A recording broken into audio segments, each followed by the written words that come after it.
The Job. Interviews with William S. Burroughs. Penguin Books. The Job. William Burroughs was born on February 5, 1914, into a prominent St. Louis family. His paternal grandfather and namesake was the inventor of the modern adding machine, and his maternal uncle, Ivy Lee, was one of the founders of modern public relations. In work and in life, Burroughs would turn this family inheritance against itself as part of a lifelong subversion of the morality, politics and economics of modern America. To escape these conditions, and in particular his treatment as a homosexual and a drug user, Burroughs left his homeland in 1950, and soon after began writing. By the time of his death, he was widely recognized as one of the most politically trenchant, culturally influential, and innovative artists of the 20th century.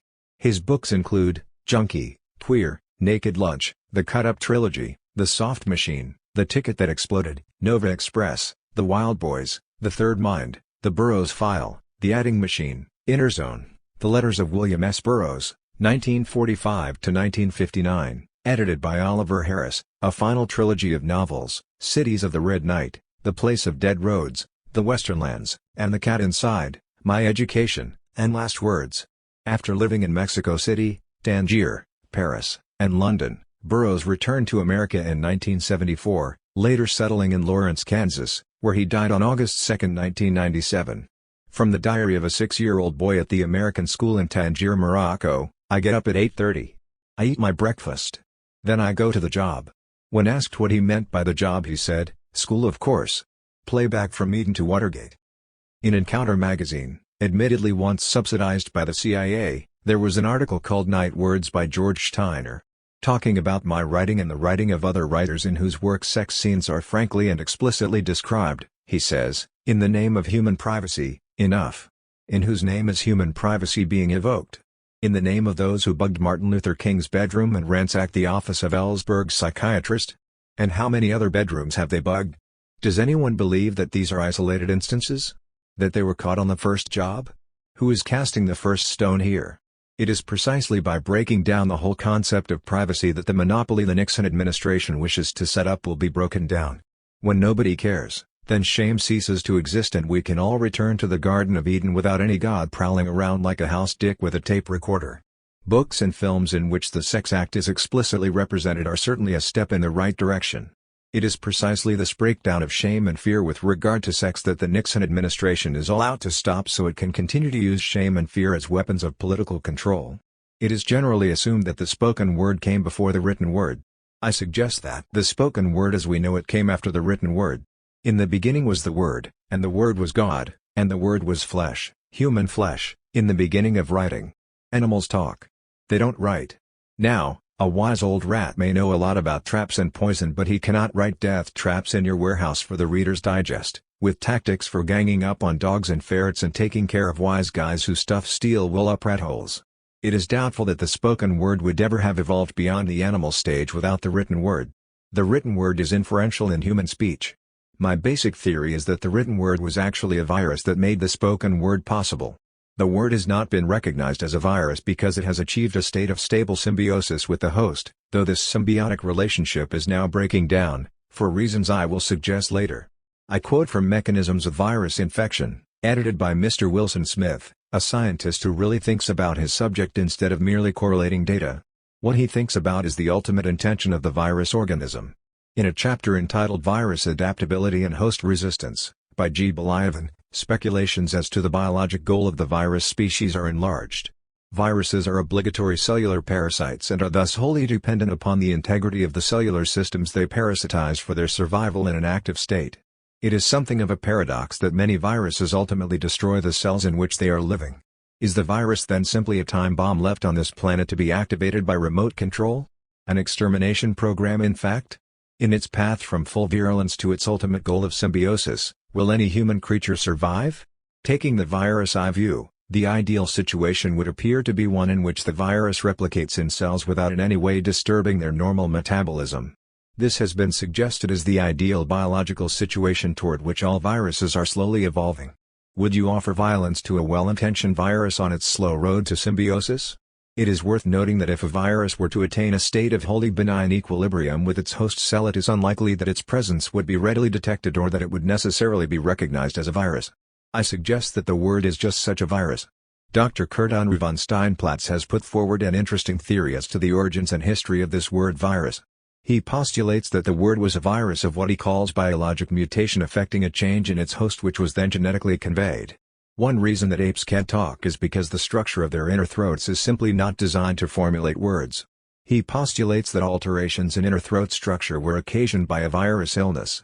And what an occasion! This illness may well have had a high rate of mortality, but some female apes must have survived to give birth to the wunderkinder. The illness perhaps assumed a more malignant form in the male because of his more developed and rigid muscular structure, causing death through strangulation and vertebral fracture. Since the virus in both male and female precipitates sexual frenzy through irritation of sex centers in the brain, the male impregnated the females in their death spasms and the altered throat structure was genetically conveyed. Ach, Junge, what a scene is here! The apes are molting fur, steaming off, the females whimpering and slobbering over the dying males like cows with aftosa, and so a stink, musky, sweet, rotten metal stink of the forbidden fruit in the Garden of Eden. The creation of Adam, the Garden of Eden, Adam's fainting spell during which God made Eve from his body, the forbidden fruit, which was of course knowledge of the whole stinking thing and might be termed the first Watergate scandal, all slots neatly into Doc von Steinplatz's theory. And this was a white myth. This leads us to the supposition that the word virus assumed a specially malignant and lethal form in the white race. What then accounts for this special malignance of the white word virus? Most likely a virus mutation occasioned by radioactivity. All animal and insect experiments so far carried out indicate that mutations resulting from radiation are unfavorable, that is, not conducive to survival. These experiments relate to the effect of radiation on autonomous creatures. What about the effects of radiation on viruses? Are there not perhaps some so classified and secret experiments hiding behind national security? Virus mutations occasioned by radiation may be quite favorable for the virus. And such a virus might well violate the ancient covenant of symbiosis, the benign equilibrium with the host cell. So now, with the tape recorders of Watergate and the fallout from atomic testing, the virus stirs uneasily in all your white throats. It was a killer virus once. It could become a killer virus again and rage through cities of the world like a topping forest fire. It is the beginning of the end. That was the reaction of a science attaché at one of Washington's major embassies to reports that a synthetic gene particle had been produced in the laboratory. Any small country can now make a virus for which there is no cure. It would take only a small laboratory. Any small country with good biochemists could do it. And presumably any big country could do it quicker and better. I advance the theory that in the electronic revolution a virus is a very small unit of word and image. I have suggested how such units can be biologically activated to act as communicable virus strains. Let us start with 3 tape recorders in the Garden of Eden. Tape recorder 1 is Adam. Tape recorder 2 is Eve. Tape recorder 3 is God, who deteriorated after Hiroshima into the ugly American. Or, to return to our primeval scene, tape recorder 1 is the male ape in a helpless sexual frenzy as the virus strangles him. Tape recorder 2 is the cooing female ape who straddles him. Tape recorder 3 is death. Von Steinplatz postulates that the virus of biologic mutation, which he calls virus B23, is contained in the word. Unloosing this virus from the word could be more deadly than unloosing the power of the atom. Because all hate, all pain, all fear, all lust is contained in the word. We now have 3 tape recorders. So we will make a simple word virus. Let us suppose that our target is a rival politician. On tape recorder 1 we will record speeches and conversations, carefully editing in stammers, mispronunciations, inept phrases, the worst number 1 we can assemble. Now, on tape recorder 2 we will make a love tape by bugging his bedroom. We can potentiate this tape by splicing it with a sexual object that is inadmissible or inaccessible or both, say, the senator's teenage daughter. On tape recorder 3 we will record hateful, disapproving voices. We'll splice the 3 recordings in together at very short intervals and play them back to the senator and his constituents. This cutting and playback can be very complex, involving speech scramblers and batteries of tape recorders, but the basic principle is simply splicing sex tapes and disapproval tapes together. Once the association lines are established, they are activated every time the senator's speech centers are activated, which is all the time. Heaven help that sorry bastard if anything happened to his big mouth.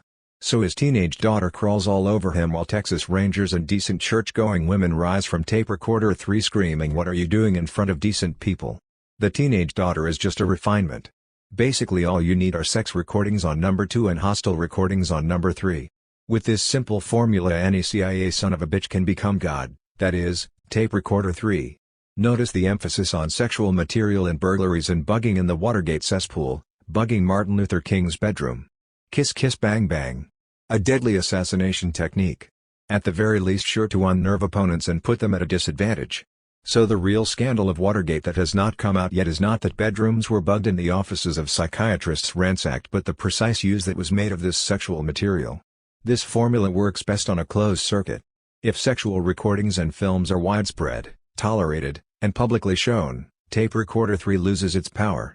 Which perhaps explains why the Nixon administration is out to close down sex films and re-establish censorship of all films and books, to keep Tape Recorder 3 on closed circuit. And this brings us to the subject of sex. In the words of the late John O'Hara, "I'm glad you came to me instead of one of those quacks on the top floor." Psychiatrists, priests, whatever they call themselves, they want to turn it off and keep Tape Recorder 3 in business. Let's turn it on. All you swingers use movie cameras and tape recorders to record and photograph your sessions. Now go over the session and pick out the sexiest pieces, you know, when it really happens. Reich built a machine with electrodes to be attached to the penis to measure this orgasm charge. Here is an unpleasurable orgasm sagging ominously as Tape Recorder 3 cuts in. He just made it. And here is a pleasurable orgasm way up on the graph. So take all the best of your sessions and invite the neighbors to see it. It's the neighborly thing to do. Try cutting them in together, alternating 24 frames per second. Try slowdowns and speedups. Build and experiment with an orgone accumulator.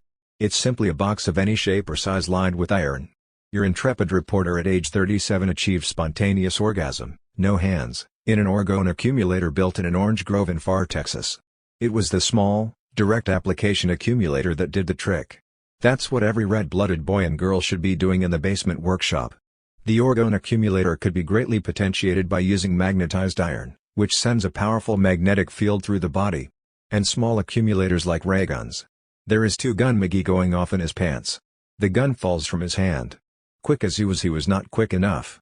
For a small directional accumulator obtain 6 powerful magnets. Arrange your magnetized iron squares so that they form a box. In one end of the box drill a hole and insert an iron tube. Now cover the box and tube with any organic material, rubber, leather, cloth. Now train the tube on your privates and the privates of your friends and neighbors. It's good for young and old, man and beast, and is known as sex. It is also known to have a direct connection with what is known as life. Let's get St. Paul off our backs and take off the Bible Belt. And tell Tape Recorder 3 to cover his own dirty thing. It stinks from the Garden of Eden to Watergate.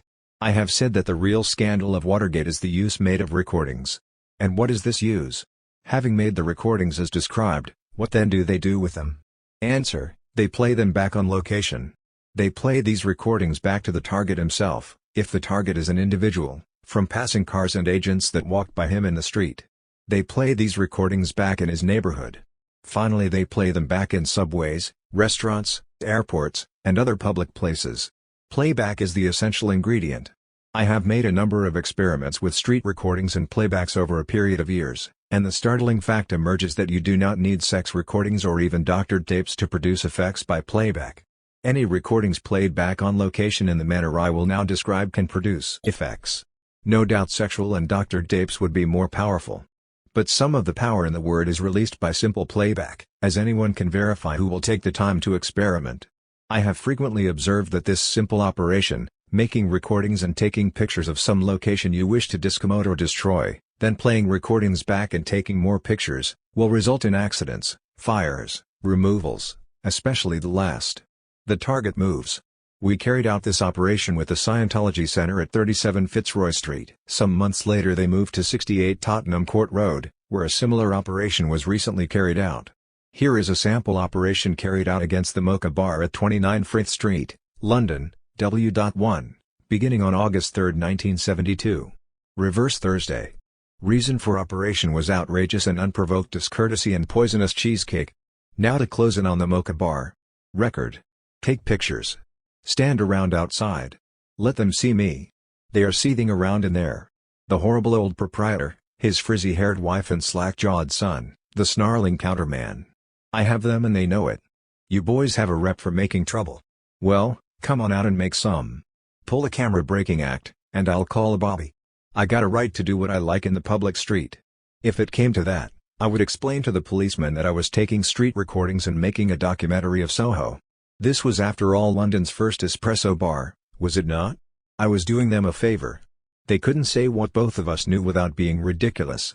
He's not making any documentary. He's trying to blow up the coffee machine, start a fire in the kitchen, start fights in here, get us a citation from the Board of Health. Yes, I had them and they knew it. I looked in at the old prop and smiled, as if he would like what I was doing. Playback would come later with more pictures. I took my time and strolled over to the Brewer Street Market, where I recorded a 3-card Monte game. Now you see it, now you don't. Playback was carried out a number of times with more pictures. Their business fell off.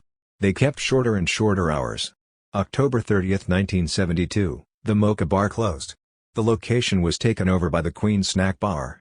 How to apply the 3-tape recorder analogy to this simple operation. Tape recorder 1 is the Mocha Bar itself in its pristine condition. Tape recorder 2 is my recording of the Mocha Bar vicinity. These recordings are excess. Tape recorder 2 in the Garden of Eden was Eve made from Adam. So a recording made from the Mocha Bar is a piece of the Mocha Bar. The recording once made, this piece becomes autonomous and out of their control. Tape recorder 3 is playback. Adam experiences shame when his disgraceful behavior is played back to him by tape recorder 3, which is God. By playing back my recordings to the Mocha Bar when I want and with any changes I wish to make in recordings, I become God for this locale. I affect them. They cannot affect me. Suppose, for example, that in the interest of national security, your bathroom and bedroom are bugged and rigged with hidden infrared cameras. These pictures and recordings give access. You may not experience shame during defecation and intercourse, but you may well experience shame when these recordings are played back to a disapproving audience. Shame is playback, exposure to disapproval.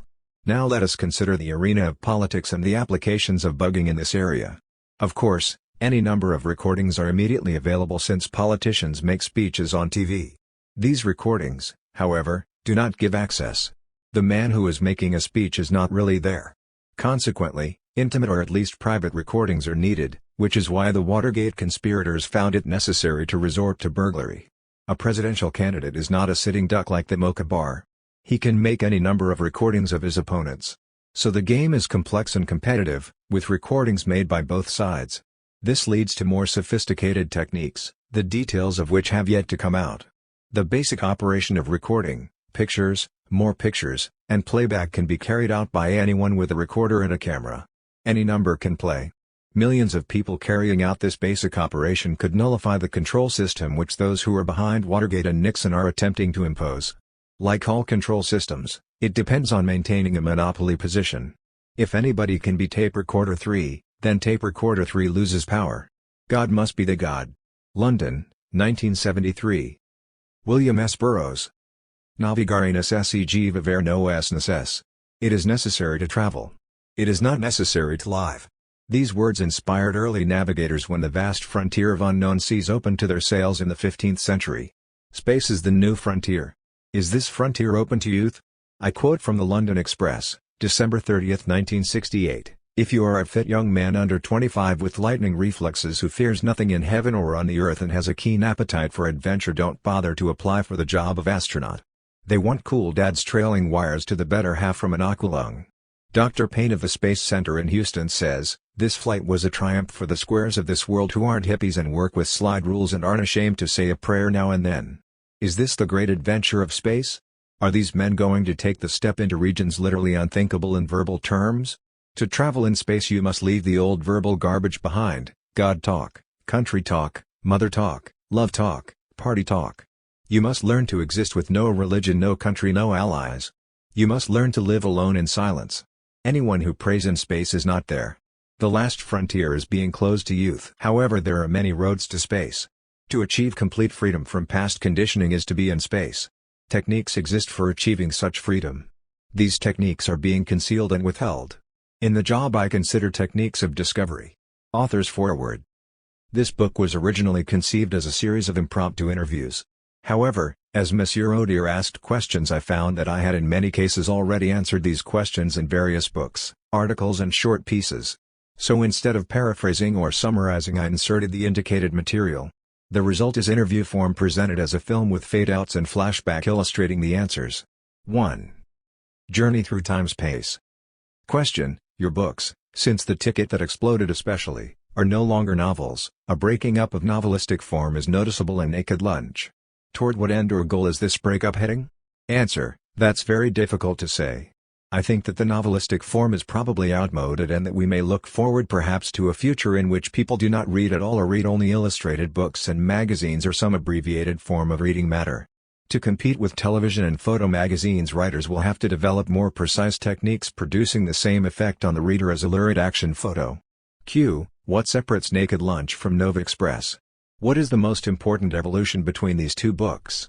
A. I would say that the introduction of the cut-up and fold-in method which occurred between Naked Lunch and Nova Express is undoubtedly the most important evolution between these books. In Nova Express I think I get further from the conventional novel form than I did in Naked Lunch. I don't feel that Nova Express is in any sense a wholly successful book. Q. You wrote, writing is 50 years behind painting. How can the gap be closed? A. I did not write that. Mr. Brian Geisen, who is both painter and writer, wrote writing is 50 years behind painting. Why this gap? Because the painter can touch and handle his medium and the writer cannot. The writer does not yet know what words are. He deals only with abstractions from the source point of words. The painter's ability to touch and handle his medium led to montage techniques 60 years ago. It is to be hoped that the extension of cut-up techniques will lead to more precise verbal experiments closing this gap and giving a whole new dimension to writing. These techniques can show the writer what words are and put him in tactile communication with his medium. This in turn could lead to a precise science of words and show how certain word combinations produce certain effects on the human nervous system. Q. Did you use the techniques of fold-up and cut-up for a long time before moving on to the use of the tape recorder? What were your most interesting experiences with the earlier technique? A. The first extension of the cut-up method occurred through the use of tape recorders, and this extension was introduced by Mr. Brian Geisen. The simplest tape recorder cut-up is made by recording some material and then cutting in passages at random. Of course the words are wiped off the tape where these cut-ins occur, and you get very interesting juxtapositions. Some of them are useful from a literary point of view and some are not. I would say that my most interesting experience with the earlier techniques was the realization that when you make cut-ups you do not get simply random juxtapositions of words, that they do mean something, and often that these meanings refer to some future event. I've made many cut-ups and then later recognized that the cut-up referred to something that I read later in a newspaper or in a book, or something that happened. To give a very simple example, I made a cut-up of something Mr. Getty had written, I believe for Time and Tide. The following phrase emerged: "It's a bad thing to sue your own father." About 3 years later his son sued him. Perhaps events are pre-written and pre-recorded, and when you cut word lines the future leaks out. I have seen enough examples to convince me that the cut-ups are a basic key to the nature and function of words. Q. For you the tape recorder is a device for breaking down the barriers which surround consciousness. How did you come to use tape recorders? What is the advantage of that technique over the fold and cut-up technique? A. Well, I think that was largely the influence of Mr. Brian Geisen, who pointed out that the cut-up method could be carried much further on tape recorders. Of course you can do all sorts of things on tape recorders which can't be done anywhere else: effects of simultaneity, echoes, speed-ups, slowdowns, playing 3 tracks at once, and so forth. There are all sorts of things you can do on a tape recorder that cannot possibly be indicated on a printed page. The concept of simultaneity cannot be indicated on a printed page except very crudely through the use of columns, and even so the reader must follow one column down. We are used to reading from left to right and then back, and this conditioning is not easy to break down. Q. When you have arrived at a mix or montage, do you follow the channels opened by the text or do you adapt what you want to say to the mix? A. I would say I follow the channels opened by the rearrangement of the text. This is the most important function of the cut-up. I may take a page, cut it up, and get a whole new idea for straight narrative, and not use any of the cut-up material at all, or I may use a sentence or two out of the actual cut-up. It's not unconscious at all, it's a very definite operation. The simplest way is to take a page, cut it down the middle and across the middle, and then rearrange the 4 sections. Now that's a very simple form of cut-up if you want to get some idea of one rearrangement of the words on that page. It's quite conscious, there's nothing of automatic writing or unconscious procedure involved here. You don't know what you're going to get simply because of the limitations of the human mind any more than the average person can plan 5 moves ahead in chess. Presumably it would be possible for someone with a photographic memory to look at a page and cut it up in his mind, that is, put these words up here and those up there. I've recently written a film script on the life of Dutch Schultz, Now this is perfectly straight writing. Nonetheless, I cut up every page and suddenly got a lot of new ideas that were then incorporated into the structure of the narrative. This is a perfectly straight film treatment, quite intelligible to the average reader, in no sense experimental writing. Q. Does anyone anticipate using cut-up in the film? A. Cut-ups have been used in films for a long time. In fact, films are assembled in the cutting room. Like the painter, film technicians can touch and handle their medium, move pieces of it around and try out new juxtapositions. For example, in a straight narrative passage, here is a delirium scene or someone in a confused state of mind remembering past events. The writer can of course construct such a scene consciously and artistically. My method is to type out the material to be used and then strain it through several cut-up procedures. In this way I find a more realistic picture of delirium emerges than could be reached by artificial reconstruction. You are handling as it were the materials and processes of delirium. I make a number of cut-ups and select the ones finally that seem to me the most successful. The selection and arrangement of materials is quite conscious, but there is a random factor by which I obtain the material which I use then, select and work over into an acceptable form. Q. To what degree do you control what you put into your montages? A. While you control what you put into your montages, you don't fully control what comes out. That is, I select a page to cut up and I have control over what I put in. I simply fit what comes out of the cut-ups back into a narrative structure. Q. Do you work while you're traveling on trains or boats? A. I have done this, particularly on trains, if I have a drawing room and a desk. I don't travel very often on boats. I have made the attempt on a train of making montages of what I saw out the window, and these attempts were described in an interview in the Paris Review. That is one example of a train trip in which I tried typing, incorporating what I saw in the passing stations, and also taking pictures. Merely an experiment. Q. When you have taken raw, real materials from life by various means, do you always project them into another space-time? A. I do in many cases. For example, you'll read something in a newspaper or see something in the street, pick up a character maybe from someone you see in the street, then you transform the character and change the setting. Q. Do you use photographs or films along with tape recordings? Films with a matching soundtrack? How does the resulting juxtaposition of different materials work out? A. I have done quite a lot of experimentation of making tape recordings and taking films at the same time, and have accumulated some rather odd results and experiences, all quite inconclusive, interesting, but not actually very applicable to writing. There are many possibilities here, many suggestions and ideas I've had for new effects in film.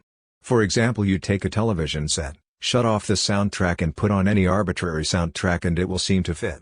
You show a bunch of people running for a bus in Piccadilly and put in machine gun sound effects and it will look like Petrograd in 1917. People will assume that they are running because they're being machine gunned. What you see is determined largely by what you hear. You can make many experiments. For example, I've taken one of these Danger James Bond, Man from U.N.C.L.E. programs and made a recording of it, then I shut off the soundtrack and used that soundtrack with another program, a similar program, and let someone watch it. They won't be able to tell the difference. You won't be able to make them believe that this is not the soundtrack that goes with that particular image track. Or you take one politician and record his speech and substitute it for another's. Of course no one knows the difference, there isn't that much difference. Q. In making up a text out of various materials, what is the importance of points of intersection? Starting with this material, how do the sequences and rhythms organize themselves? A. The points of intersection are very important, certainly. In cutting up you'll get a point of intersection where the new material that you have intersects with what is there already in some very precise way, and then you start from there. As to the sequences and rhythms organizing themselves, well, they don't. The cut-ups will give you new material but they won't tell you what to do with it. Q. Have you tried enlarging on tape recorder techniques with, say, some kind of computer? A. Yes. This can be done on a computer. I have a very good friend, Ian Somerville, who is a computer programmer, who says it is quite possible, though very complicated. Certainly a computer can do any degree of cutting up or rearranging of materials that you put into it. Q. But you haven't experimented with it? A. To some extent, yes. Brian Gysin took some of his permutated poems and put them on a computer. 5 words I think runs to about 64 pages. All the possible permutations of it. Q. What do you usually record, what kind of things? A. I haven't done much recording lately. I've been very busy with straight writing. But I have recorded all sorts of things, street sounds, music, parties, conversations.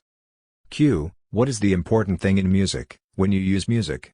A. Music is extremely important. The whole Muslim world is practically controlled by music. Certain music is played at certain times, and the association of music is one of the most powerful. John Cage and Earl Brown have carried the cut-up method much further in music than I have in writing. Q. Do you try for one kind of music rather than another? A. I've made a lot of street recordings in Morocco that include music. There's nothing special about that. It's just recording music that you want to hear. Q. Do you think that the prejudice that exists against the cut-up method and its extension can be attributed to the fear of really penetrating into time and space? A. Very definitely. The word, of course, is one of the most powerful instruments of control as exercised by the newspaper, and images as well. There are both words and images in newspapers. Now if you start cutting these up and rearranging them, you are breaking down the control system.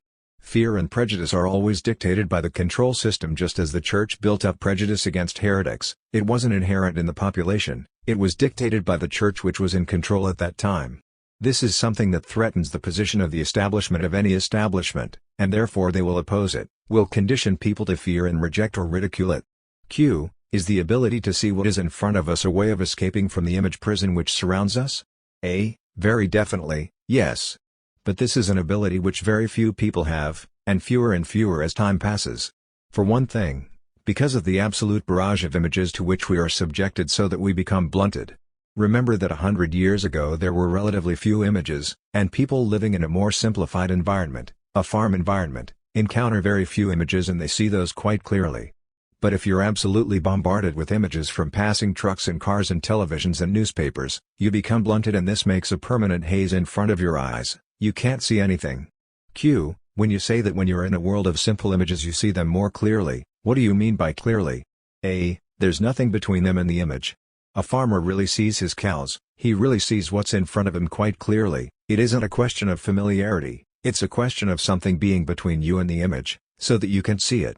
And as I say, this continual barrage of images makes haze over everything, like walking around in smog, we don't see anything. I don't say that he has any sort of mystical identification with the cow, but he's aware whether there's anything wrong with the cow, all sorts of things about the cow relative to how the cow is useful to him, and fits into his environment. Q. Is the introduction of what you call the message of resistance the most important thing in the montage? Why? A. Well, yes, I would say it's a very important factor in the montage because it does tend to break down the principal instruments of control, which are word and image, and to some extent to nullify them. Q. Your books are rarely obscure or hard to understand, and you have mentioned to me in conversation a desire to become even more clear. Is the concern for clarity consistent with a still vaster exploration of the infinite possibilities offered by your literary methods? A. When people speak of clarity in writing they generally mean plot, continuity, beginning, middle and end, adherence to a logical sequence. But things don't happen in logical sequence and people don't think in logical sequence. Any writer who hopes to approximate what actually occurs in the mind and body of his characters cannot confine himself to such an arbitrary structure as logical sequence. Joyce was accused of being unintelligible, and he was presenting only one level of cerebral events, conscious subvocal speech.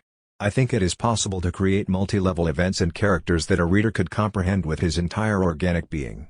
Q. You say that tape recorder and cinema techniques can alter or falsify reality. How is this done? A. We think of the past as being there unchangeable. Actually, the past is ours to shape and change as we will. Two men talk. Two men sitting under a tree worn smooth by others who sat there before or after time switch the track through a field of little white flowers. If no recording of the conversation is made, it exists only in the memory of the two actors. Suppose I make a recording of the conversation, alter and falsify the recording, and play the altered recording back to the two actors. If my alterations have been skillfully and plausibly applied, yes. Mr. B might well have said just that, the two actors will remember the altered recording. Take a talking picture of you walking out in the morning to buy cigarettes and the papers. Run it back, you remember everything that happened, there it is on screen and muttering off the soundtrack. Now I can make you remember something that didn't happen by splicing it in.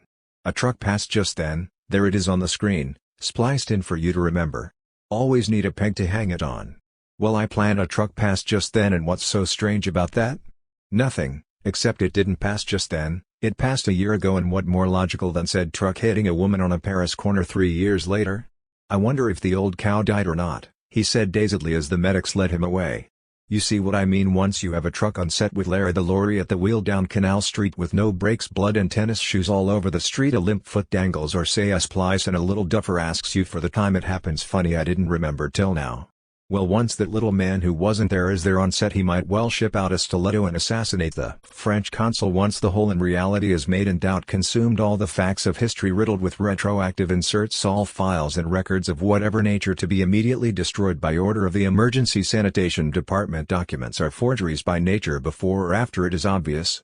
Q. To what extent can this new mythology, this new framework of associations and images, affect the awareness of the reader, and make him move about in space and time?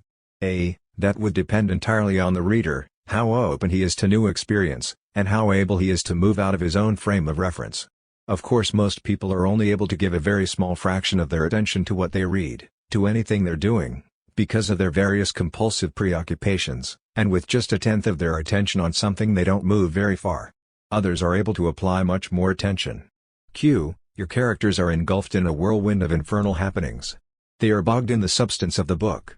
Is there a possible way to salvation for them? A. I object to the word salvation as having a messianic Christian connotation, a final resolution.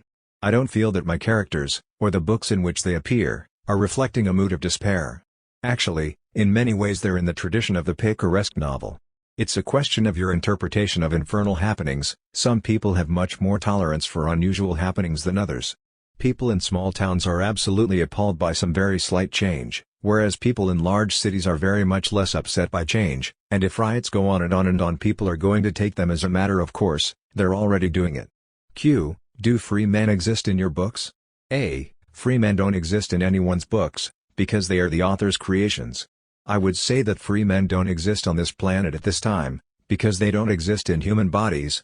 By the mere fact of being in a human body, you're controlled by all sorts of biologic and environmental necessities. Q. You often use silence as a device of terror, a virus, as you call it, which breaks down characters into meaningless ciphers. What does this silence represent? A. I don't think of silence as being a device of terror at all. In fact, quite the contrary. Silence is only frightening to people who are compulsively verbalizing. As you know, they have these sense withdrawal chambers and immersion chambers. There's one at the University of Oklahoma. Well, they put Marines in there, and they'd be absolutely out of their minds in about 10 minutes. They could not endure silence and solitude because of the inner contradictions which words cover, but Gerald Hurd got in there with a full dose of LSD and stayed 3 hours. Personally, I find nothing upsetting about silence at all. In fact, it can't get too quiet for me.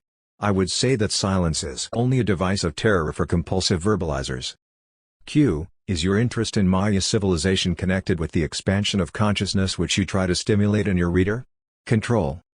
A. The ancient Mayans possessed one of the most precise and hermetic control calendars ever used on this planet, a calendar that in effect controlled what the populace did, thought and felt on any given day. A study of this model system throws light on modern methods of control. Knowledge of the calendar was the monopoly of a priestly caste who maintained their position with minimal police and military force. The priests had to start with a very accurate calendar for the tropical year consisting of 365 days divided into 18 months of 20 days and a final period of 5 days, the Wab days, which were considered especially unlucky and in consequence turned out to be so. An accurate calendar was essential to the foundation and maintenance of the priests' power. The Mayans were almost entirely dependent on the maize crop, and the method of agriculture employed was slash and burn. Brush was cut down, allowed to dry and then burned. The corn was planted with a planting stick. The Mayans had no plows and no domestic animals capable of pulling a plow. Since the topsoil is shallow and a stratum of limestone lies 6 inches under the surface, plows are not functional in this area, and the slash and burn method is used to the present day. Slash and bump cultivation depends on exact timing.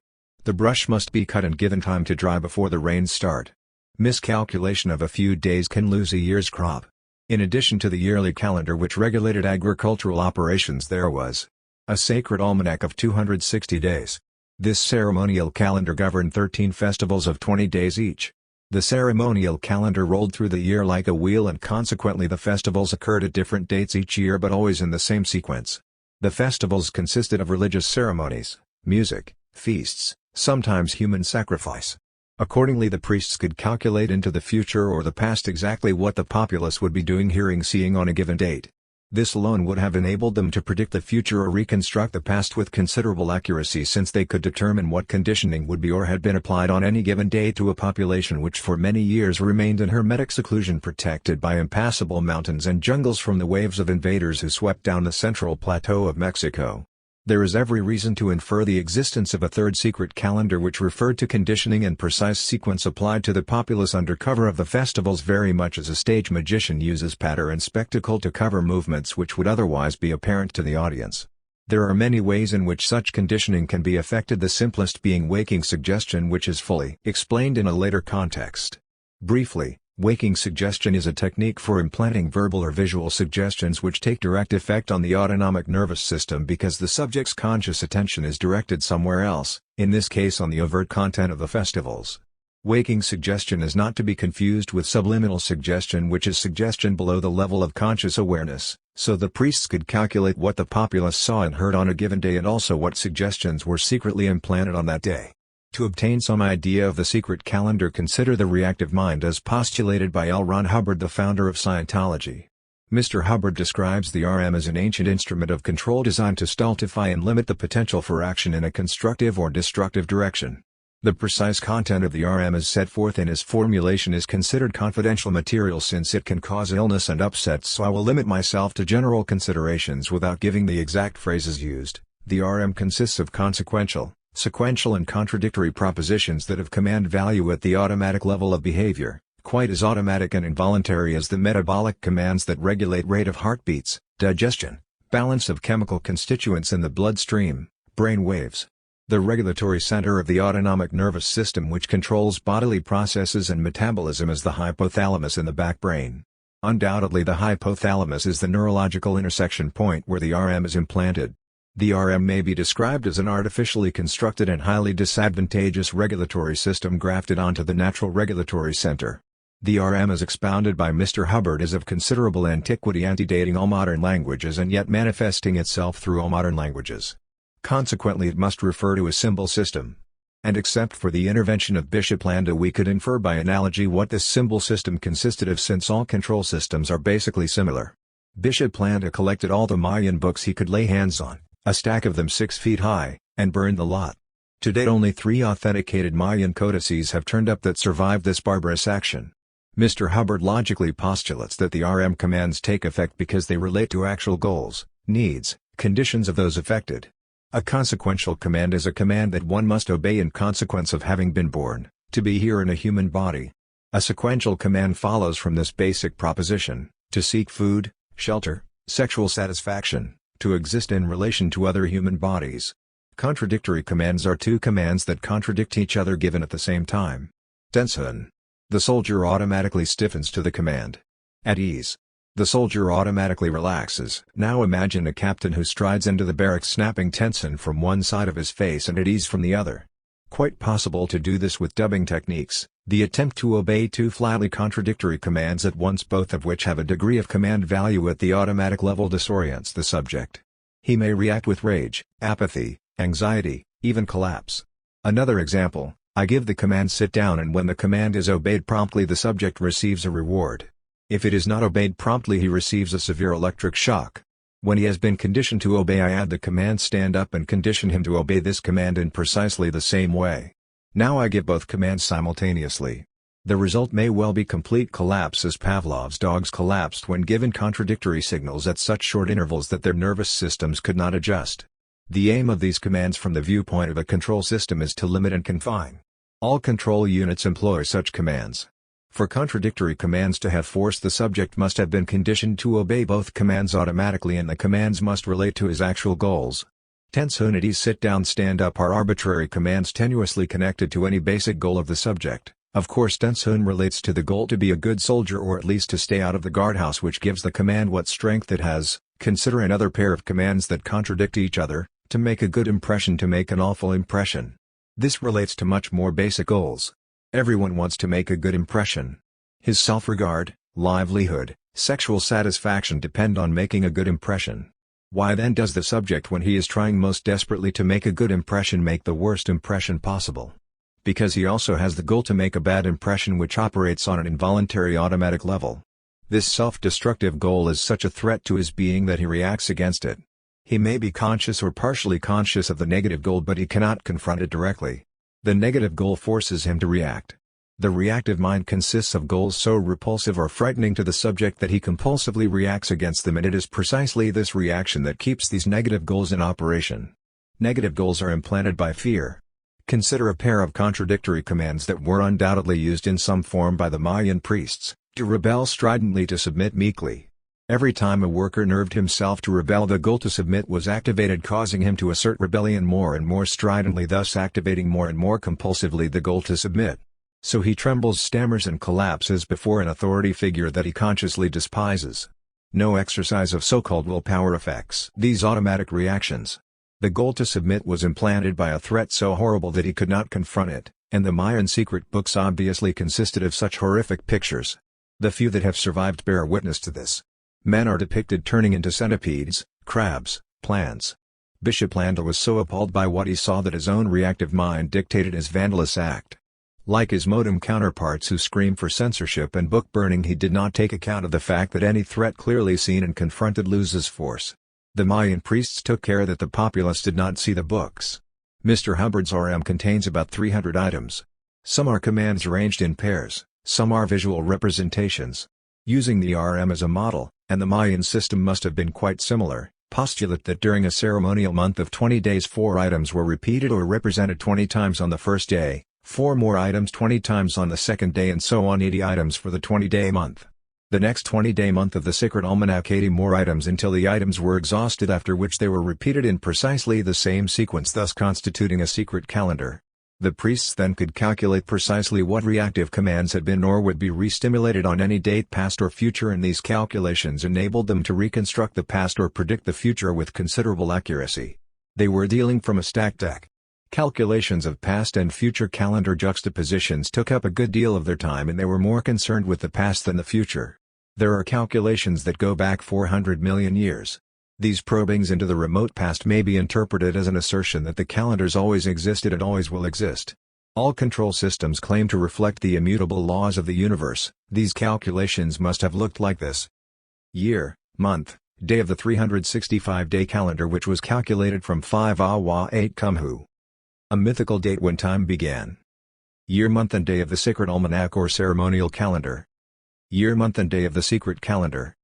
Mayan students have succeeded in deciphering dates in the 365-day calendar. Lacking cross-references comparable to the Rosetta Stone, much of the writing remains unsolved. If we interpret the writing as oriented toward control, we can postulate that all the inscriptions refer to dates in the events, ceremonies, suggestions, pictures, and planetary juxtapositions correlated with dates. Any control system depends on precise timing. A picture or suggestion may be quite innocuous at one time and devastating at another. For example, to make a splendid impression to make an awful impression may have no effect on somebody when he is not in a competitive context. Same man bucking for lieutenant bars or apprentice priest can be reliably washed out by the same pair of contradictory commands, brought into re-stimulation. This seemingly hermetic control calendar broke down even before the Aztecs invaded Yucatan and long before the arrival of the Spaniards. All control systems work on punishment-reward. When punishment overbalances reward, when the masters have no rewards left to give, revolts occur.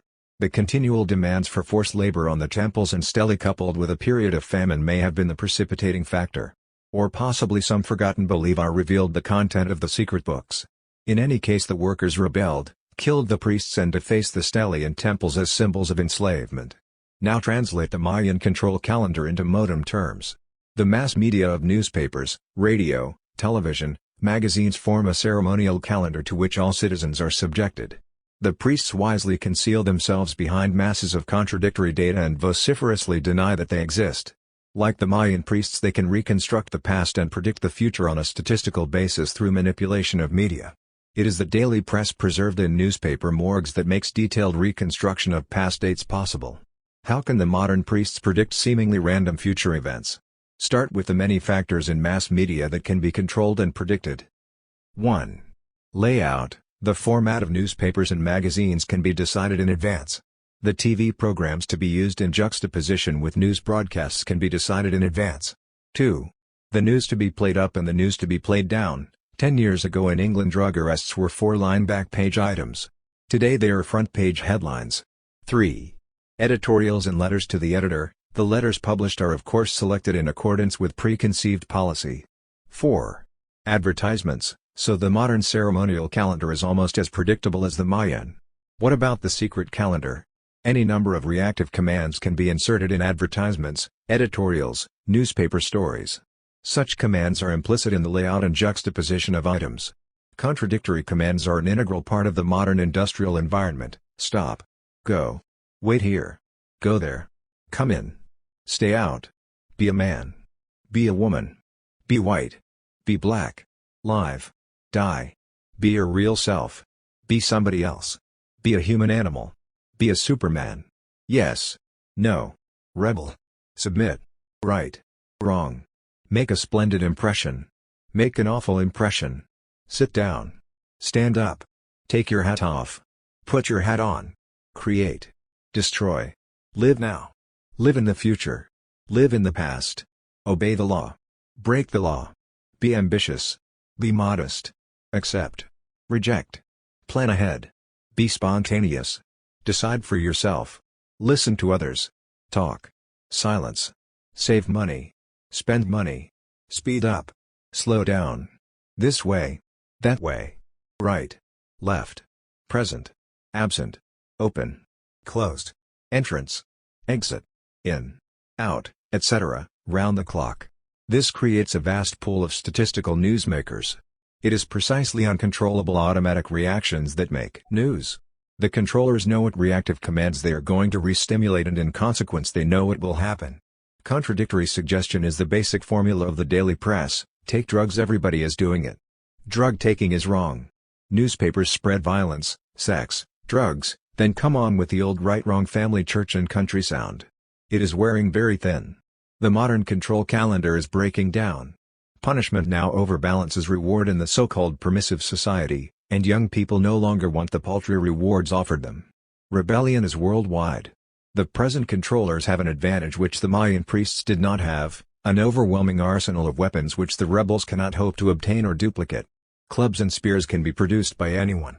Tanks, planes, battleships, heavy artillery and nuclear weapons are a monopoly of those in power. As their psychological domination weakens, modern establishments are relying more and more on this advantage and now maintain their position by naked force. How permissive is the permissive society? Yet the advantage of weaponry is not so overwhelming as it appears. To implement weapons, the controllers need soldiers and police. These guardians must be kept under reactive control. Hence the controllers must rely on people who are always stupider and more degraded by the conditioning essential to their suppressive function. Techniques exist to erase the reactive mind and achieve a complete freedom from past conditioning and immunity against such conditioning in the future. Scientology processing accomplishes this. Erasure of the RM is carried out on the E-meter, a very sensitive reaction tester developed by Mr. Hubbard. If an RM item reads on the E-meter, the subject is still reacting to it. When an item ceases to read, he is no longer reacting to it. It may be necessary to run the entire RM hundreds of times to effect complete erasure. But it will erase. The method works. I can testify to that through my own experience. It takes time, at least 2 months of training, 8 hours a day to learn how to use the E-meter and how to run the material. It is expensive, about $3,000 for the training and processing that leads to erasure of the reactive mind. A reconstruction of the symbol system that must underlie the reactive mind would open the way for more precise and speedy erasure. 2 recent experiments indicate the possibility of mass deconditioning. In one experiment, volunteers were wired to an encephalographic unit that recorded their brain waves. When alpha brain waves, which are correlated with a relaxed state of mind and body, appeared on screen, the subject was instructed to maintain this state as long as possible. After some practice, alpha waves could be produced at will. The second experiment is more detailed and definitive. Herald Tribune, January 31, 1969. U.S. scientists demonstrated that animals can learn to control such automatic responses as heart rate, blood pressure, glandular secretions and brain waves in response to rewards and punishments. The psychologist is Dr. N. E. Miller. He says that his findings upset the traditional thinking that the autonomic nervous system, which controls the workings of the heart, digestive system and other internal organs, is completely involuntary. Dr. Miller and his co-workers were able to teach animals to increase or decrease the amount of saliva they produced, raise or lower their blood pressure, increase or decrease their intestinal contractions, stomach activity and urinary output, and change their brain wave patterns using as a reward direct electrical stimulation of the so-called reward areas of the brain when the desired response occurred. Rats were able to learn to raise or lower their heart rates by 20% in 90 minutes of training. Retesting showed that they remembered their lessons well, Dr. Miller said. In what way does this experiment differ from the experiments by which Pavlov demonstrated the conditioned reflex? I quote from Newsweek, February 10, 1969, "Until now most psychologists believe that the autonomic nervous system could be trained only by the advancement of knowledge." Mr. Hubbard's overtly fascist utterances. China is the real danger to world peace. Scientology is protecting the home, the church, the family, decent morals. No wife swapping, national boundaries, the concept of right and wrong. Against evil free-thinking psychiatrists can hardly recommend him to the militant students. Certainly it is time for Scientology to come out in plain English on one side or the other if they expect the trust and support of young people. Which side are you on, Hubbard? Which side are you on? Q. You write, "I am a recorder. I do not pretend to impose story, plot, or continuity." Is it possible? A. I can only answer that question by saying that when I said that I was perhaps going a bit far. One tries not to impose story, plot or continuity artificially, but you do have to compose the materials. You can't just dump down a jumble of notes and thoughts and considerations and expect people to read it. Q. Words, at least as we use them, tend to hide non-physical experience from us. Once one has removed the barriers which Aristotle, Descartes and company put in the way, is this non-physical experience parallel to, i.e., interrelated with, physical experience? Is every physical experience therefore undergone on various levels? A. Yes, very definitely. For example, so-called psychic experiences are experienced insofar as one experiences them at all through the physical senses. People see or hear ghosts, feel various emanations, presences, etc. Q. Do you think that classical philosophical thought has had a damaging effect on human life? A. Well, it's completely outmoded, as Korzybski, the man who developed general semantics, has pointed out. The Aristotelian either or something is either this or that is one of the great errors of Western thinking, because it's no longer true at all. That sort of thinking does not even correspond to what we now know about the physical universe. Q. Why has it been accepted for so long? A. There are certain formulas, word locks, which will lock up a whole civilization for 1,000 years. Now another thing is Aristotle's is of identity. This is a chair. Now, whatever it may be, it's not a chair. It's not the word chair, it's not the label chair. The idea that the label is the thing leads to all sorts of verbal arguments, when you're dealing with labels, and think you're dealing with objects. Yes, I would agree emphatically that Aristotle, Descartes, and all that way of thinking is extremely stultifying and doesn't correspond even to what we know about the physical universe, and particularly disastrous in that it still guides the whole academic world. They were bitterly opposed to Korzybski and his general semantics, which would seem to be an obvious consideration. That labels are not the things they stand for, that when you're arguing about labels, when you're talking about things like democracy, communism and fascism that have no clear-cut references, no clear-cut thing to which they refer, you're not talking about anything. Q. Are people, sprawled in what you call their garbage cans of words, still capable of feeling the violence of your words, or is it necessary to resort to physical violence to get them out of their garbage cans? A. I would say that generally speaking, if somebody's really tied up in words, they will not experience anything from my books at all except automatic disapproval. It probably is necessary to resort to physical violence, which is happening everywhere. There doesn't seem to be any alternative, since the establishments won't change their basic premises. Q. Do you think any means, including physical violence, will actually change people who are completely tied up? A. The point of physical violence is that it can displace them.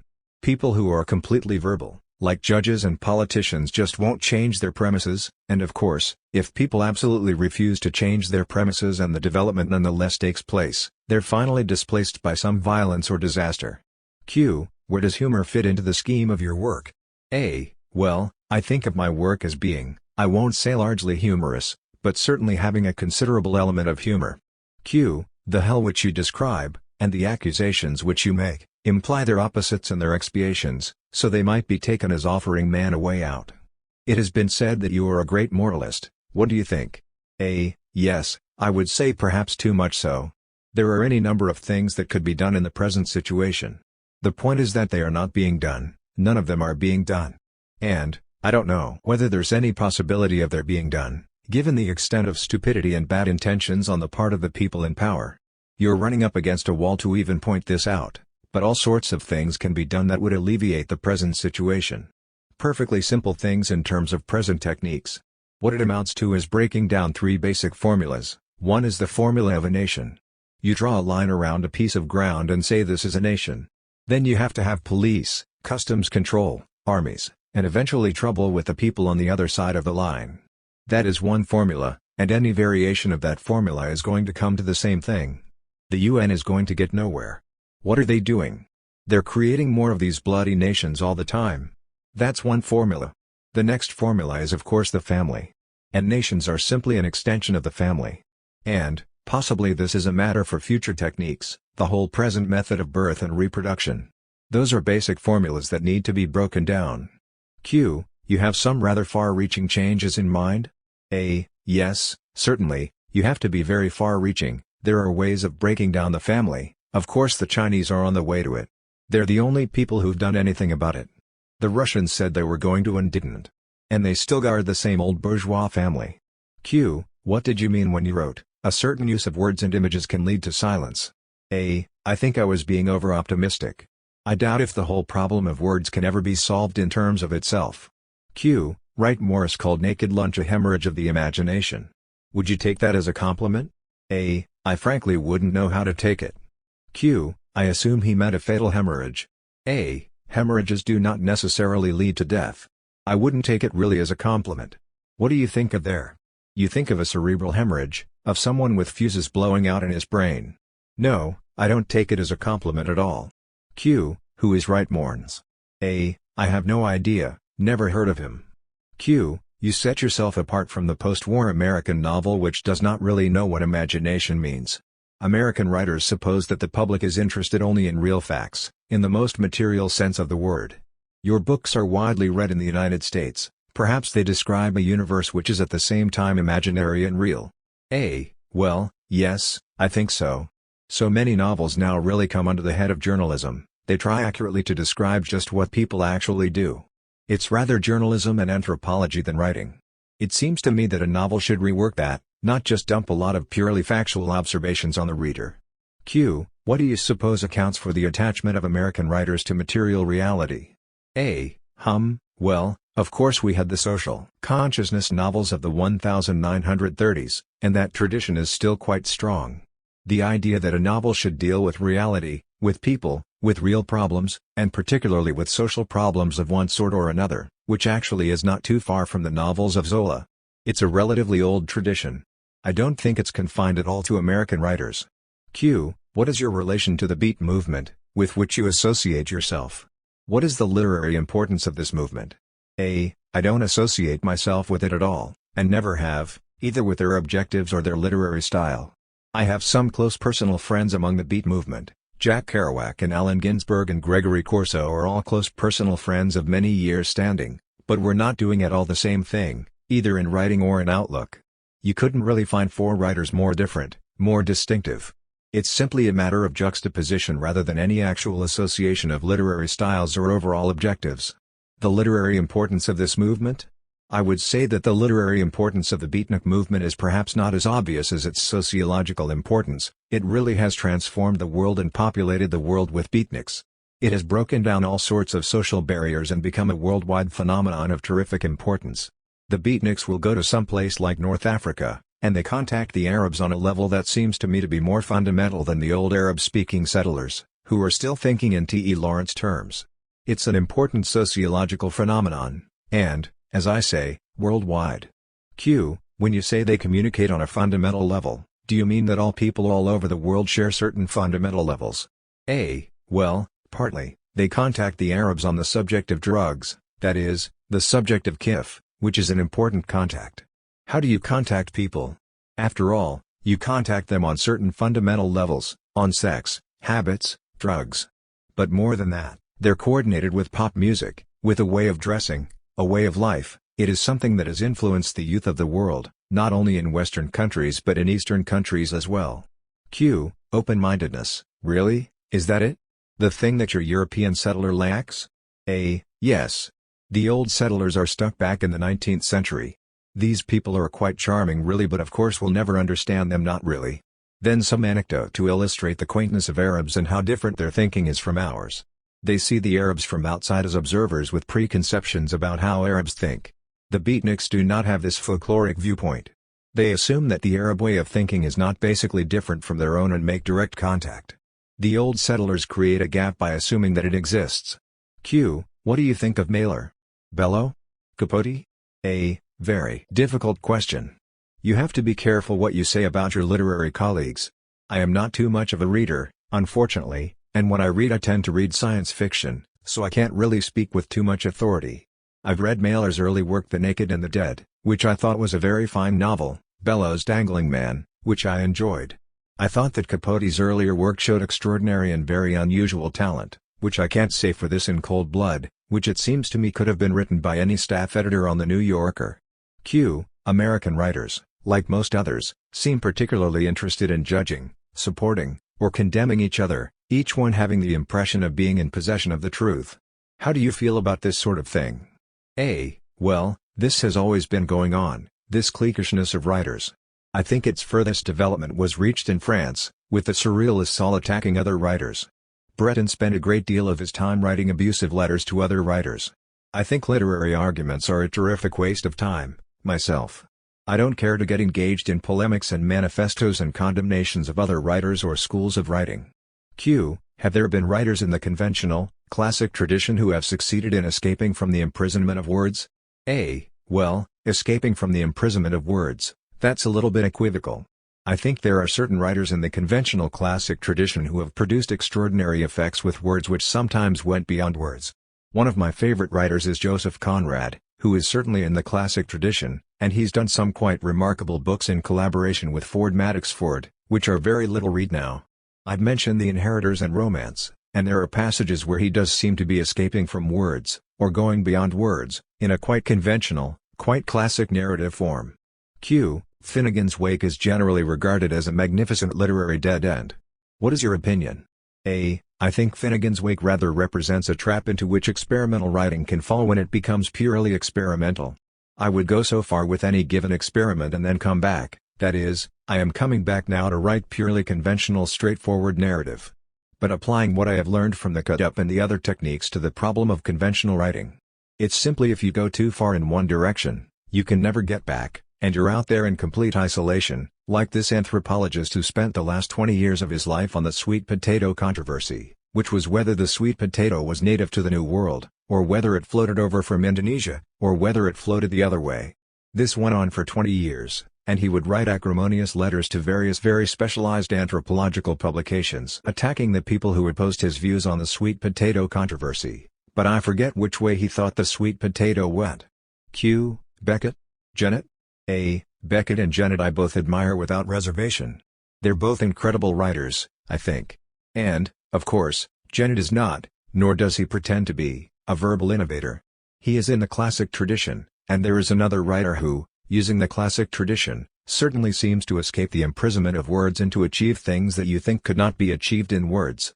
Q. What is your impression of the commitments of writers who hope to achieve, by political activity, a remedy or an improvement for our civilization? Do you think that this kind of activity tends to limit one's creative capacity, or perhaps reveals its limits? A. Well, I think overcommitment to political objectives definitely does limit one's creative capacity. You tend to become a polemicist rather than a writer. Being very dubious of politics myself, and against the whole concept of a nation, which politics presupposes, it does seem to me something of a dead end, at least for myself. I suppose that there are writers who really derive their inspiration from political commitments and who sometimes achieve good results. Malraux is an example. In his early work, like Man's Fate, which definitely grew out of his political commitments, and yet was a very fine novel. Q. The literary techniques to Raymond Roussel attempt to enmesh the writer in a system, yours tend on the other hand to free him. What might be the importance of a technique to a writer? A. Well, those can be interesting experiments, some of them will work and some of them won't. Some of these, you can say he's done a very interesting experiment, and it's quite unreadable. I know I've done a lot of that myself. I've done writing that I thought was interesting, experimentally, but simply not readable. Q. Do you need the reader? A novelist is essentially engaged in creating character. He needs the reader and that he hopes that some of his readers will turn into his characters. He needs them as vessels, on which he writes. The question frequently asked of a writer is, would you write if you were on a desert island and no one would ever read it? I would say certainly, yes, I would write, in order to create characters. My characters are quite as real to me as so-called real people, which is one reason why I'm not subject to what is known as loneliness. I have plenty of company. 2. Prisoners of the earth come out. Q. We spoke of images and words which hold man prisoner, and which are the logical outcome of a vast system of annihilation. The next step would be to locate the various springs of the mechanism, and for a start, its origin. How do you see it? A. Image and word are the instruments of control used by the daily press and by such news magazines as Time, Life, Newsweek, and their English and continental counterparts. Of course, an instrument can be used without knowledge of its fundamental nature or its origins. To get to the origin we must examine the instruments themselves, that is, the actual nature of word and image. Research along these lines is discouraged by those who use word and image as instruments of control. So we do not know what a word is or what an image is. The study of hieroglyphic languages shows us that a word is an image, the written word is an image. However, there is an important difference between a hieroglyphic and a syllabic language. If I hold up a sign with the word rose written on it, and you read that sign, you will be forced to repeat the word rose to yourself. If I show you a picture of a rose you do not have to repeat the word. You can register the image in silence. A syllabic language forces you to verbalize in auditory patterns. A hieroglyphic language does not. I think that anyone who is interested to find out the precise relationship between word and image should study a simplified hieroglyphic script. Such a study would tend to break down the automatic verbal reaction to a word. It is precisely these automatic reactions to words themselves that enable those who manipulate words to control thought on a mass scale. Q. What is the importance of power, in all its forms, in the machinery of destruction? A. The exercise of power for power's sake is precisely the machine of destruction. This would seem to be something we have had throughout history, and in a sense this is true. The difference is a matter of degree. Old-fashioned power, the generalissimo shooting a provincial governor across his desk, has self-limiting goals, and at least a measure of self-preservation. To confuse this old-style power with the manifestation of control madness we see now on this planet is to confuse a disappearing wart with an exploding cancer. You might as well expect a measure of moderation, or at least self-preservation, from the virus of rabies which dies when you do. Mission accomplished.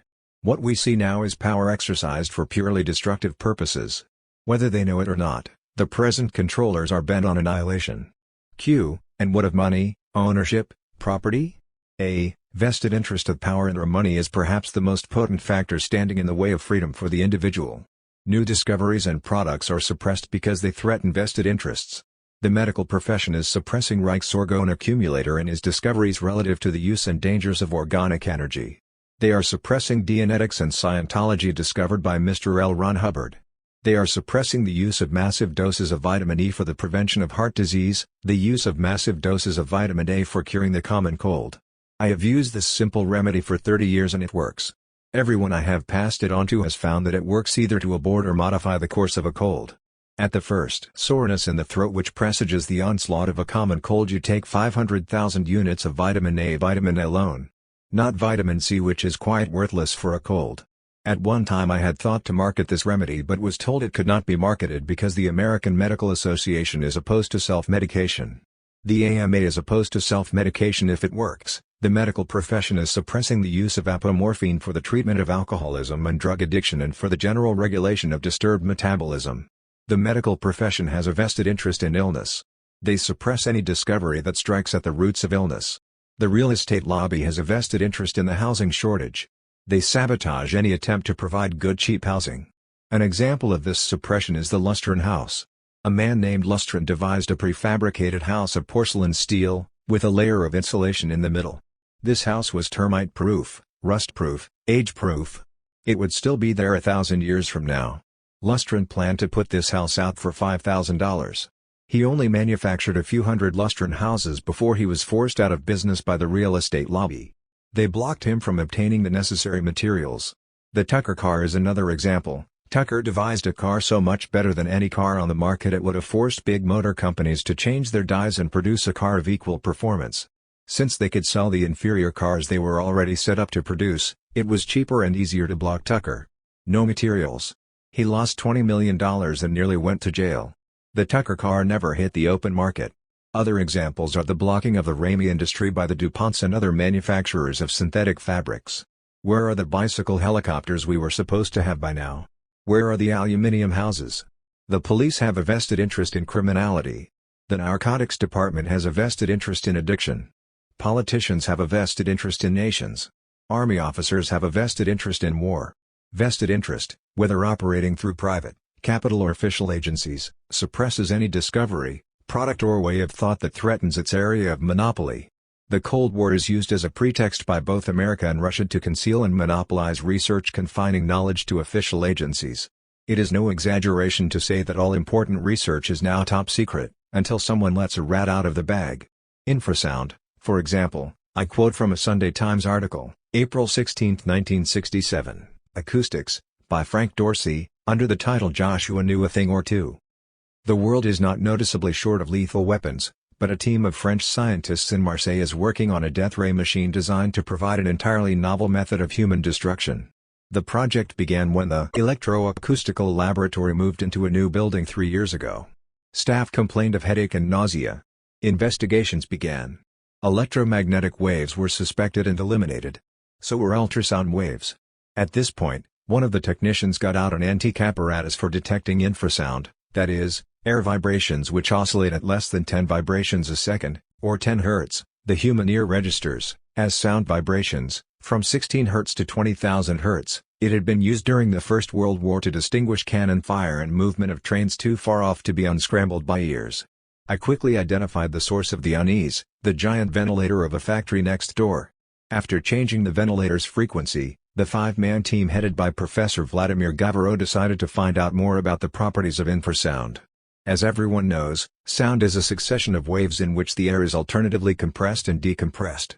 Fast vibrations either go right through solid objects or bounce off them, usually doing relatively little harm even when very powerful. But slow vibration, below the hearing level, can create a sort of pendulum action, a reverberation in solid objects that quickly builds up to intolerable intensity. To study this phenomenon, the team built a giant whistle, hooked to a compressed air hose. Then they turned on the air. Professor Gavreau says, "Luckily, we were able to turn it off quickly. All of us were sick for hours. Everything in us was vibrating, stomach, heart, lungs. All the people in the other laboratories were sick too. They were very angry with us. The first blast was audible only down to 190 Hz. It had an acoustical force of about 100 watts, compared with 1 watt for a football referee's whistle. From then on the team worked at lowering the frequency, but carefully kept the power input down. A bigger whistle was built, measuring about 5 feet across. It emits a very low but audible tone, at about 37 Hz. If turned on full blast, it would develop 2,000 watts, and the building would fall down like the walls of Jericho before Joshua's trumpet. At the pressures used, it has done no more than put cracks in the ceiling. The team has discovered that the wavelength most dangerous to human life is 7 Hz. At 7 Hz, turned on very softly, one has a vague impression of sound, and a general feeling of discomfort. At 3.5 Hz, nothing can be heard directly, but there is a curious incidental effect. Nearby sounds, such as air hissing into the pipe, take on a pulsing quality, at 3.5 pulsations a second. All sounds in the neighborhood seem to ululate rhythmically. The team has suffered from its experiments. Some of the invisible injuries appear to be persistent. It not only affects the ears, Professor Gavreau says, but it works directly on the internal organs. There is a rubbing between the various organs because of a sort of resonance. It provokes an irritation so intense that for hours afterwards any low-pitched sound seems to echo through one's body. In developing a military weapon, scientists intend to revert to a policeman's whistle form, perhaps as big as 18 feet across, mount it on a truck and blow it with a fan turned by a small airplane engine. This weapon, they say, will give forth an all-destroying 10,000 acoustic watts. It could kill a man 5 miles away. There is one snag: at present, the machine is as dangerous to its operators as to the enemy. The team is working on a way to focus it. Various systems of baffles have been tried, but the most promising method appears to be propagation of a different and complementary sound a wavelength backward from the machine. This changes the frequency of air wavelength moving in that direction, thus protecting anyone to the rear. There is, of course, a much simpler means of protection: turn the machine on from a safe distance. This summary of Professor Vladimir Gavreau's experiments with infrasound is based on the Sunday Times article. A much more comprehensive article has appeared in an American periodical, The National Enquirer, Volume 42, Number 27, March 10, 1968. Professor Gavreau's discovery has been patented and anybody can obtain the plans and full description from the French Patent Office upon payment of 2 francs. Undoubtedly top-secret projects are exploring the military potentials of infrasound. Since sublethal infrasound paralyzes the mental functions, as Professor Gavreau put it, I could not add 2 and 2, well add 2 and 2 and you will see that infrasound is an ideal weapon against dissident elements within the establishment. It is to be hoped that hobbyists will obtain the plans and experiment. The materials necessary are cheap and easily obtained. Perhaps infrasound has therapeutic properties at low volume and borderline infrasound might add a new dimension to pop music. Another scientist who freely published his discoveries was Wilhelm Reich. He died in a federal prison. Most of you know something of Reich's experiments, discoveries and theories, so I will not undertake a detailed rundown here. You can still buy Reich's books despite the book burning carried out by the pure food and drug pigs in emulation of their Nazi prototypes. I would like to draw attention to Reich's experiments with DOR, deadly orgone radiation. DOR is produced by putting any radioactive material into an orgone accumulator. In Reich's experiments very small quantities of radioactive material were used. Nonetheless, the effect is described as being hit on the head with a sledgehammer. One experimenter nearly died as a result of exposure. Very dilute exposure produces mental confusion, depression, anxiety and restlessness. Like infrasound, DOR has a range from the almost imperceptible to the lethal. The experiments with DOR are fully described in the selected writings of Wilhelm Reich in the chapter entitled Orgone Physics. This book, published by Vision Press Limited, Saxony House, 74A, Regent Street, London, is obtainable in the Indica Bookshop, 102, Southampton Row. Anyone with a radium watch dial can duplicate these experiments. It seems that immunity to DOR is conveyed by gradient exposure. In fact, the purpose of the DOR experiments was to find a means of conveying mass immunization to radiation sickness. As you know, Reich's books and papers were burned, his experiments outlawed and he himself imprisoned. It is to say the least probable that top-secret experiments with DOR are being carried out by official agencies. Experiments which offer any possibility of immunization to radiation sickness certainly deserve to be fully explored and widely publicized. Mr. L. Ron Hubbard, the founder of Dianetics and Scientology, has also been persecuted by the Pure Food and Drug Department. To date, Mr. Hubbard has refused to publish his advanced discoveries. There is every indication that the discoveries of Scientology are being used by the CIA and other official agencies. With these discoveries already in the worst possible hands, it is to be hoped that Mr. Hubbard will reserve his present policies. To Mr. Hubbard belongs the credit for making public a secret weapon used extensively by the Americans and the Russians in their dreary Cold War farce. This weapon is pain drug hypnosis. Ordinary hypnosis cannot force the subject to act against his moral code or his own interests and survival. Pain drug hypnosis can. The subject is drugged into unconsciousness, beaten in a way that will leave no mark, telephone book, hard pillow, and given suggestions. He will obey these suggestions without knowing that he has been drugged and subjected to pain drug hypnosis. He will obey these suggestions however much they may conflict with his moral code or his interests. Even suicide can be so induced. In the case of Reich and Hubbard, discoveries have been suppressed by official agencies in all probability to mask secret experiments along the same lines. A recent article in Esquire magazine written by a former CIA agent contains this anecdote. A man with photos of the Bay of Pigs was on the way to a newspaper office when the agent who was tailing him called a special number in Washington. On the way to the newspaper office he was run down by a laundry truck. Not so easy to be sure of nailing someone on a walk across town. After all, people do look before crossing a street. I would venture the guess that he was pushed in front of the laundry truck by a laser. Lasers can move satellites in and out of orbit. They could push someone in front of a truck. Is this knowledge in the best hands? 9 years ago in Amsterdam, I talked with a Dutch chemist who told me they had synthesized a drug infinitely more potent than LSD, and could not take the responsibility of testing this drug on human subjects, owing to the possibility of the chapter entitled Orgone Physics. This book, published by Vision Press Limited, Saxony House, 74A, Regent Street, London, is obtainable in the Indica Bookshop, 102, Southampton Row. Anyone with a radium watch dial can duplicate these experiments. It seems that immunity to DOR is conveyed by gradient exposure. In fact, the purpose of the DOR experiments was to find a means of conveying mass immunization to radiation sickness. As you know, Reich's books and papers were burned, his experiments outlawed and he himself imprisoned. It is to say the least probable that top-secret experiments with DOR are being carried out by official agencies. Experiments which offer any possibility of immunization to radiation sickness certainly deserve to be fully explored and widely publicized. Mr. L. Ron Hubbard, the founder of Dianetics and Scientology, has also been persecuted by the Pure Food and Drug Department. To date, Mr. Hubbard has refused to publish his advanced discoveries. There is every indication that the discoveries of Scientology are being used by the CIA and other official agencies. With these discoveries already in the worst possible hands, it is to be hoped that Mr. Hubbard will reserve his present policies. To Mr. Hubbard belongs the credit for making public a secret weapon used extensively by the Americans and the Russians in their dreary Cold War farce. This weapon is pain drug hypnosis. Ordinary hypnosis cannot force the subject to act against his moral code or his own interests and survival. Pain drug hypnosis can. The subject is drugged into unconsciousness, beaten in a way that will leave no mark, telephone book, hard pillow, and given suggestions. He will obey these suggestions without knowing that he has been drugged and subjected to pain drug hypnosis. He will obey these suggestions however much they may conflict with his moral code or his interests. Even suicide can be so induced. In the case of Reich and Hubbard, discoveries have been suppressed by official agencies in all probability to mask secret experiments along the same lines.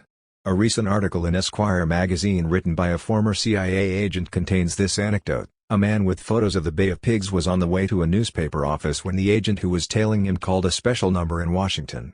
On the way to the newspaper office he was run down by a laundry truck. Not so easy to be sure of nailing someone on a walk across town. After all, people do look before crossing a street. I would venture the guess that he was pushed in front of the laundry truck by a laser. Lasers can move satellites in and out of orbit. They could push someone in front of a truck. Is this knowledge in the best hands?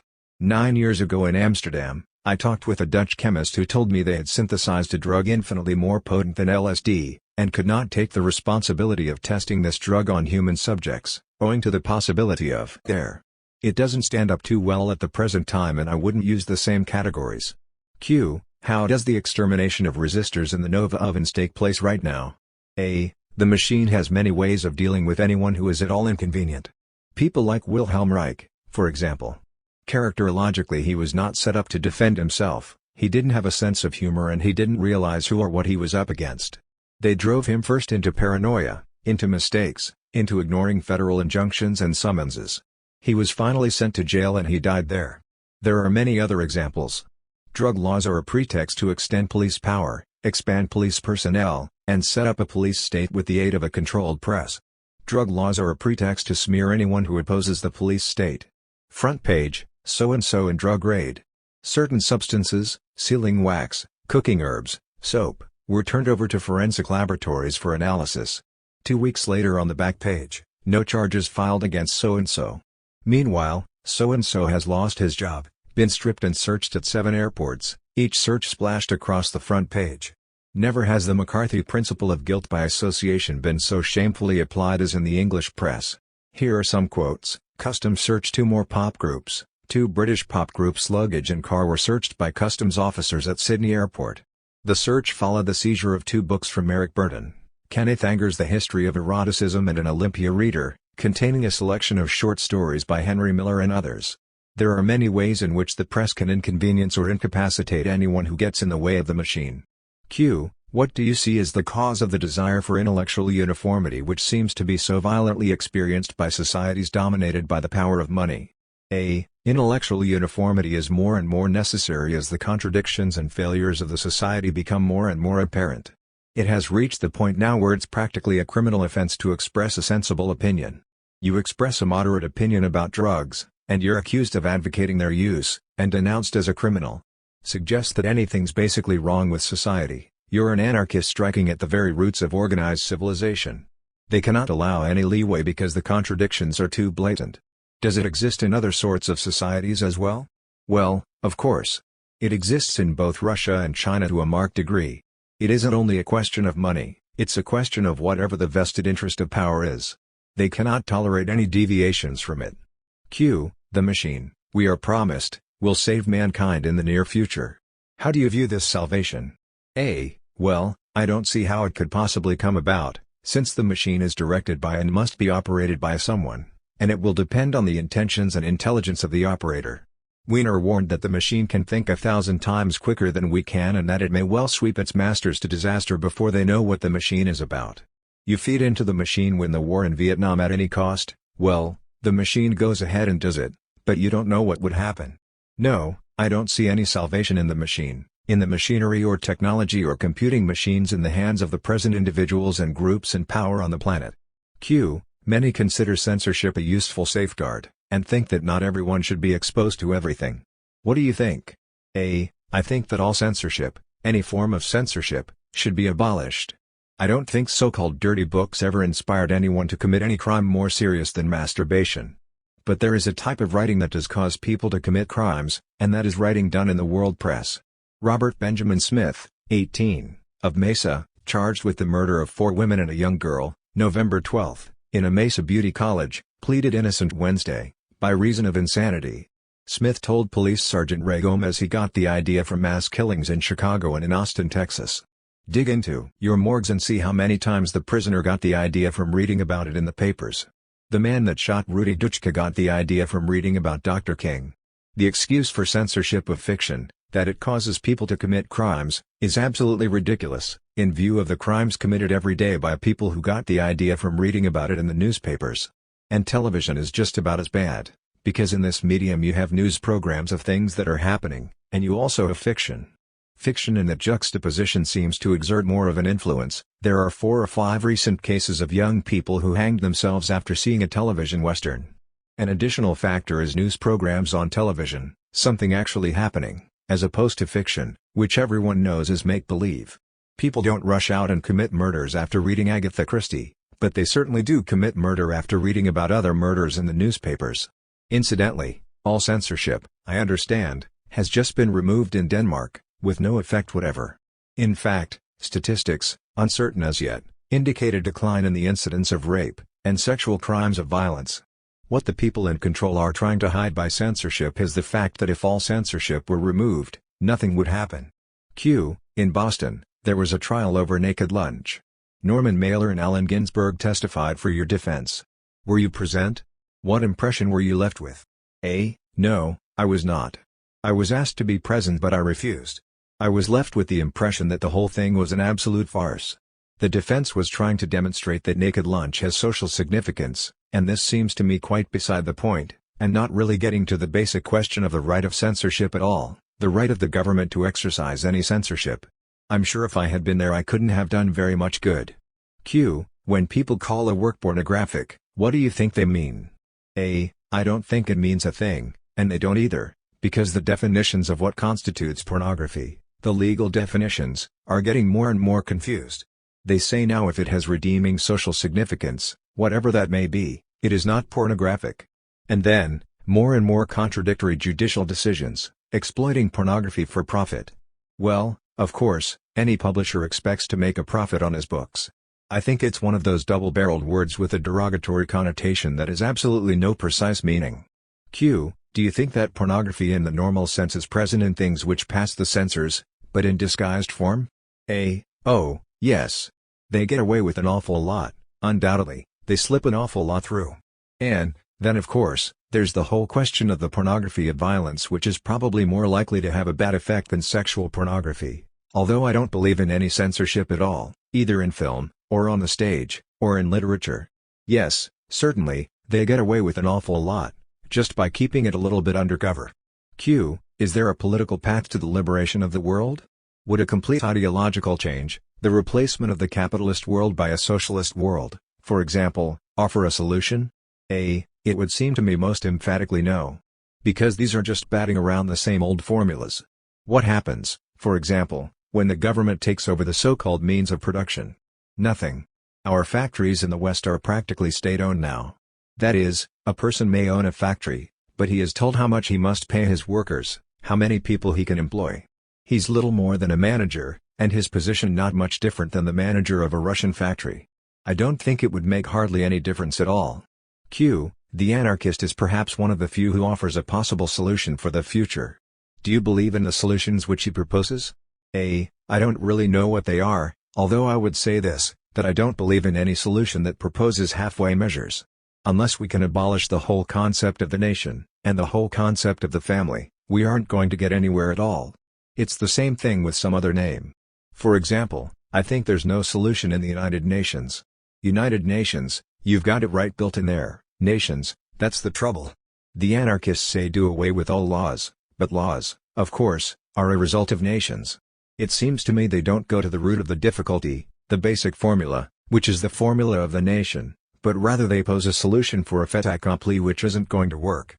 They leave the nation in existence, and say that we will abolish the laws. It's like trying to abolish the symptoms of a disease while leaving the disease itself untouched. Q. Could the elimination of money alter the structures of society? A. 1959, minutes to go I wrote, I'm absolutely weak I can only just totter home darling the dollar has collapsed. Minutes to Go, which incorporates the first cut-up experiments, has turned out to be a prophetic book. You see, there is something wrong with the whole concept of money. It takes always more and more to buy less and less. Money is like junk. A dose that fixes you on Monday won't fix you on Friday.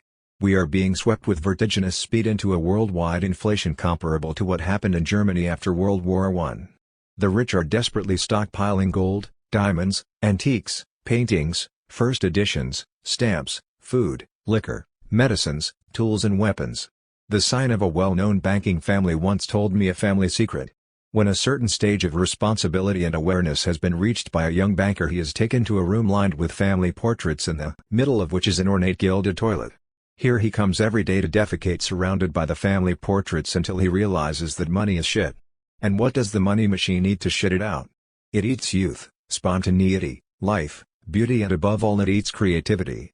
It eats quality and shits out quantity. There was a time when the machine ate in moderation from a plentiful larder and what it ate was replaced. Now the machine is eating faster, much faster than what it eats can be replaced. That is why by its nature money is worth always less. People want money to buy what the machine eats to shit money out. The more the machine eats, the less remains. So your money buys always less. This process is now escalating geometrically. If the West does not start a nuclear war first, their monetary system will fall apart through the inexorable consumption by the machine of life, art, flavor, beauty to make more and more shit which buys less and less life, art, flavor, beauty because there is less and less to buy. The machine is eating it all. The time must come when money will buy nothing because there will be nothing left for money to buy. Money will eliminate itself. Q. The beat/hip axis, notably in such figures as Ginsberg, want to transform the world by Jove and nonviolence. Do you share this interest? A. Most emphatically no. The people in power will not disappear voluntarily. Giving flowers to the cops just isn't going to work. This thinking is fostered by the establishment. They like nothing better than love and nonviolence. The only way I like to see cops given flowers is in a flower pot from a high window. Q. Do you believe in the peace-bringing virtue of disarmament? A. No. It isn't going to occur. For one thing, it isn't occurring, can occur, in terms of itself. As soon as you have armaments, disarmament becomes very unlikely. The whole absurdity of spending money on armaments in the first place is an outgrowth of the basic formula of a nation, and until that formula is attacked at its vegetable root, which is the biologic family, there isn't going to be any real disarmament, just talk and committees and nonsense. Q. What do you think about capital punishment? A barbarous practice. Of course, it should be eliminated everywhere. Q. Do good and evil really exist? A. Not in the absolute sense. Something is good or evil according to your needs and the nature of your organism. What opposes or tries to annihilate any person or species is seen by that person or species as being evil. I think it's naive to predicate any absolutes there, it only has reference to the conditions of life of a given organism or species or society. Q. What do you think of the penal system? A. Preposterous, it's left over from the Middle Ages. In the first place, society makes all these criminals quite deliberately, these great concentration camps, where they dump people known as criminals. Many of them are psychopaths, that is, they are refractory to control. As soon as they become criminals, there will be no more trouble from them at all. They're right in that game of cops and robbers for life, in a concentration camp. But now they've begun extending this concentration camp, extending it, by making more laws and making more people criminals. If all the laws were enforced, they'd have practically everyone in the concentration camp, and everyone else would be necessary to guard them. They have reached an impasse. They must either admit that the whole thing is a farce and that laws are not meant to be enforced, or change them, or enforce them. And they're afraid to do any one of those three things. They cannot admit that the thing is a farce, they will not make any basic changes. Enforcing these laws would be, of course, The most dangerous thing they could do, in America they would have a good 30 to 40 million people in jail, and how many would it take to arrest, guard, process these offenders? Well, you'd have the whole country a shell around a great sullen core of violators. How could they carry on with national defense if they put all the young people in jail? Where would their soldiers be in the event of an attack? They temporize, just the same way that England does. They won't make any basic changes. They keep saying it can't happen here, it happened in France, but England is different. The whole Western world is foundering in absolute stupidity, trying to make things work that can't possibly work. The Scandinavian countries are often cited as examples of successful countries. It's an easy job, it's smaller. For example, in Denmark, they've got 4 million people, who are more or less homogeneous. They don't have a crime problem. You can't commit a crime in Denmark, everyone would know about it right away. They don't have any slums. They don't have any underworld, no place where people could dispose of stolen goods. They've really made crime, on any scale, impossible there. Of course, they have a very enlightened penal system for the people who do commit crimes, the occasional murder, same as in Sweden. They're simply smaller, more homogeneous countries and it's much easier to control the factors. There's no poverty there, you're not allowed to be poor. People are not very happy, but they're certainly well taken care of. Are they happy anywhere? They're certainly happier in Spain with all the poverty than they are in Sweden with all the prosperity and their high living standard. But then, Spain is a good example of a highly controlled country with a repressive government, a religious bugbear, just about everything. Just about everything. They have all sorts of troubles. But you see, poverty keeps people busy. You see happiness there in the faces of the people on the streets that you do not see on Swedish streets. It is necessary always to create as many new conflicts as possible, and always aggravate existing conflicts. Could that be a definition of politics? Yes, I think someone has written a book recently pointing out that war is absolutely essential to the maintenance of modern society, and they've always got to keep one going somewhere. They're necessary both psychologically and economically. You see, the whole concept of a nation depends on the hostility of another nation on the other side of a line. If you didn't have that factor of hostility, if there were no conflicts of interest and politicians couldn't create any conflicts, the lines would break down. And they wouldn't have a nation to rule. What would happen in a state in which normal men ruled? Well, I object to the word normal, I don't know what it means. Average people who might be intolerant of, might suffocate extraordinary people. I think it would be an absolute nightmare, and it's very likely to occur, because with overpopulation there are more and more so-called normal men, that is, just ordinary stupid sons of bitches. That's another great problem, this overpopulation, which results from the concept of a nation, the necessity for armies, and the necessity for large numbers of people to produce and consume consumer goods. With overpopulation the quality of the human stock is declining disastrously. They're becoming more and more stupid, more and more incompetent, and there are more and more of them. What do you think of contemporary America? At the official level a nightmare. Difficult to believe that people in positions of power who form the foreign and domestic policies of America could be so stupid and so basically ill-intentioned. Conformity on the part of a vast middle class, the Wallace folks, and dissent on the part of young people, intellectuals and the professions have reached an unprecedented scale. I don't think there is any country where dissent is so widespread or where dissent has a better chance of affecting basic changes. I think more is happening in America today in the sphere of politics and the arts than is happening anywhere else. Censorship has almost ceased to exist. Of course any visitor from the old world, and returning after so many years in Europe and Africa I have the eyes of a visitor, is impressed by the standard of comfort and service. Central heating. Good inexpensive food right by your door at any hour of the day or night. I say without reservations America now has the best food in the world and for the money you spend it is perhaps the cheapest country in the world. Certainly much cheaper than London, Rome or Paris. I have just returned from America and found that it has changed almost beyond recognition since I was last there 3 years ago. America may well be the hope of the world. It is also the source of such emotional plagues as drug hysteria, racism, Bible Belt morality, Protestant capitalistic ethic, muscular Christianity that have spread everywhere transforming this planet into an annex of hell. Do you conceive a way in which the USA can surmount the problems posed by foreign policy and integration without undergoing a radical governmental change?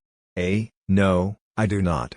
There's not a politician in America that will admit that there's anything basically wrong. They think you can just patch the thing together and they will not examine their basic premises and realize that the whole thing is unworkable.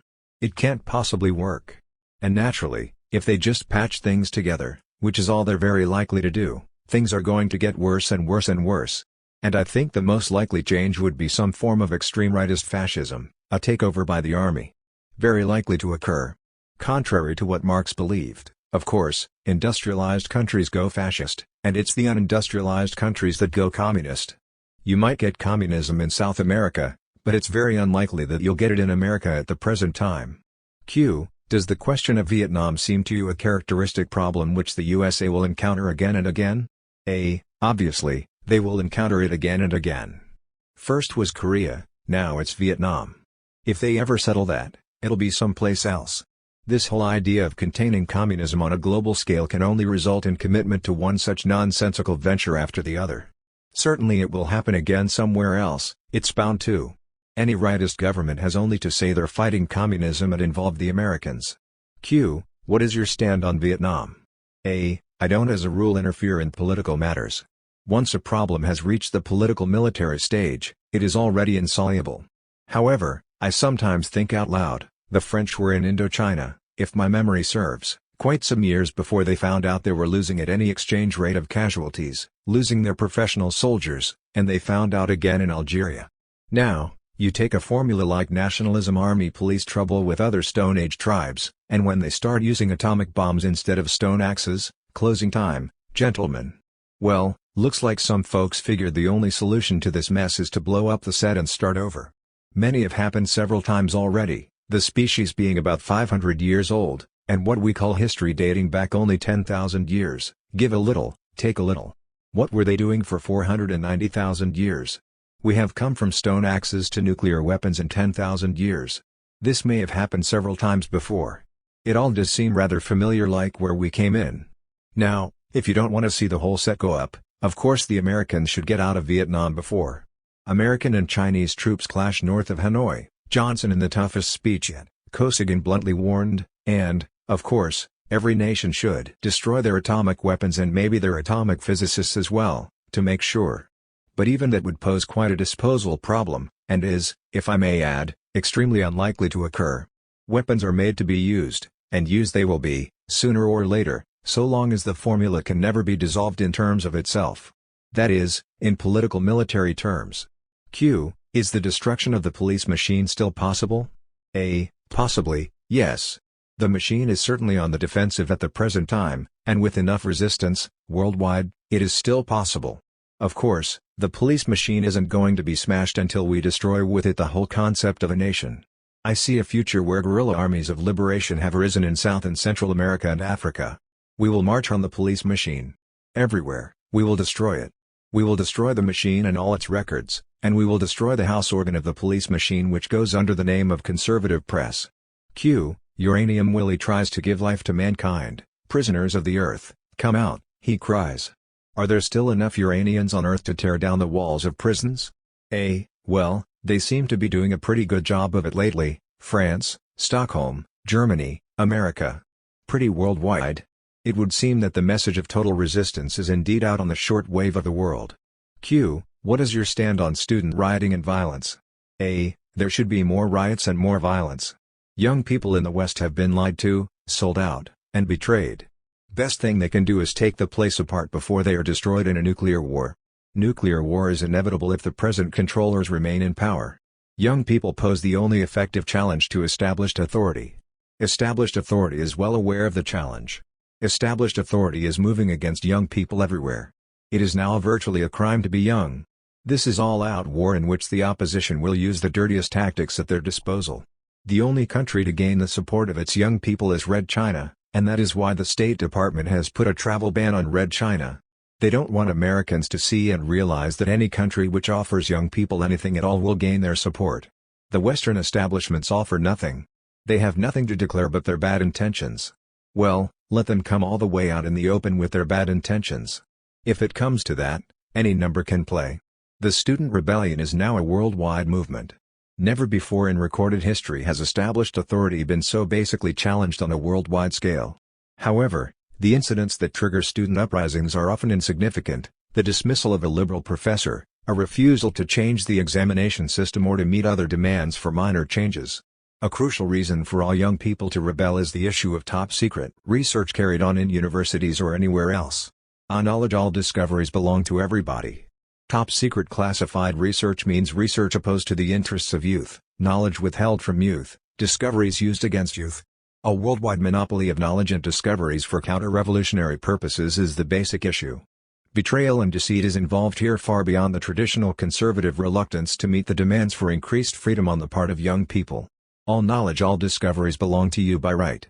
It is time to demand what belongs to you. To put it country simple, the game is rigged. Who is the aggressor in a three-card Monte game like this? The rube who finds out he has been cheated and tries to get his money back, or the crooked dealers?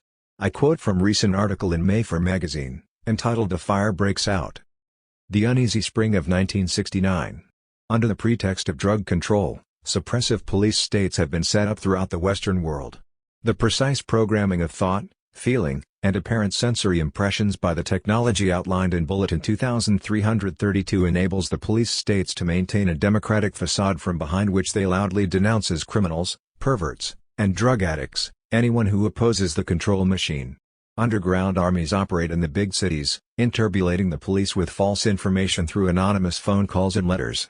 Police, with drawn guns, erupt at the senator's dinner party, a very special dinner party too, that would tie up a sweet thing in surplus planes. We've been tipped off a nude reefer party is going on here. Take the place apart, boys, and you folks keep your clothes on, or I'll blow your filthy guts out.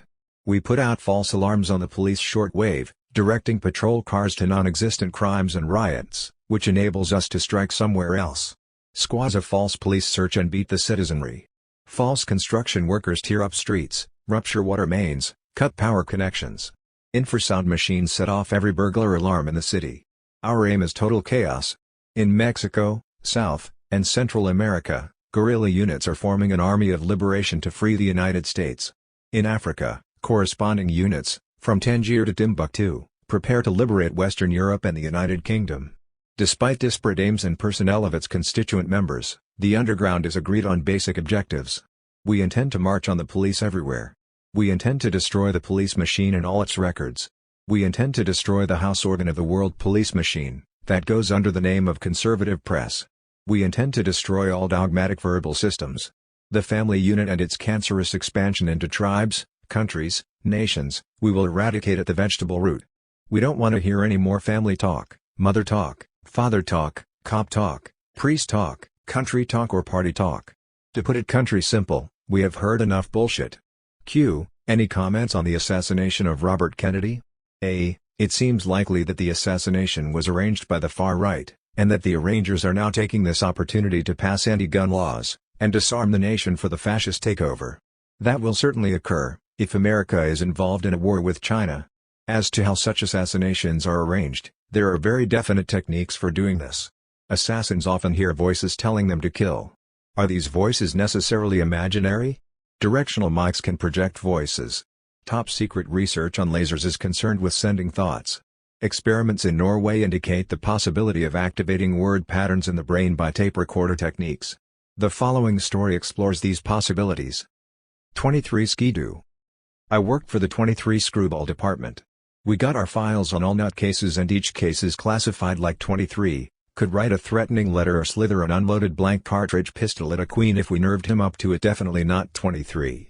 That is assassin timber. Now for that the old reliable is the quiet type, read the Bible, kept to himself, far away look in his eyes. It was a dreamy look and at the same time it was a disagreeable look, but nobody liked to look at it so it passed unnoticed until one day just as the consul got out of his car at 10:23 a.m. he was amazed to be approached by what he took to be an uncouth beggar carrying a Bible in one hand and in the other what later turned out when extracted from the consul's spine after repeatedly penetrating his liver and abdomen to be an 8-inch boning knife.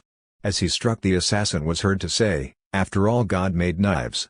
Overpowered by consular guards and turned over to the police, the assassin admitted to being a member of the dreaded Fly Talks movement, an extremist sect who hold hashish and horror, getting their kicks largely from vitamin deficiency, a preparation like that you can get on his line. Sweet and clear. Can you hear me, Homer? Of course you can. I'm telling you what you have to do, Homer. We will protect you, Homer. Flying saucers will be waiting after you have done our bidding.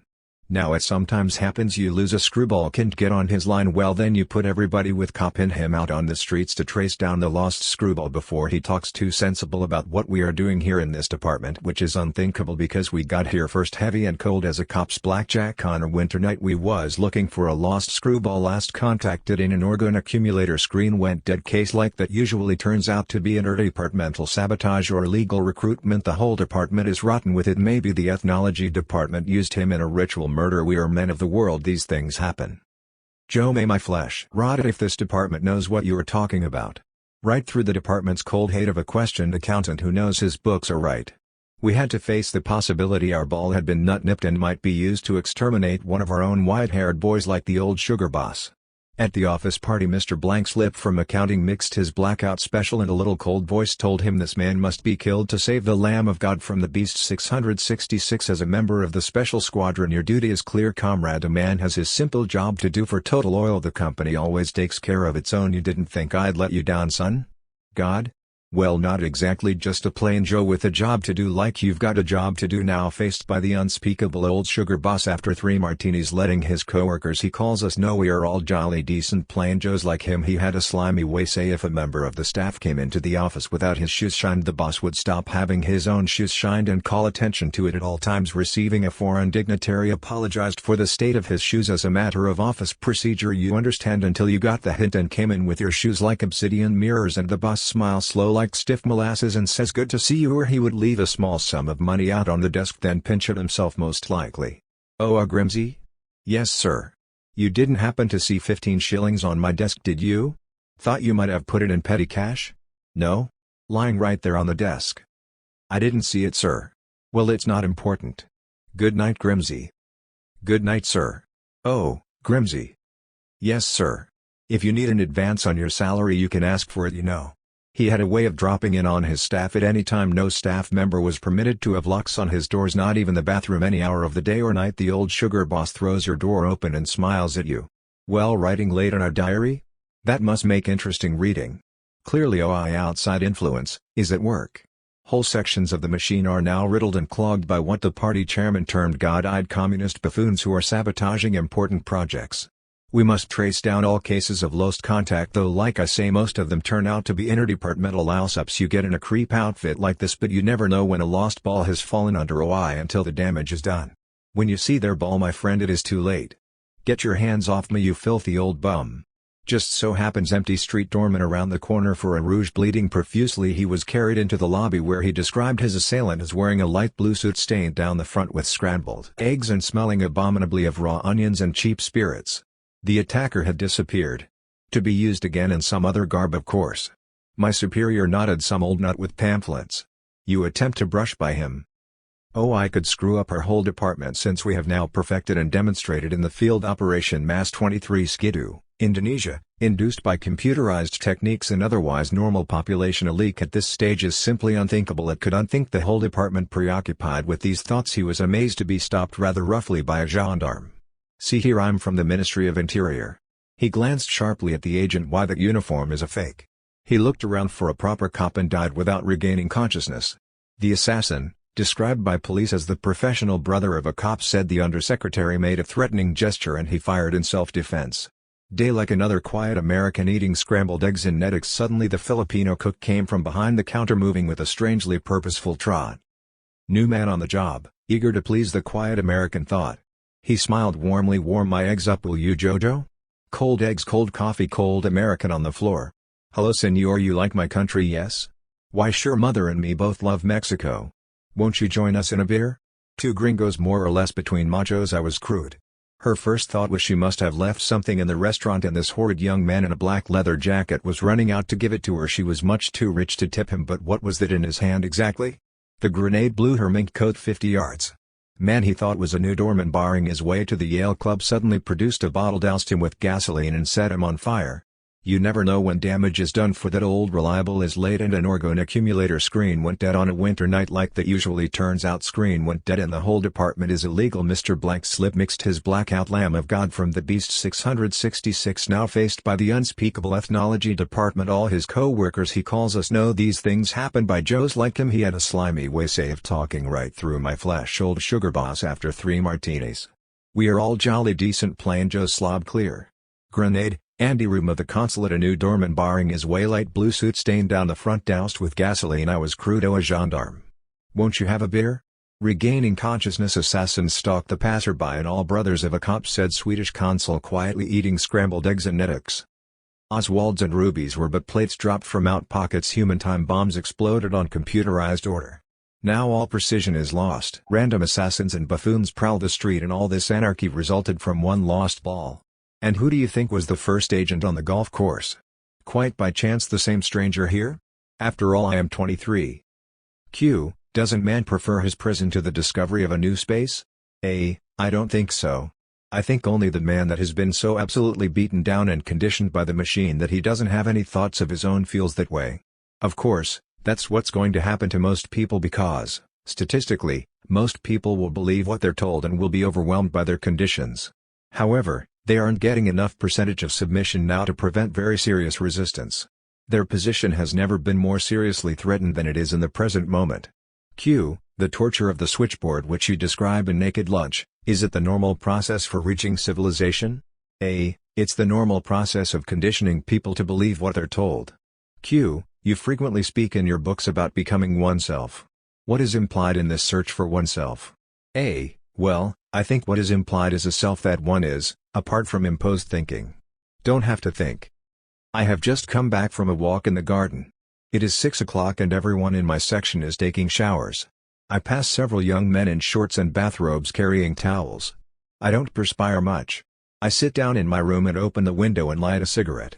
On the floor of my room the two servants who cook and serve the food are giving their little girl a geography lesson, maps spread out on the floor. I watch them through cigarette smoke. Their presence does not touch me. The center is somewhere in Austria and at this time in midsummer it is hot and sticky. I have been here about a month. What I am here to learn is a new way of thinking. There are no lessons and no teachers. There are no books and no work to be done. I do almost nothing. The first step is to stop doing everything you have to do. Mock up a way of thinking you have to do. This is one exercise derived from Scientology we have all studied at one time or another. Exercise loosens the hold of enforced thinking and extends the range of don't have to think. Example, you have to run the things you are going to do today, write letters, call so-and-so, take clothes to laundry, see about getting the radiators fixed. You run these items 10 times when once is already too much. So mock up a run of imaginary errands. Now mock up some thinking you don't have to do. Select a person whose way of life is completely different from yours and mock up his thinking. Example, you have to mock up interviews or situations in which you play an effective role before imaginary audience. Well, mock some up. Now mock up some enforced thinking you don't have to do. Somebody else's enforced thinking. What Dutch Schultz the numbers racketeer had to think, what a hotel manager has to think, what a poor Moroccan farmer has to think. Wind up is you don't have to think anything. And then? In this section there are students like myself. I share my room with one of them. He is taking a shower. It is a long narrow room like a quarter-high ceiling, stained marble fireplace, toilet articles on the shelf above it, 2 narrow beds, 2 wardrobes, a porcelain stove disconnected for the summer. There is a potted rubber plant on top of the stove. I am sitting in a worn leather armchair by the window which has panes of some plastic like they used to cover the greenhouse and seed beds in the garden. There is a sink with a mirror on a nail for washing and shaving. The door is open on a portico and beyond is a garden where we eat under vine trellises. Dinner will be at 7, a fruit soup, meat, salad, beer, a pudding or dumpling. After dinner I will walk in the chateau garden down by the fish pools and throw bread to the fish or sit in the common room which has leather sofas and bronze statues, old copies of the Illustrated London News picture periodicals in German and Italian. I can't say much about the roommate. He is a vague shape under a thin blanket. Mostly we don't see each other since he is out of the room when I am here. I do know he is a student like me and not a staff member. The staff members are distinguished from students by the fact that they have duties however light. They are couriers, expediters and the like, that is they sometimes deliver messages or carry boxes from one place to another. The staff members resent the students and greet us with eyes averted, muttering sullenly. There is only one person I have seen that gives orders to the staff. This is a young woman who lives in the chateau above the garden. She occasionally comes out to send some staff member to find another or to give instructions to the gardener. He complained to me this afternoon that she expects me to get down in the ground and grow there myself. The grounds are not well maintained and the general impression is one of neglect. The cooking for our section is done by a fat middle-aged woman. Her husband serves the meals and does just enough cleaning so our quarters are bearable. He wears lederhosen and smokes a clay pipe. Coffee and rolls in the morning, cold soup, fish and fruit for lunch, soup, and dessert for dinner. Beer is served only with dinner. At lunch we have cider. The new way of thinking has nothing to do with logical thought. It is no oceanic organismal subconscious body thinking. It is precisely delineated by what it is not. Not knowing what is and is not knowing we know not. Like a moving film, the flow of thought seems to be continuous while actually the thoughts flow, stop, change and flow again. At the point where one flow stops there is a split-second hiatus. The new way of thinking grows in this hiatus between thoughts. I am watching the servants on the floor pointing to the map and not thinking anything about what I see at all. My mind moves in a series of blank factual stops without labels and without questions. The objects around me, the bodies and minds of others, are just there and I move between them without effort or comment. There is nothing to do here, no letters to answer, no bills to pay, no goals, barriers or penalties. There are no considerations here that would force thinking into certain lines of structural or environmental necessities. The new way of thinking is the thinking you would do if you didn't have to think about any of the things you ordinarily think about, if you had no work to do, nothing to be afraid of, no plans to make. Any exercises to achieve this must themselves be set aside. It's a way you would think if you didn't have to think up a way of thinking you don't have to do. We learn to stop words to see and touch words to move and use words like objects. The servants have gone to fix dinner. I kick off my slippers and stand up. I take off my shirt, slip off pants and underwear and sit down naked in the chair, feeling the leather where the late afternoon breeze has touched it cool against my back. All of us have had more or less the same training. I see a red brick building over a river, dim, jerky, far away, the academy. The original academy program was predicated on the assumption that such an academy could be established without opposition. The assumption proved erroneous. Never have the forces of suppression been more desperately mobilized to block any training that would enable students to challenge the parasitic persistence of unworkable establishments. In consequence, academy training had to be decentralized and camouflaged. We take karate and aikido training in the schools scattered through large cities of the world, our Scientology training at Scientology centers. Other courses are provided by a network of institutes and foundations, often short-lived. The training is often interrupted. 3 months of karate then Scientology take up all my time, and just before the advanced Scientology courses I am shifted to Cairo for an intensive course in Egyptian hieroglyphs. This center is closed down by the government. After that there is a weapons course financed by a rightist billionaire in East Texas where we learn to use every weapon from a crossbow to a laser gun, a seminar in Black Magic of Africa sponsored by an ethnology institute in London that is always short of funds, a volunteer experiment in prolonged sense withdrawal set up by the U.S. Navy which ended in a congressional investigation of brainwashing, a free fall club in North Dakota, skin diving, and just when I am getting used to the aqualung we are thrown out of Ceylon where the program is, and I do a yoga stint in northern India. Next thing I was exposed to Dora in Norway. The reference book on Dora is Wilhelm Reich's Selected Writings published by the Noonday Press of New York, page 351, Orgone Physics. In its simplest form, Reich's orgone accumulator is a box of wood or any organic material lined with sheet iron. More powerful accumulators can be made by adding additional layers of iron and organic material, and accumulators of 100 alternate layers have been constructed. In 1950 Reich discovered that even small quantities of radioactive material placed in an orgone accumulator give rise to what he calls DOR, deadly orgone radiation. Exposure to DOR can produce severe symptoms or death, but gradual exposure to controlled dosage builds up a generalized immunity. I quote from Orgone Physics, "The experiments were planned with the prospect of finding a powerful antidote against nuclear radiation sickness. The experiments turned out to be more dangerous than he had anticipated. Workers experienced the following symptoms: a penetrating salty taste turning slightly bitter or sour on the outstretched tongue, severe conjunctivitis, nausea, a spring-like pressure around the forehead, cold shivers alternating with hot flashes. In some cases the skin became mottled. In addition to these general symptoms, DOR attacked each person at his or her weakest point. Those who had a history of liver illness became jaundiced, etc. However, the effect of DOR was to bring the illness into the open and eliminate it. Not only did all workers return to good health after a few weeks more, they felt particularly strong and active after DOR was disrupted. We have the distinct impression that those who had participated in the experiments had developed a certain immunity to the DOR effects. We have obtained a most powerful weapon against radiation sickness. However, the health qualities of DOR will be obtainable only by careful dosage. One doctor working on this project nearly died as a result of overexposure to DOR.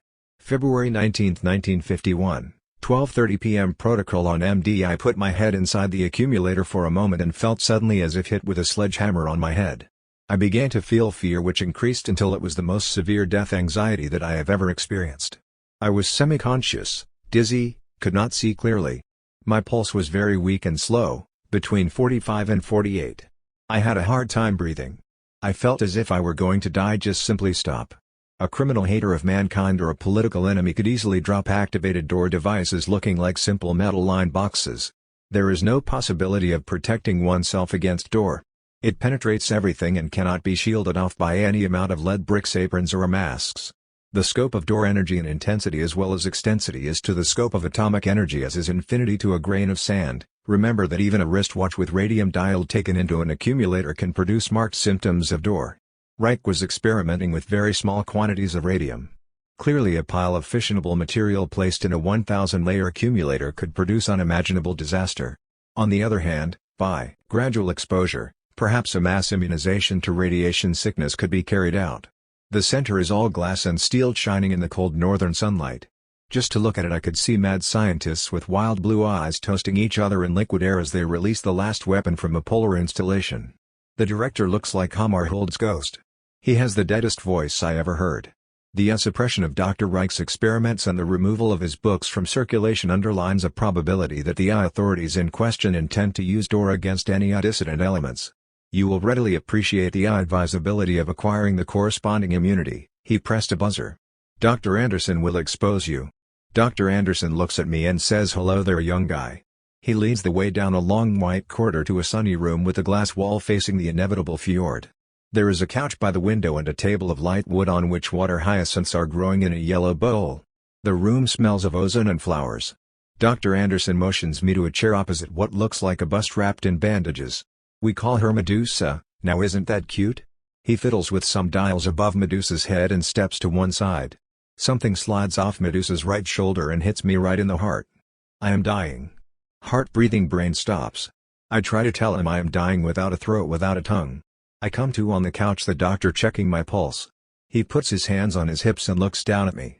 "Well, chicken, I think you'll live." I sit up and then stand up. "How do you feel?" "Hi, man, floating." I look out the glass wall and that postcard fjord explodes in my brain, green and pink and blue. "You'll be wanting a sauna now." I get 9 exposures over a 3-week period. By the end of the series I hardly feel it at all. The director tells me I am now immune.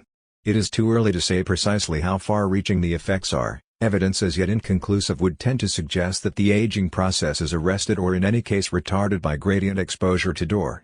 I will tell you in strictest confidence that you may be in a sense immune to death itself. And I said, what would believe it? There are study courses in virology, linguistics and general semantics, a course in assassination techniques, an improvised weapons and riot course. Any one of these disciplines could become a way of life, but there is someone we never see who keeps us moving and rotating. The point is to apply what we have learned from one discipline to another and not get stuck in one way of doing things. Sometimes I am together with other academy students in a course, but more often I am not. I have never seen any of these students before. They all had the academy look at once, probing and impersonal, remote and alert.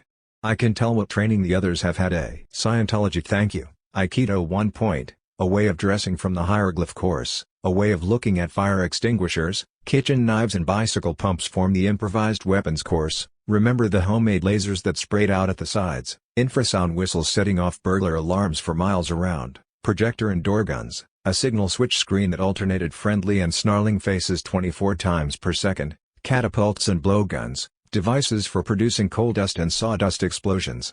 My roommate comes in at this point with a towel around his hips. I have never seen him before. I know that his name is Harper. His body is a mold filled with light, a mold that will soon be empty. I think this is the last course. The courses are all toys in a game of survival. The hunter must hunt to live. Saber-toothed tigers threaten the hunter. Look at factories and atom bombs. Artifacts, toys in a game of survival. Nations must produce to live. The Chinese and the Russians threaten our peaceful cities. Look at the human brain. This too is an artifact. The St. Louis Academy was a rambling red brick building on a bluff over the river. A twilight like blue dust was settling into the river valley when Bill Harper, a beginning student, descended from a horse-drawn carriage. Cool remote Sunday, fresh southerly winds a long time ago. Light years away, the academy that never was and never could have been. The brain could not let it happen, or it would have happened thousands of years ago. The brain will not allow you to find out how easy it is to solve problems. Once problems are solved, the brain artifact becomes obsolete. What is a problem? Mr. Hubbard has defined a problem as postulate counter postulate, intention counter intention. The brain artifact has a built-in mechanism that prevents it from solving problems, and that mechanism is the word. The brain can only produce more survival artifacts that produce more problems. In this last course we have rubbed out the word. The brain artifact with its self-limiting word mechanism is now obsolete. It is not made of metal or flint. It will leave no trace behind except the limestone mold of an empty house. Q. You wrote, "I am not two, I am one." What are the consequences of this unity? A. I've spoken of unworkable formulas, and possibly the most unworkable formula is the whole concept of a dualistic universe. I don't think that there is really room for more than one person, that is, one will, on any planet. As soon as you get two, you get trouble. Dualism is the whole basis of this planet, good and evil, communism, fascism, man, woman, etc. As soon as you have a formula like that, of course you're going to have trouble. The planet is populated by various groups, and their conditions of life are completely incompatible, and they aren't going to get together. It isn't a question of they're just getting together and loving each other. They can't, because their interests are not the same. Just take men and women for example, they'll never get together, their interests are not the same. Q. What is the value of intelligence in the search for oneself? A. Intelligence I would define simply as the ability to adapt oneself to new situations and environments and solve problems, obviously a useful instrument that will probably be laid aside eventually. The whole human brain is actually an artifact, and when you don't need an artifact, you throw it away. Q. The value of science? A. Science? I don't know how you define science. We know in general what we mean by it, an overall method of evaluating information according to experimental data, and as such it is obviously valuable. Q. Nothing is true, everything is permitted, Hassan Sabbah says. Is this the principle of freedom? A. Yes, I would say that. If nothing is true, then everything is permitted. That is, if we realize that everything is illusion, then any illusion is permitted. As soon as we say that something is true, real, then immediately things are not permitted. Q. Is love a solution? A. I don't think so at all. I think love is a virus. I think love is a con put down by the female sex. I don't think that it's a solution to anything. Q. How do you feel about human beings? A. They have possibilities of development, but they aren't going to realize them unless they can get rid of the factors and the individuals who are suppressing them and deliberately keeping them right where they are, not only suppressing them but shoving them down further so they're getting stupider and stupider. Nothing basically wrong with the human beings themselves, but they certainly will have to take a very basic forward step in evolution.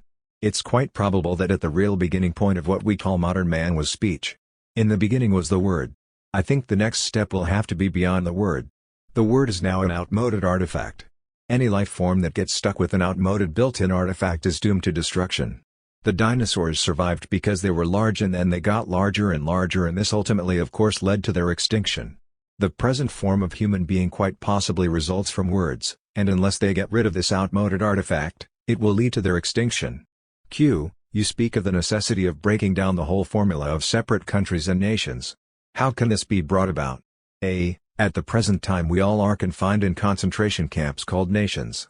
We are forced to obey laws to which we have not consented, and to pay exorbitant taxes to maintain the prisons in which we are confined. The pretext that there is any measure of consent involved or benefits received is wearing very thin indeed. The American people did not even know the atom bomb existed. Still less were they consulted as to whether or not it should be used. Thus, one of the most disastrous decisions in human history was made by a few incompetent, ill-informed, and ill-intentioned men. How can the concept of the nation be attacked? 1. By the withdrawal of like-minded individuals into separate communities within nations. The black Muslims are moving in that direction. So are the hippies. Other preferential units could be set up, all-male communities, ESP communities, health communities, karate and judo communities, glider balloonist communities, yoga communities, Reikian communities, silence and sense withdrawal communities. Such communities would soon become international and break down national borders. It is an application of the principles set forth in the Academy series. 2. In 1961, Herr Dr. Kurt Unruh von Steinplatz enunciated his theory of authority units or simultaneous governments. The authority unit is a set, simple or elaborate, that gives the apparency of authority. The apparency of authority is authority. The simplest form would be a police box that can be set up in growth areas to extort money from tourists. Fade out to misty night in Mexico. 3 young men have pooled their resources and bought an Unruh box. They lounge about trying to give the shed a lived-in look. Car should be along any minute now. Ah, here is our first client. Chain across the road, flashlight in the face. Get out, señores. Passport control. 2 American tourists on their way to Acapulco. The cab driver comes along as interpreter. He says something wrong, your passport. Passport muy malo. You pay fine 100 Mexican dollars. Why, that's ridiculous. Tell him I won't pay a cent. He say no pay, you go 6 months in the jail. Right by the police box is a courtyard with heavy iron grid and padlock. Inside are all the cripples, lepers, halfwits and lunatics of the village assembled by an offer of free food and pulque. Hello Johnny, we fuck you inside. I want the American consul. Good evening Rodriguez. I happen to be passing by. Here your consul, meester. The consul peers at him nearsightedly. Now we in the State Department don't give advice to American citizens, but we sometimes think out loud.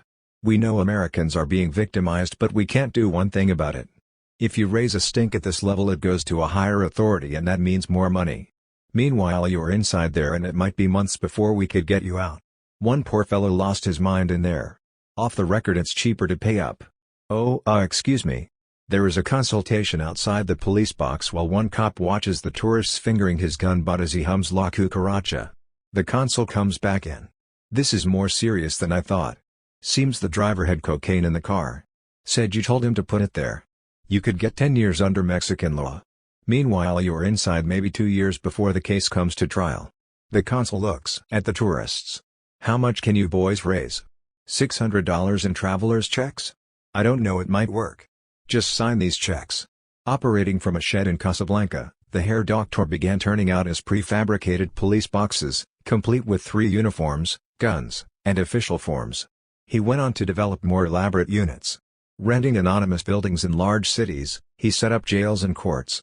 The target is arrested by detectives, taken to jail, where he is allowed to see his counsel and to consult an attorney, tried, fined, imprisoned or even executed. For $5 million he can deliver a small country complete with army, police and customs. For $23 billion, a deluxe unit with an old-style atom bomb and space program. These authority units honeycomb the Western world, destroying the whole concept of authority, as an unlimited flood of undetectable counterfeit money would destroy the monetary system. It must be noted in passing that the good doctor was not in all respects a tactful man. When asked by the editor of a woman's magazine what he thought about the woman question, he replied jovially, "Why not cut off the head? Chickens can live so without the head nourished from tubers. It is of course the same with woman's. So brought to her true purpose of bearing strong male children, she finds her simple contentment, is it not? I appeal to you as a woman of goodwill to facilitate my experiments." In his 4-volume treatise on the nature, development and terminal stages of the authority virus, he predicts that the American moral disease will cripple the West intellectually, artistically and technically by a systematic persecution of anyone who rises above an average human level of performance. This persecution will first be directed against entertainers and artists as the population segment most refractory to control, but will soon extend to scientists and technicians. The rich will be stripped of their money by the very officials they have appointed to protect privileged positions. He predicts that vast guerrilla armies will arise in South America and in Africa, that these armies will attract the young of America and Europe, that fugitive millionaires will finance the guerrillas, that fugitive scientists and technicians will teach the guerrillas incredible tactics and skills. He predicts that the West, deprived of its technical advantage, will invade South America and Africa in latter-day crusades, thus meeting the guerrillas on their own ground and repeating the mistake of Vietnam. He predicts that the West will be totally defeated by the end of the 29th century. He predicts that the guerrillas will destroy every vestige of the old economy based on mass production and consumption. He predicts a new economy dedicated to transcending the human level of performance in all fields. As to the steps necessary to achieve this victory, he writes, "He who opposes force with counterforce alone forms that which he opposes and is formed by it." History shows that when a system of government is overthrown by force, a system in many respects similar will take place. On the other hand, he who does not resist force that enslaves and exterminates will be enslaved and exterminated. For a revolution to effect basic changes in existing conditions, 3 tactics are required: 1. Disrupt. 2. Attack. 3. Disappear. Look away. Ignore. Forget. These 3 tactics to be employed alternatively. So he enunciated the concept of my own business units consisting of like-minded individuals forming separate communities. The mobs must be camouflaged to survive. For example, mob takes over apartment building from mortgage to janitor, now another next door, now a whole block on the surface perfectly normal stupid folk. Or mob takes over small town sheriff, jail and bank. No beards, no long hair, just an ordinary small town. New concepts can only arise when one achieves a measure of disengagement from enemy conditions. On the other hand, disengagement is difficult in a concentration camp, is it not? 1. Disrupt. 50 young men record riot sound effects on portable tape recorders. They strap the recorders under gabardine topcoats. They hit the rush hour recorders on full blast screams, police whistles, breaking glass, crunch of nightsticks, tear gas flapping from their clothes. 2. Attack and subsequent confusion. 3. Retire to mob. Learn Chinese. Disrupt again. Attack. Disappear. Look away. Ignore. Forget. Q. You have described America as a nightmare. Would you enlarge on this point? A. America is not so much a nightmare as a non-dream. The American non-dream is precisely a move to wipe the dream out of existence. The dream is a spontaneous happening and therefore dangerous to a control system set up by the non-dreamers.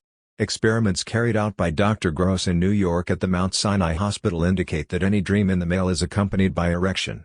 The non-dream program is specifically directed against the male principle. It is above all anti-sexual and anti-male. Any progress or system of thought must have ground to grow on, and especially such a vegetable program as this dead hand stretching the vegetable people.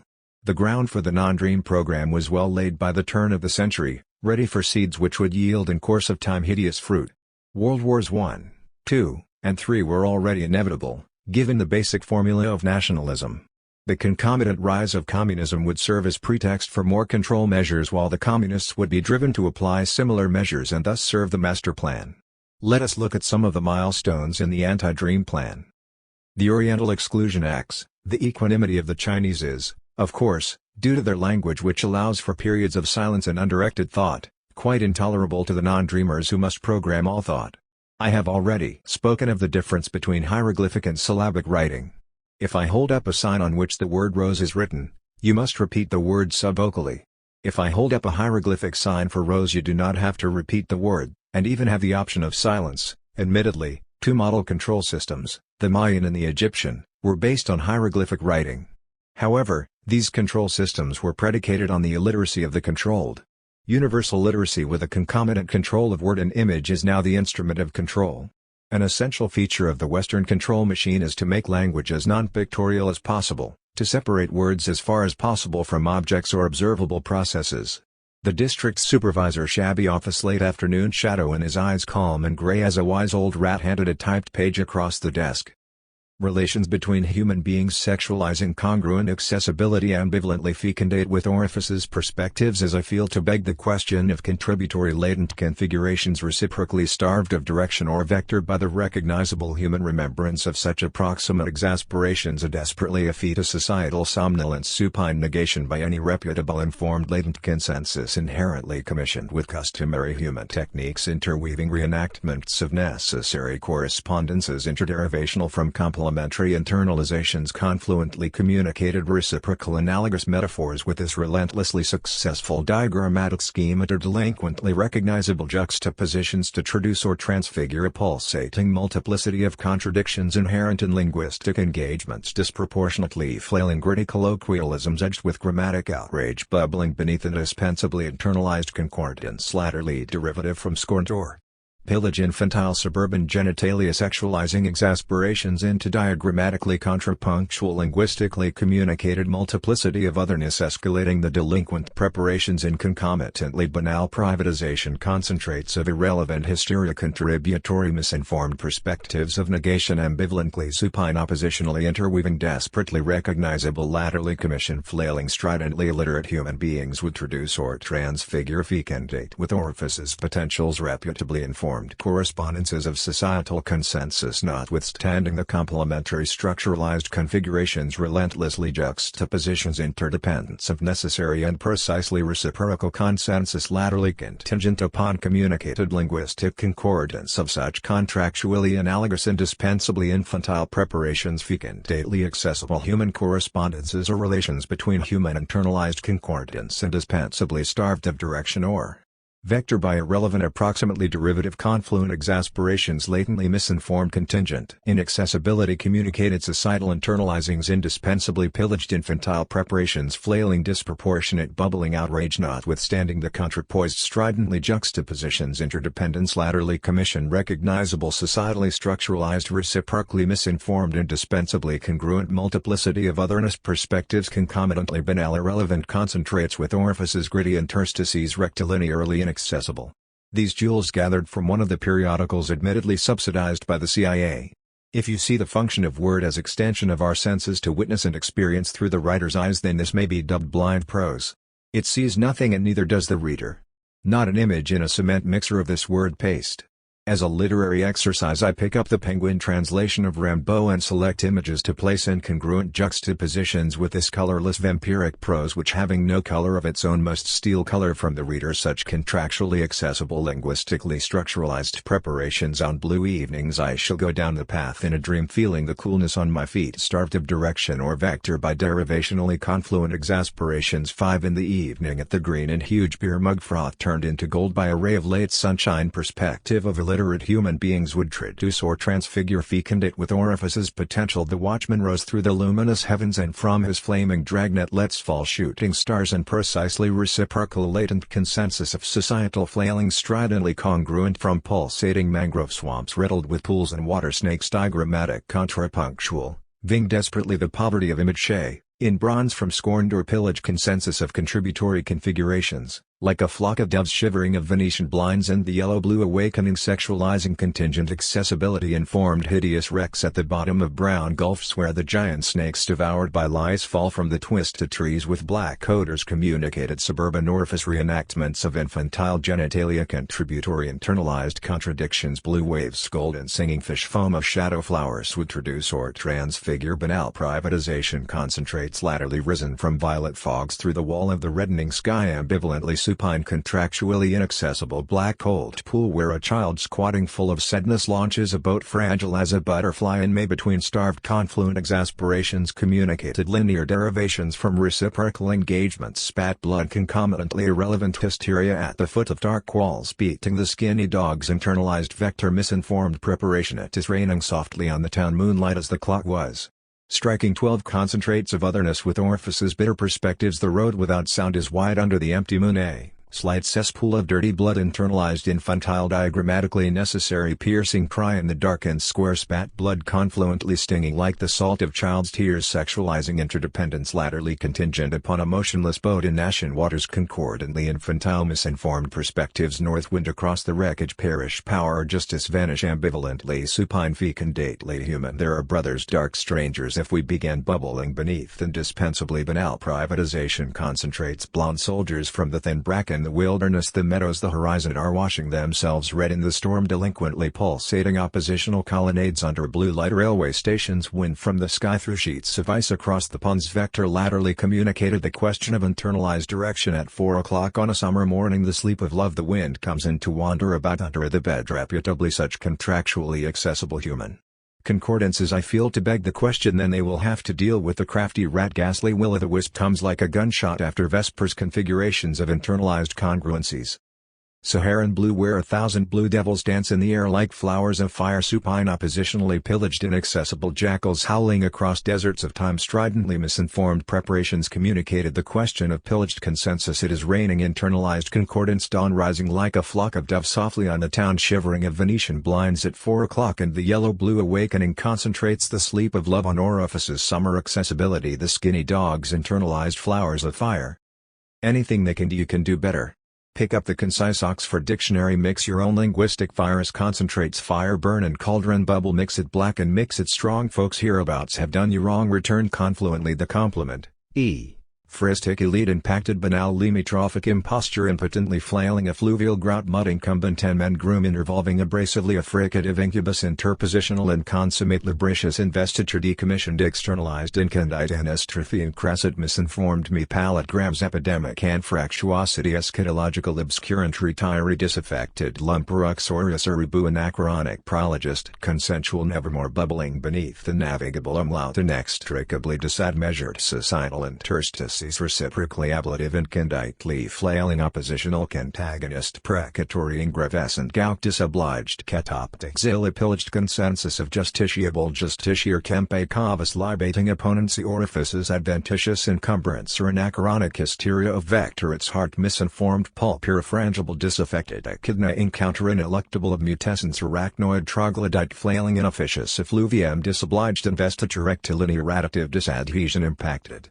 limitrophic elite irrefrangible contagonist anachronic uxorious troglodyte sexualizing ingravescent propinquities intervolving abrasive inoccupation congruently disinternalized necessities ill-informed pulp extrapolating diagrammatic afferent prehensions of mutescent palatograms prefigured eschatologist uxoriously disobliged investiture nevermore bubbling beneath the navigable effluvium impotent obloquy irrefrangible hysteria such additive ineluctable disadhesion irrefrangible limitrophic incubus bubbling uxorious pulp ablative palatogram precatory impacted adhesion effluvial and consummate lubricious sailings ingravescent contagonist retiree umlaut prefigured aristic eschatologist Vawasila tempste assassins blind man's bluff any number can play, blind prose but it has direction and purpose.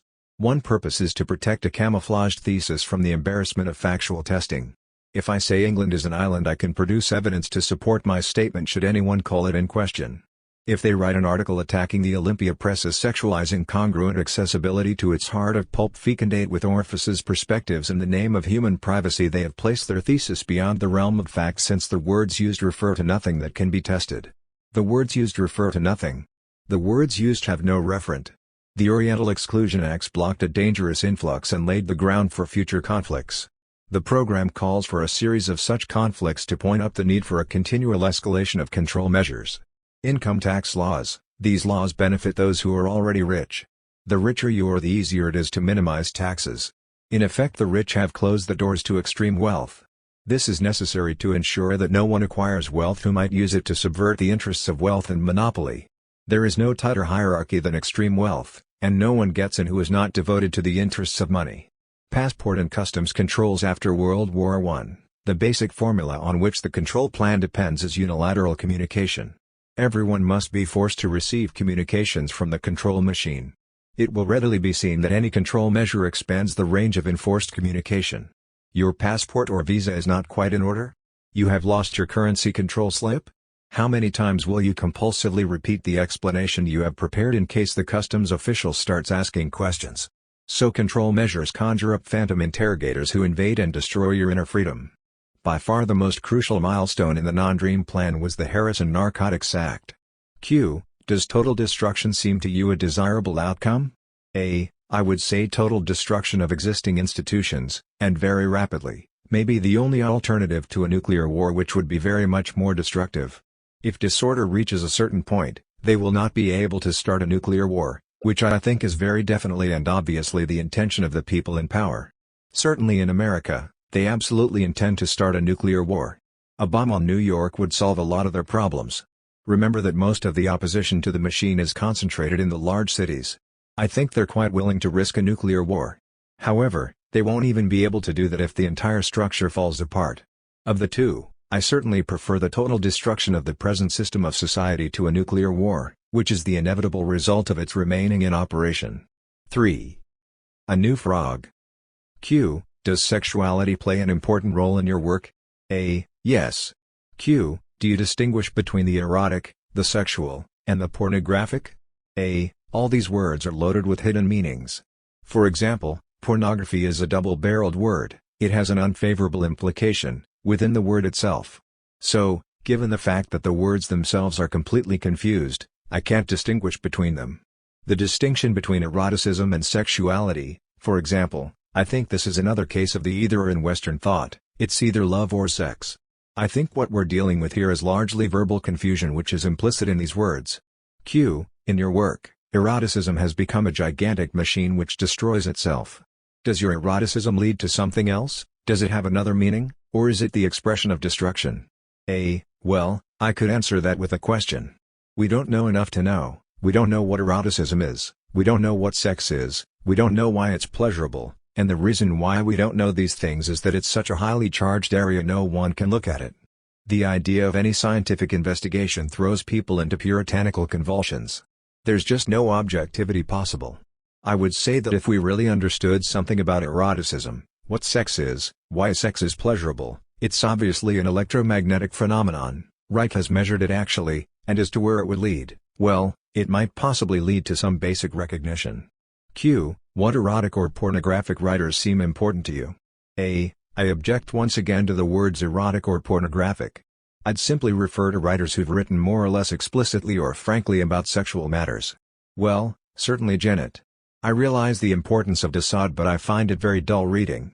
Certainly Joyce, Miller, and D.H. Lawrence were very important as pioneers and made some very important breakthroughs, so that now virtually anything can be published.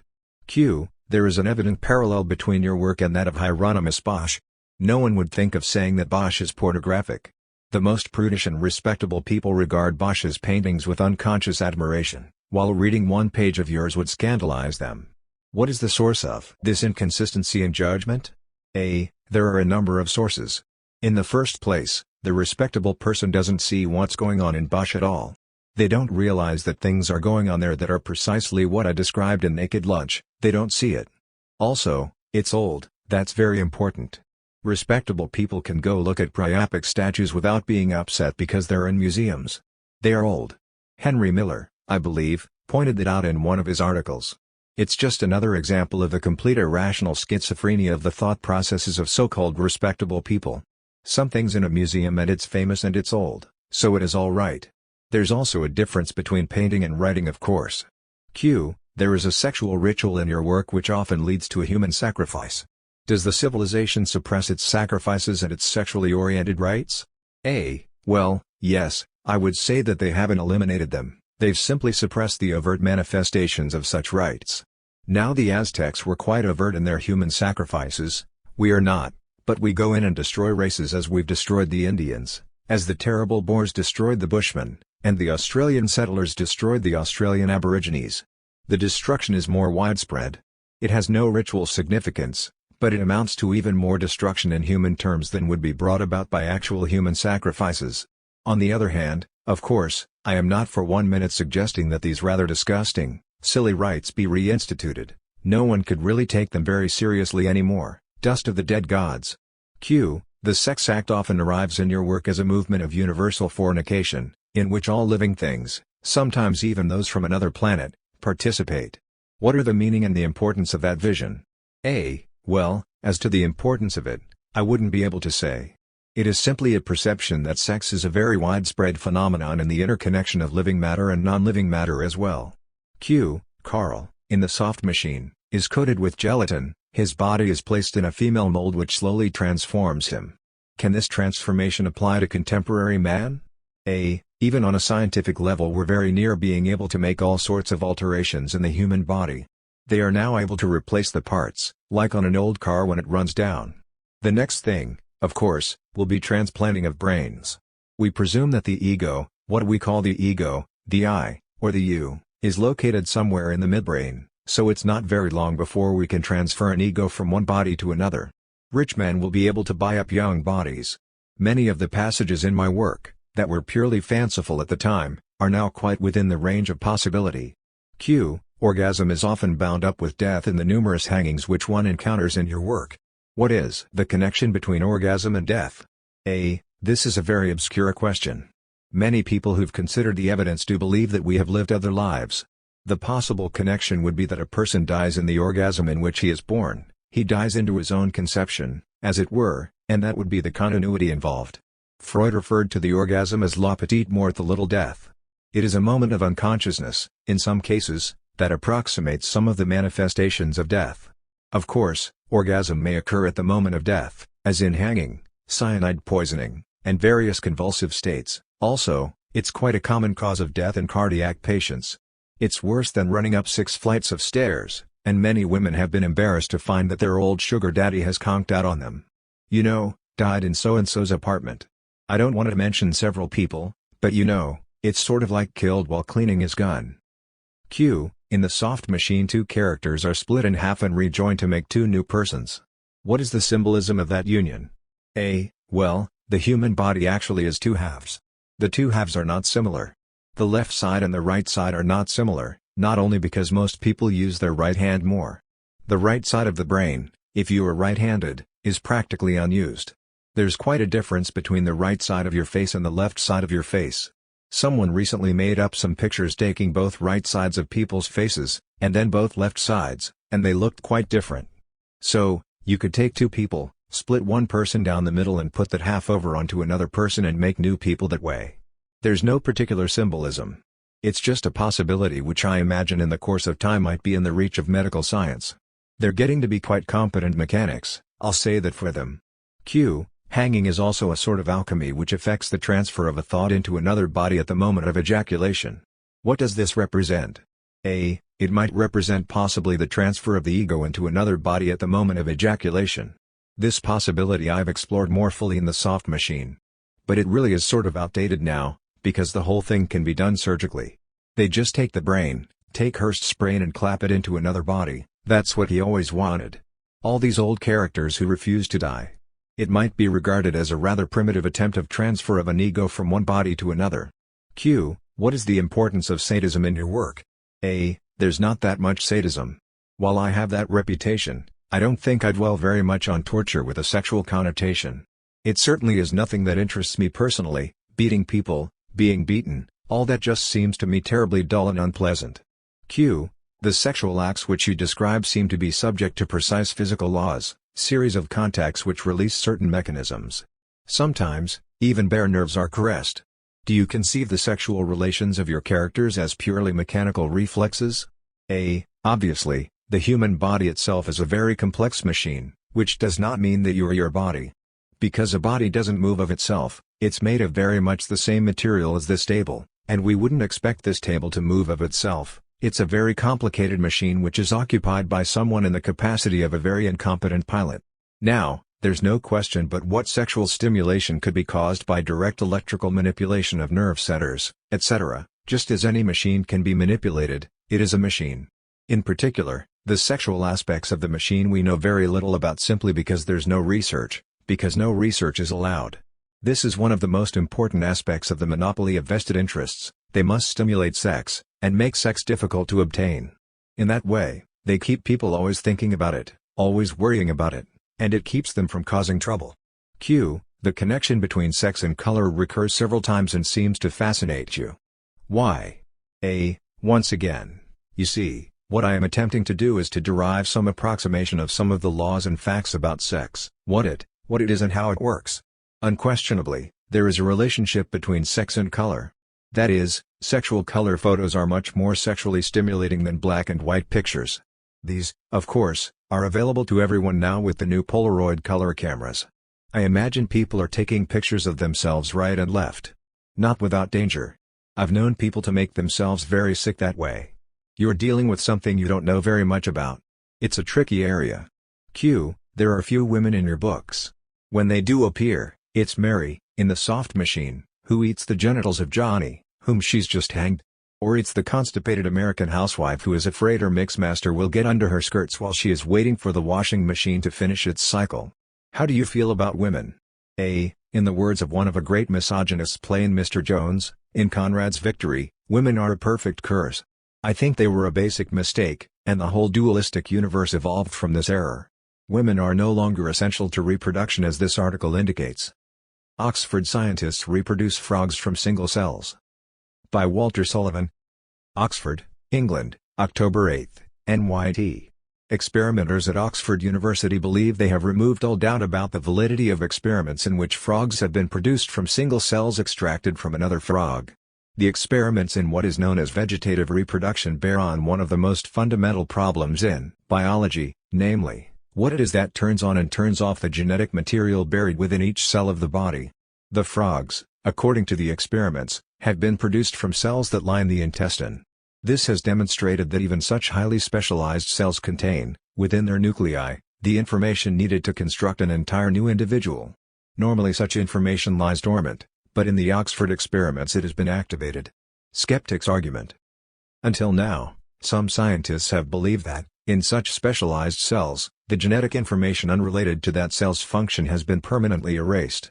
Those skeptical of the Oxford experiments, underway for several years, argued that the frogs raised here grew from non-specialized cells that somehow made their way into the intestine. However, Dr. John Gurdon of Oxford, in charge of the research, said it was now evident that this could not be so because more than 30% of the intestinal cells can be made to grow at least to the polywogs stage. This, he said, is incompatible with the idea that these polywogs have grown from rarely occurring non-specialized cells. Only 1 or 2% of the cells grow to full mature and fertile frogs, but this, in Dr. Gurdon's view, is because of subtle damage to the cell nucleus during manipulation. The experiments have created a sensation here because they imply that, in theory if not in practice, it should be possible to mass-produce identical twins of people gifted with exceptional ability or beauty. Dr. Gurdon has struggled to dissociate himself from such speculation. His goal, he said, is to understand how the genetic information in a body cell is controlled. While the nucleus of a cell lining a man's intestine contains all the information needed to produce an identical twin, only one tiny bit of that information is active. It says, "You are an intestinal liner, you must grow in a certain way and perform certain chemical functions."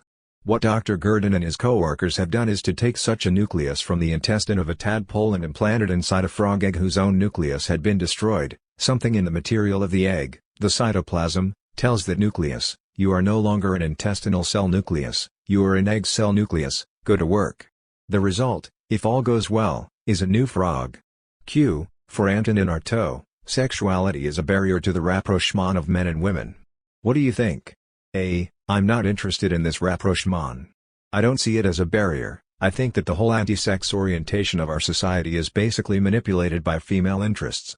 Because it is to their interest to keep sexuality down, that's the way they hang on to a man, or latch onto one, and then he's not supposed to do anything else. It is the vested interest of the female sex, which is anti-sexual.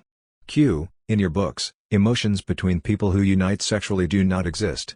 A. I wouldn't say biology, namely, what it is that turns on and turns off the genetic material buried within each cell of the body. The frogs, according to the experiments, have been produced from cells that line the intestine. This has demonstrated that even such highly specialized cells contain, within their nuclei, the information needed to construct an entire new individual. Normally such information lies dormant, but in the Oxford experiments it has been activated. Skeptics' argument. Until now, some scientists have believed that, in such specialized cells, the genetic information unrelated to that cell's function has been permanently erased. Those skeptical of the Oxford experiments, underway for several years, argued that the frogs raised here grew from non-specialized cells that somehow made their way into the intestine. However, Dr. John Gurdon of Oxford, in charge of the research, said it was now evident that this could not be so because more than 30% of the intestinal cells can be made to grow at least to the polywog stage. This, he said, is incompatible with the idea that these polywogs have grown from rarely occurring non-specialized cells. Only 1 or 2% of the cells grow to full mature and fertile frogs, but this, in Dr. Gurdon's view, is because of subtle damage to the cell nucleus during manipulation. The experiments have created a sensation here because they imply that, in theory if not in practice, it should be possible to mass-produce identical twins of people gifted with exceptional ability or beauty. Dr. Gurdon has struggled to dissociate himself from such speculation. His goal, he said, is to understand how the genetic information in a body cell is controlled. While the nucleus of a cell lining a man's intestine contains all the information needed to produce an identical twin, only one tiny bit of that information is active. It says, "You are an intestinal liner, you must grow in a certain way and perform certain chemical functions." What Dr. Gurdon and his co-workers have done is to take such a nucleus from the intestine of a tadpole and implant it inside a frog egg whose own nucleus had been destroyed. Something in the material of the egg, the cytoplasm, tells that nucleus, "You are no longer an intestinal cell nucleus, you are an egg cell nucleus, go to work." The result, if all goes well, is a new frog. Q. For Antonin Artaud, sexuality is a barrier to the rapprochement of men and women. What do you think? A. I'm not interested in this rapprochement. I don't see it as a barrier. I think that the whole anti-sex orientation of our society is basically manipulated by female interests. Because it is to their interest to keep sexuality down, that's the way they hang on to a man, or latch onto one, and then he's not supposed to do anything else. It is the vested interest of the female sex, which is anti-sexual. Q. In your books, emotions between people who unite sexually do not exist. A. I wouldn't say, though I haven't had an opportunity to see what's going on there. Russia pretended they were going to do it, and then did nothing about it. The same old bourgeois family apparently exists in Russia as we have in the Western world. Of course the people with vested interest in the family are women. Obviously, any attempt to attack the family has them frothing at the mouth. Q. What would be necessary to replace the family? A. Nothing. Nothing. I don't see there's any need for the family at all. For example, you start off this way. Artificial insemination, of course, is now quite possible. Alright, you pick your donors and your women, the women become pregnant, they're kept in a hospital till the baby's born, don't want them wandering around, because there's all sorts of things that can happen to a child before birth. Another thing very important is that there should be no noise when the child is born. No one should say anything, because those words at that very traumatic instant leave a permanent impression. Mr. L. Ron Hubbard, the founder of Scientology, says that during any period of unconsciousness it is absolutely criminal for anyone to say anything, because those words are imprinted in the organism, and if they are re-stimulated or repeated later, the pain will be re-experienced, and they're very crippling. Okay, the baby is born, then it's transferred to a nursery, or whatever, to be raised. That's all. No family.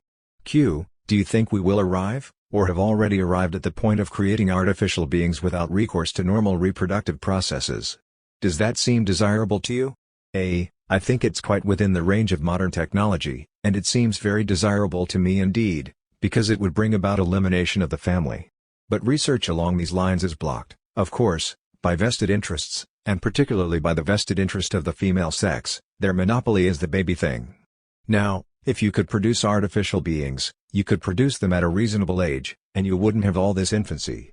Yes, it seems to me very. Q. What connection is there between drugs and homosexuality? A. None whatsoever that I can see. I mean, any organism is subject to the effects of drugs, human or animal. There seems to be no relation between drugs and homosexuality, or heterosexuality. Q. Now, do drugs affect perception of sexual experience? A. It depends upon the drugs. Some of the hallucinogenic drugs have certain aphrodisiac properties. They increase awareness, and therefore may increase awareness of sexual experience. Opiates, of course, are completely anti-sexual. The idea you get from idiotic press talk about drug addicts committing rape, they're incapable of getting an erection, have no interest in sex whatever, a heroin addict is no more interested in sex than an old turnip, is absolutely a misconception. Cocaine and benzodrine have some aphrodisiac properties. All the sedative drugs are antisexual. Alcohol, barbiturates, tranquilizers depress the sexual impulse. Q. A. J. is obliged to call his bodyguards to get him away from the American women in Russia who fall upon him. What do you think of American women? A. I think they're possibly one of the worst expressions of the female sex because they've been allowed to go further. This whole worship of women that flourished in the Old South, and in frontier days, when there weren't many, is still basic in American life, and the whole Southern worship of women and white supremacy is still the policy of America. They lost the Civil War, but their policies still dominate America. It's a matriarchal, white supremacist country. There seems to be a very definite link between matriarchy and white supremacy. Q. The orgone theory of Dr. Wilhelm Reich is mentioned several times in your work. What importance do you attach to it? A. I think it's a tremendously important discovery, perhaps not as important as Dr. Reich thought, but certainly something that warrants a good deal of investigation. And the fact that it's been so viciously suppressed by the Federal Pure Food and Drug Administration in America is an indication, I think, of its importance. You can almost judge the importance of a discovery by the efforts made to suppress it. Reich's orgone theory is an example of a discovery that was very viciously suppressed. The apomorphine treatment for drug addiction is another. 4. Academy 23. Q. Do you think that the creation of a center of practical and theoretical sexual research could help fathom the still obscure laws of sexuality? A. Unquestionably. I think in very few years that would lead to a very basic breakthrough. There's never been any real research. Well, there was a project in St. Louis, Missouri, where they took color pictures of people having sexual intercourse, from 18 to 80, which I presume that nobody can see unless they're researchers, or something of the sort. They found out very little as far as I can make out. Q. Is there, in the still very strong opposition against eroticism, in art as in life, a manifestation of the control of consciousness? A. Oh, unquestionably, it's the most important point of control. They lose control of that, and they really lose control. And they're determined not to lose control. Q. How do you envision the future of relations between men and women? A. In the soft machine, I propose that the sexes be separated, that all male children be raised by males and all female children be raised by women. The less the two sexes have to do with each other, the better, I think. Q. Well, then you wouldn't need women anymore, would you, as soon as it was all being done automatically? A. No, perhaps that's assuming you could have wombs in bottles, so that there wouldn't be any need for these women. Institute of Advanced Sexual Studies Academy Bulletin. Number 18. The aim of the Institute is to examine sexual manifestations with the same objective and experimental operations as have yielded such marked results in the physical sciences. We cannot but be impressed by the inefficiency of the present arrangement, the long period of helpless infancy during which the child is exposed to every variety of physical and psychic illness, every unwholesome influence on set. It is precisely our aim to create children at a reasonable age with some immunity against the unfortunate influences that we cannot immediately control. Meanwhile, every effort must be made to crack the biologic family unit. It is no exaggeration to say that the family unit, with its drearily predictable yield of infantile trauma, the quite unnecessary tensions of modern life superimposed on these quite unnecessary wounds, is the most crippling basic factor in modern life. How many potentially talented and useful citizens do nothing throughout a lifetime but protest against early conditioning? It has frequently been proposed that children be brought up by the state. And what is the state but a simple extension of the tribe, which in turn is an extension of the family? To shift the care of children from the private family to the state family is nothing to the purpose. This means that our children will surface in a straitjacket of dogmatic verbal formulation as is now imposed by the biologic family. One of the most promising suggestions for the long-term liquidation of the family problem has been proposed by Mr. Brian Geisen. He suggests that children be paid to go to school, the allowance increasing as they advance in training. They progressively achieve economic freedom from the family. The solution of the family problem must be termed a prerequisite for any objective approach to sexual manifestations and phenomena. Our work has been hamstrung by the anti-sex monopolist power, because this might lead to a basic understanding of the mechanisms involved with concomitant freedom from early conditioning. The doctor asked his subjects to wear transparent plastic suits, and observed whether dreaming was overtly sexual or not. One wonders to what extent the content of dreams could be dictated by cutting in at very short intervals certain words and images. Since the results of this experiment are well known to all of us, suffice it to say such experiments have been carried out, relative to such basic and unpredictable factors. I refer to experiments that did not pan out as we had anticipated. Science, pure science. You learn to take what comes in this business. How's that couple coming along in double immersion tank number 187? Don't look at it, boss. It's too horrible. They're melting together, and one is eating the other inside. Selbstverständlich, snapped the Herr Doktor. And what did you think would happen, so stupid American swine? At this point, a most regrettable brawl broke out in the operation room, overturning nutrient tanks, jars, aquariums, sloshing monstrous larvae being across the floor. The scientists slip about slashing at each other with scalpels and bone saws, screaming. Well, we got the orders, and I done the job, wife and kids on my back. Look what a dumbhide. Smells through the outhouse, doctor. Run for it, chaps. They're actives. Last seen swimming desperately in erogenous sewage. The entire project was lost. Who is the manager here? You see what I mean? Such knowledge in the wrong hands could be quite unfortunate. Q. We spoke of power and its disastrous consequences, now we come to drugs. Is food a power device? A. It seems to me that drugs are one of the ideal power devices. The so-called drug problem is a pretext, thin, and getting thinner, to extend police power over areas of actual or potential opposition. In Western countries, opposition is concentrated in the 18 to 25 age group. So, make more drug laws, publicize all drug news, and a good percentage of the opposition is criminal by legal definition. According to an article in Life magazine, July 24, 1967, authorities estimate as many as 10 million Americans have tried marijuana at least once, and that the number of users is increasing rapidly. Of course, they can't put 10 million people in jail, that would be coming too far out into the open. If there's one thing Western authorities don't want to do, it's come out into the open with what they're doing. but they can keep young people under continual threat of police search or action, at the same time divert rebellion into the dead-end channels of addiction and criminality. Authority in the West has never been more threatened than it is right now, and after the manner of its parasitic species reacts with hysterical rage. Reactionary authority does not hesitate to brand as criminal anyone who publicly favors the legalization of marijuana or even ventures to point out that heroin and cannabis do not belong under the same legal, or even pharmaceutical definition. I'll give you an example of that. Doctor calls Mick Jagger criminal for urging freedom of drug taking. Geneva, August 3.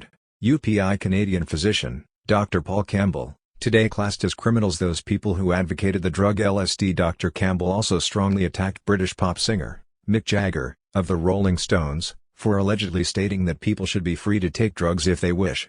The Canadian doctor addressed an assembly on drug taking of the Moral Rearmament Group at its headquarters in Co. I think it is necessary to establish the difference between the different types of drugs and hallucinogens. How can one categorize them in terms of their physiological effects? This is a quotation from an address given to the American Psychological Society in 1961. Unfortunately, the word drug activates a reflex of fear, disapproval, and prurience in Western nervous systems. Drug, of course, is simply a generic term for any chemical agent. Alcohol is a sedative drug, similar in action to the barbiturates, yet, because of purely verbal associations, we do not think of alcohol as being a drug, because it is our national drug. The American Narcotics Department has bracketed substances with opposite physiological effects as narcotic drugs. Morphine is actually an antidote for cocaine poisoning. Cannabis is an hallucinogenic drug with no chemical or physiological affinity to either cocaine or morphine. Yet, cocaine, morphine and cannabis are all classified as narcotic drugs. Unquestionably the term has emotional impact, but, used in such a loose fashion, it has no useful precision of meaning. I would like to draw, at the outset, a clear distinction between sedatives and hallucinogenic agents, between addicting and non-addicting drugs. What is addiction? The use of opium or derivatives leads to a state which limits and describes addiction. The morphine or heroin addict provides a model and mirror of addiction. The addict functions on heroin, without it he is as helpless as a beached fish, out of his medium. This situation of total dependence did not exist prior to his contact with heroin, and his subsequent addiction. A month, more or less, of daily exposure through injection or sniffing the drug, and the addict is hooked, that is, addicted for life. Even if the addict is cured and off the drug for years, he can be re-addicted by 1 or 2 shots. Like the alcoholic, he has acquired a lifelong sensitivity to the drug. Investigators still do not know how heroin addiction is contracted. Dr. Isbell of Lexington, Kentucky, where most U.S. addicts are treated, has suggested that morphine acts on the cell receptors, perhaps altering the molecular structure of certain cell groups in the body. While the action of morphine is not fully understood, alcohol and barbiturates are definite front-brain sedatives, and increased doses are generally required to achieve sedation. In fact, all sedative drugs may be said to act by sedating, that is, putting out of action some function of the nervous system, by decreasing awareness of surroundings and bodily processes. Addiction wouldn't seem to be a prerogative of sedatives, and perhaps the opiates are the only class of truly addicting drugs. The symptoms that follow barbiturate withdrawal may be regarded as a mechanical reaction to massive front-brain sedation, rather than biologic need for the drug. What is a hallucinogen? A drug that expands consciousness and increases awareness of surroundings and bodily processes. I would suggest the term consciousness-expanding drug be substituted for hallucinogen, because, for one thing, it is very difficult to pronounce. Actual hallucinations are rare, and no precise definition of a hallucination has been formulated.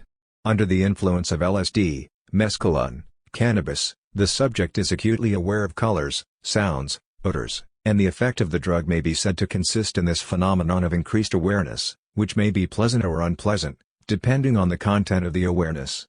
Colors and sounds gain an intense meaning and many insights carry over after the drug effects have worn off. Under the influence of mescaline, I have had the experience of seeing a painting for the first time, and I found later that I could see the painting without using the drug. The same insights into music, the beauty of an object, ordinarily ignored, carry over so that one exposure to a powerful consciousness-expanding drug often conveys a permanent increase in the range of experience. Mescaline transports the user to unexplored psychic areas, and he can often find the way back without a chemical guide. I will describe a simple experiment that will make the distinction between sedative and consciousness-expanding drugs more precise. As far as I know, this experiment has not been carried out in detail. Here is the proposed experiment: administer a consciousness-expanding drug together with a precise array of stimuli, music, pictures, odors, tastes, timed and recorded, so that the entire battery of stimuli can be repeated in exact sequence. Some days later, when the effects of the drug are completely dissipated, expose the subject to the same stimuli, in the same order. To what extent is the hallucinogen experience reactivated? Everyone who has used the consciousness-expanding drugs knows that any one stimulus, experienced under the influence of the drug, can reactivate the drug experience. There is every reason to believe that the drug experience could be recaptured in detail with precise repetition of associated stimuli. Now try the same experiment with a morphine addict. Administer a dose of morphine together with a battery of stimuli, wait until withdrawal symptoms occur. Now repeat the stimuli. Is any relief from withdrawal symptoms experienced? On the contrary, the associated stimuli reactivate and intensify the need for the drug. The same, of course, is true of alcohol. Stimuli associated with the consumption of alcohol reactivate the need for alcohol, and conduce to relapse. The use of sedative drugs leads to increased dependence on the drug used. The use of consciousness-expanding drugs could show the way to obtain the useful aspects of hallucinogenic experience, without any chemical agent. Anything that can be done chemically can be done in other ways, with sufficient knowledge of the mechanisms involved. Recently, a Cambridge dentist has extracted teeth with no other anesthetic than music through headphones. The consciousness-expanding experience can be induced by flicker, that is, rhythmic light flashing in the retina at the rate of from 10 to 25 flashes per second. I quote from Gray Walter's The Living Brain, "The rhythmic series of flashes appear to be breaking down some of the physiologic barriers between different regions of the brain. This means the stimulus of flicker received by the visual projection area of the cortex was breaking bounds, its ripples were overflowing into other areas. Now, it is precisely this overflow of brain areas, hearing colors, seeing sounds, and even odors, that is a characteristic of the consciousness-expanding drugs.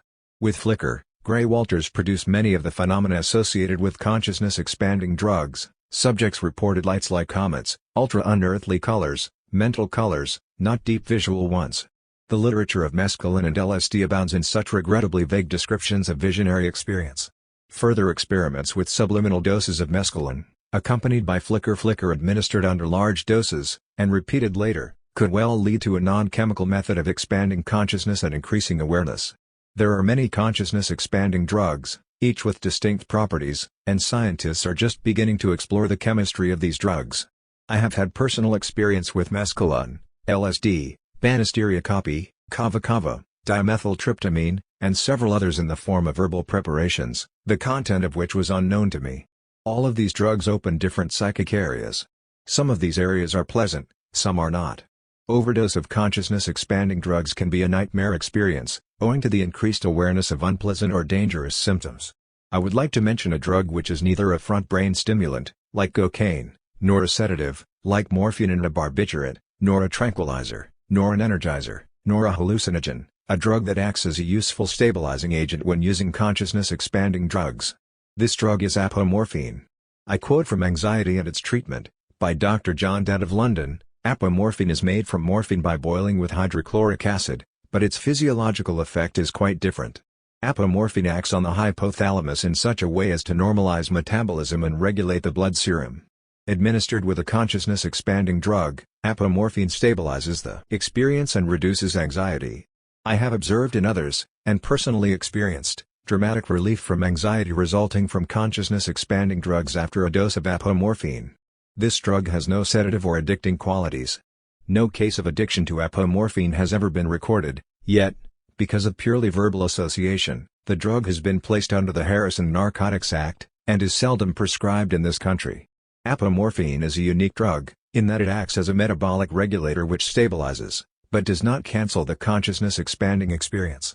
In conclusion, the sedative drugs act to decrease awareness, and increased dosage is generally required to achieve or maintain this state of decreased awareness. The consciousness-expanding drugs act to increase awareness, and the state of increased awareness can be a permanent acquisition. It is unfortunate that cannabis, which is certainly one of the safest of the hallucinogenic drugs, should be subject to the heaviest legal sanctions. Unquestionably, this drug is very useful for the artist, activating trains of associations that would otherwise be inaccessible, and I owe many of the scenes in Naked Lunch directly to the use of cannabis. Opiates, on the other hand, since they have the effect of diminishing awareness of surroundings and bodily processes, can only be a hindrance to the artist. Cannabis serves as a guide to psychic areas which can then be re-entered without it. I have now discontinued the use of cannabis for some years, and I find that I am able to achieve the same results by non-chemical means, flicker and music through headphones, cut-ups and fold-ins of my texts, and especially by training myself to think in association blocks, instead of in words. That is, cannabis, like all the hallucinogens, can be discontinued, once the artist has familiarized himself with the areas opened by the drug.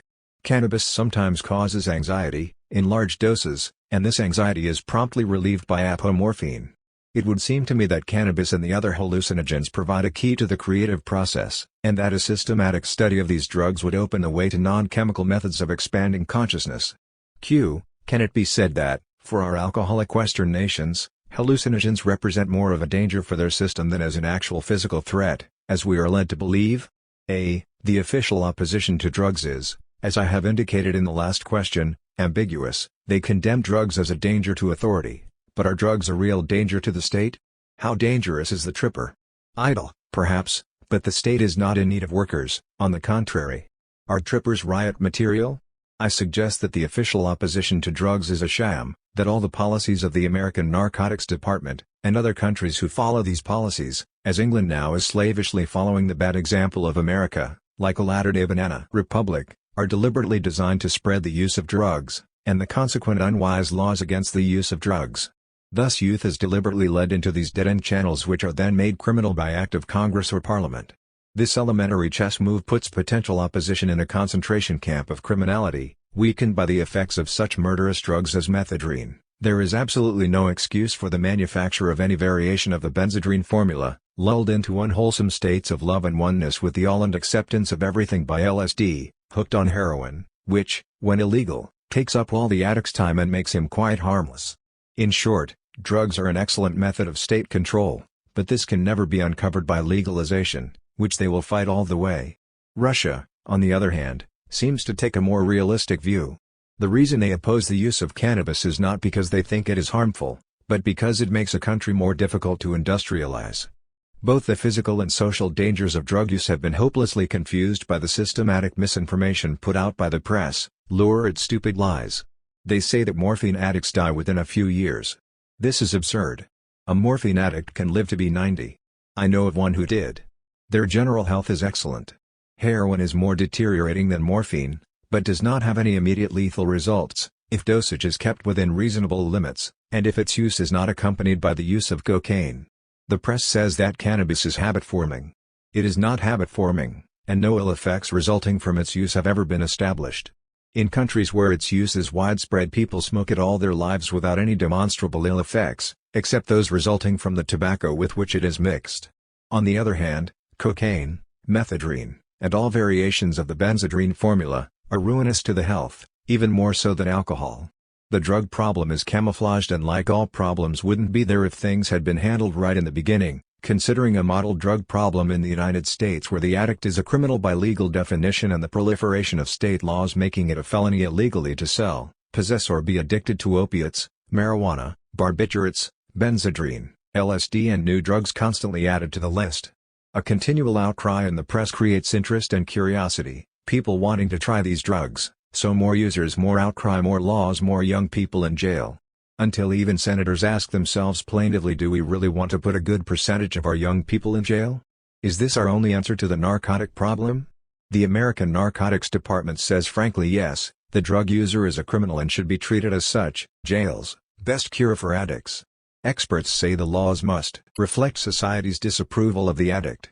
Possessing a reefer cigarette in the state of Texas, you will see 15 years of society's disapproval reflected from decent church-going eyes. Any serious attempt to actually enforce this welter of state and federal laws would entail a computerized invasion of privacy, a total police terror, a police machine that would pull the entire population into its orbit of violators, police, custody, courts, defense, probation and parole. Just tell the machine to enforce all laws by whatever means and the machine will sweep us to the disaster of a computerized police state.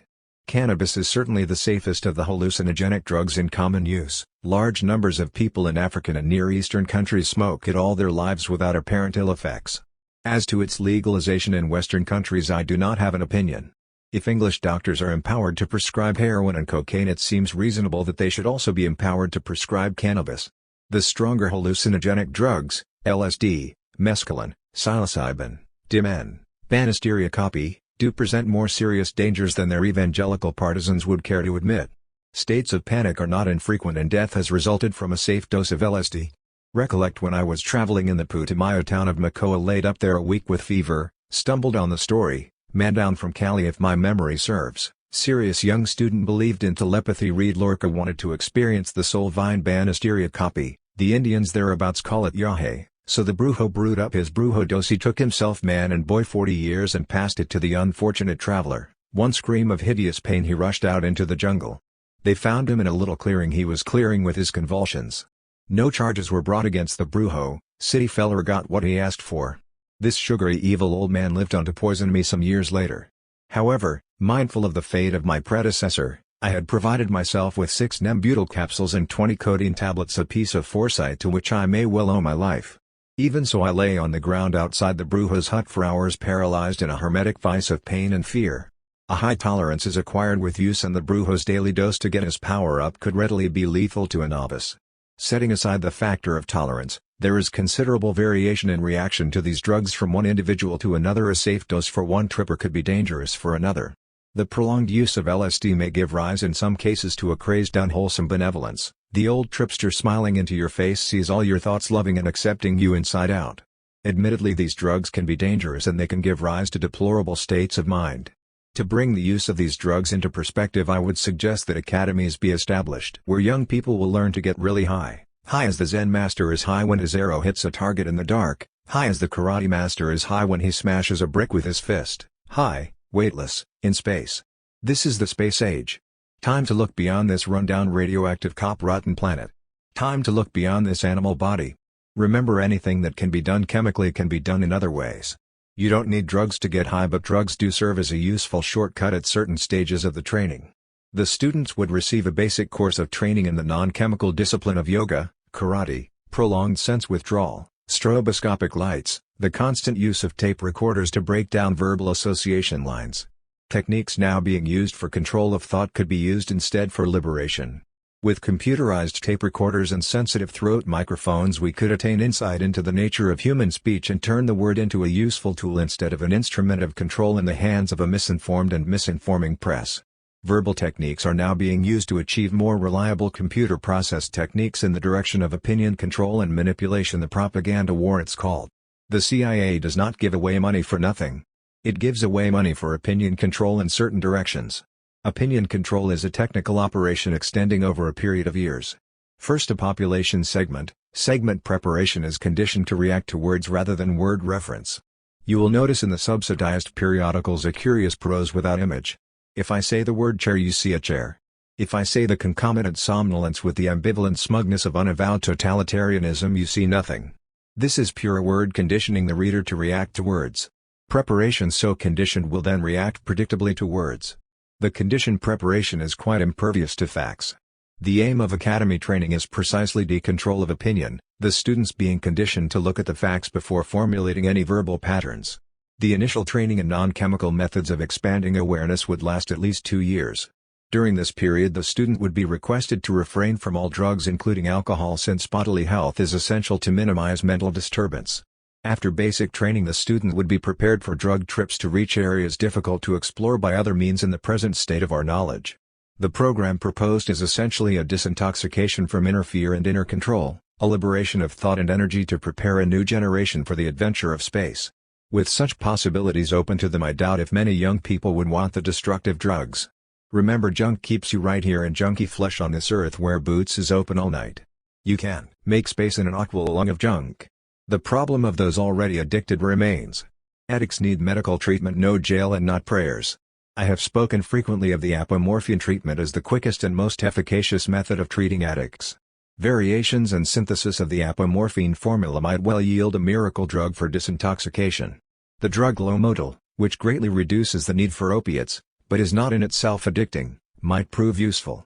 With experimentation, a painless cure could certainly emerge. What makes a cure stick is when the cured addict finds something better to do and realizes he could not do it on junk. Academies of the type described would give young people something better to do, incidentally reducing the drug problem to unimportance. Q. Your answer to the last question would seem to imply that you consider anti-drug legislation more of a danger than drugs. Is this in point of fact your opinion? A. Emphatically it is. What would happen if these drug laws were actually enforced to the letter? What would happen if all laws were actually enforced to the letter? Enforce the law to the letter. All the laws in these United States of America. Arrest all violators of any law as set forth in all your books. Arrest all violators regardless of race, color, creed, wealth or position. Thing police made us. Joe get going. Harry Bowers, 52, owned and managed a hotel. He was a good businessman who kept his books in perfect order. It was a hot June day in St. Louis, day like any other breakfast at the Waldorf cafeteria, bacon, eggs, toast and coffee. He was about to go back for another coffee when three accountant cops with narrow shoulders, cold sulphurous gray eyes and bad teeth sat down at his table. Brad and Greg were careful crew-cut queers and they worked in a government office. Oh, nothing secret, just education. They had a tasteful apartment in Georgetown just like Hempstead. You know, they had lived together 15 years and it was mostly just platonic now, and they were both tactful about each other's trade when they took their vacation in Tangier. Nothing local, of course. They'd decided that a long time ago, and no gay bars. They had responsible jobs, they told each other. Well, on this particular night, after 3 martinis and a beef ragout cooked by Greg, who did the cooking while Brad cleaned up, they had a rotation schedule. Of course, they'd talked a lot about their relationship and decided one had to take a realistic view and arrange their life together day by day, or day they called it, according to a pre-arranged plan to avoid interpersonal friction during the working year when tempers frayed under the local trade ban at night after dinner, and Brad hadn't had the too many. Looking through a new muscle magazine. That's me. And my God, that's me. They adjourned to the seeming privacy of their bedroom. Jerry Wentworth was a cool pot smoker with a job in an ad agency. He had a cool soundproof pad with hi-fi and a slim model for his presence. Not sticking my neck out to legalize it, rather have it my job and my apartment. Well, one night right in the middle of green onions. Hello, Harry. I'm Joe. The agent showed a badge. Yes, Harry, we work for that crazy American government. Buy you another coffee, Harry? The agent showed his dead gray teeth. Now, I'm Joe Rogers of Internal Revenue and pleased to make your acquaintance. I don't mind telling you some of the nicest people are violators. Bar furniture you sold off the books when you closed down the bar after the war. Poker game at Marty's. Pretty good poker player, aren't you, Harry? Day at the races. It mounts up over the years. The agent slapped a notebook on the table and stopped smiling. Over the past 30 years, Harry, better than 10,000 undeclared dollars crawled under your lying books. Coldly the agents shoved their coffee checks at Harry Bowers. Floodlights hit them in a silver blast. What are you doing in front of decent people? The door burst open and 6 Notre Dame fullback agents shouldered into his cool pad, flashing badges and search warrants. An agent held up a joint. You're cool for 20 years, dope freak. The enforcement of existing laws inspired the salons. The states vied with each other in Washington to pass stricter laws. Nutmeg, dandelions, unlicensed herb gardens, narcotics as yet unclassified, penalties retroactive, permanent probation for second offenders. Probation was computerized, the probs being under constant observation through television screens set up in the places they were allowed to frequent. A second off-screen and the machine spits out a warrant. So don't any of you probs get ideas about a glass of beer or something. Remember, we got our screens every place you could want to go if you think straight and decent, and we got our screens along the straightest route between places. So learn your maze and stay on screen. Since police activity was largely directed toward narcotics, tax chiselers, obscenity and sex offenses, and since no citizen in his senses would go near a police station, crimes against person and property flourished with virtual impunity, and many old-fashioned criminals rose through Fink ranks to high police positions. The citizen, staggering under escalating taxes, set upon by brazen muggers, searched, arid, questioned by the police at every street corner, crept back to his burglarized apartment. The space program was forgotten. National defense was neglected in favor of the great American task. What would happen if this country were attacked? Senator Bradley demanded. 90% of the 18 to 25-year-olds are in jail and the remaining 10% is on the cops. He was denounced in the press as a bleeding heart, the advocate of pansies, criminals, and dope freaks. The overloaded machine is breaking down. Mistakes are now pandemic. The innocent householder shivers knowing that his sugar may well say 100% heroin. Citizens reporting to pay a parking ticket are bustled into the death cell as the berserk machine spits out random laws, warrants and sentences. The number of internees swells ominously, 10 million, 20 million, 40 million. America is a shell around an explosive core of sullen prisoners. Senator Bradley rises for the last time to say God help us all. The American moral disease spreads to other countries. Police fear darkens the earth. In 1959 I wrote, infection dedicated to traffic and exchange narcotics demonstrated a typhoid Mary who will spread the narcotics problem to the United Kingdom. Nova Express. Jonathan Cape, page 60. That same year Dr. John Dent met a doctor from the American Narcotics Department. The narco doctor told him, I have a hunch you English will have our narcotics problem in 10 years' time.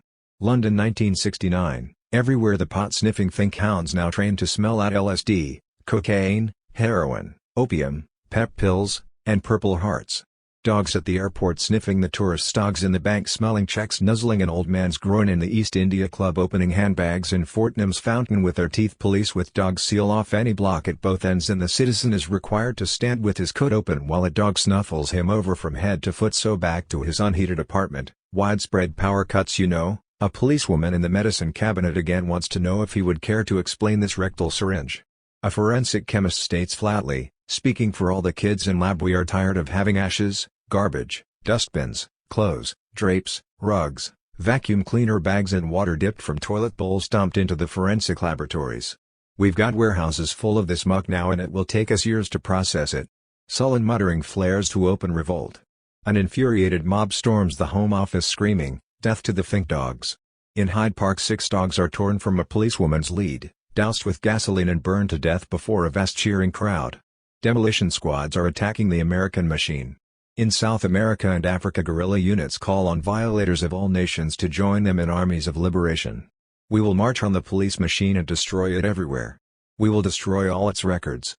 We will destroy the house organ of the police machine that goes under the name of conservative press. All from an old movie will give it their touch. Q. Are the effects of drugs worse than those of alcohol? A. Alcohol sedates the front brain, relieving anxiety and discontent, and is certainly a factor in preserving the status quo in Western countries. Of all drugs in common use, alcohol has the worst statistic as regards damage, physical, mental and moral, to the individual and to society. How many crimes are committed every day by people under the influence of alcohol, crimes directly traceable to alcohol, crimes that would not have been committed had the person been sober? Drunken fights, drunken murders, drunken car accidents. How much objectionable, stupid, boring behavior is due to alcohol? How many people are degraded by its use? How much money and time is spent on alcohol? How much inefficiency is caused by its use or by the after effects of its use? And how many illnesses can be directly attributed to alcohol? Cirrhosis of the liver, kidney disease, alcoholism, Korsakov's psychosis, stomach ulcers. How anyone can oppose legalization of cannabis without at the same time being an ardent prohibitionist is beyond my understanding. Q. Addiction is a prison. Is domination by drugs comparable to domination by the images and myths created by our civilization? Is it worse? A. It is very dangerous to use the word addiction loosely, as addiction to images, myths, etc., though this can occur. Addiction means something that causes acute physical and mental discomfort if it is withdrawn.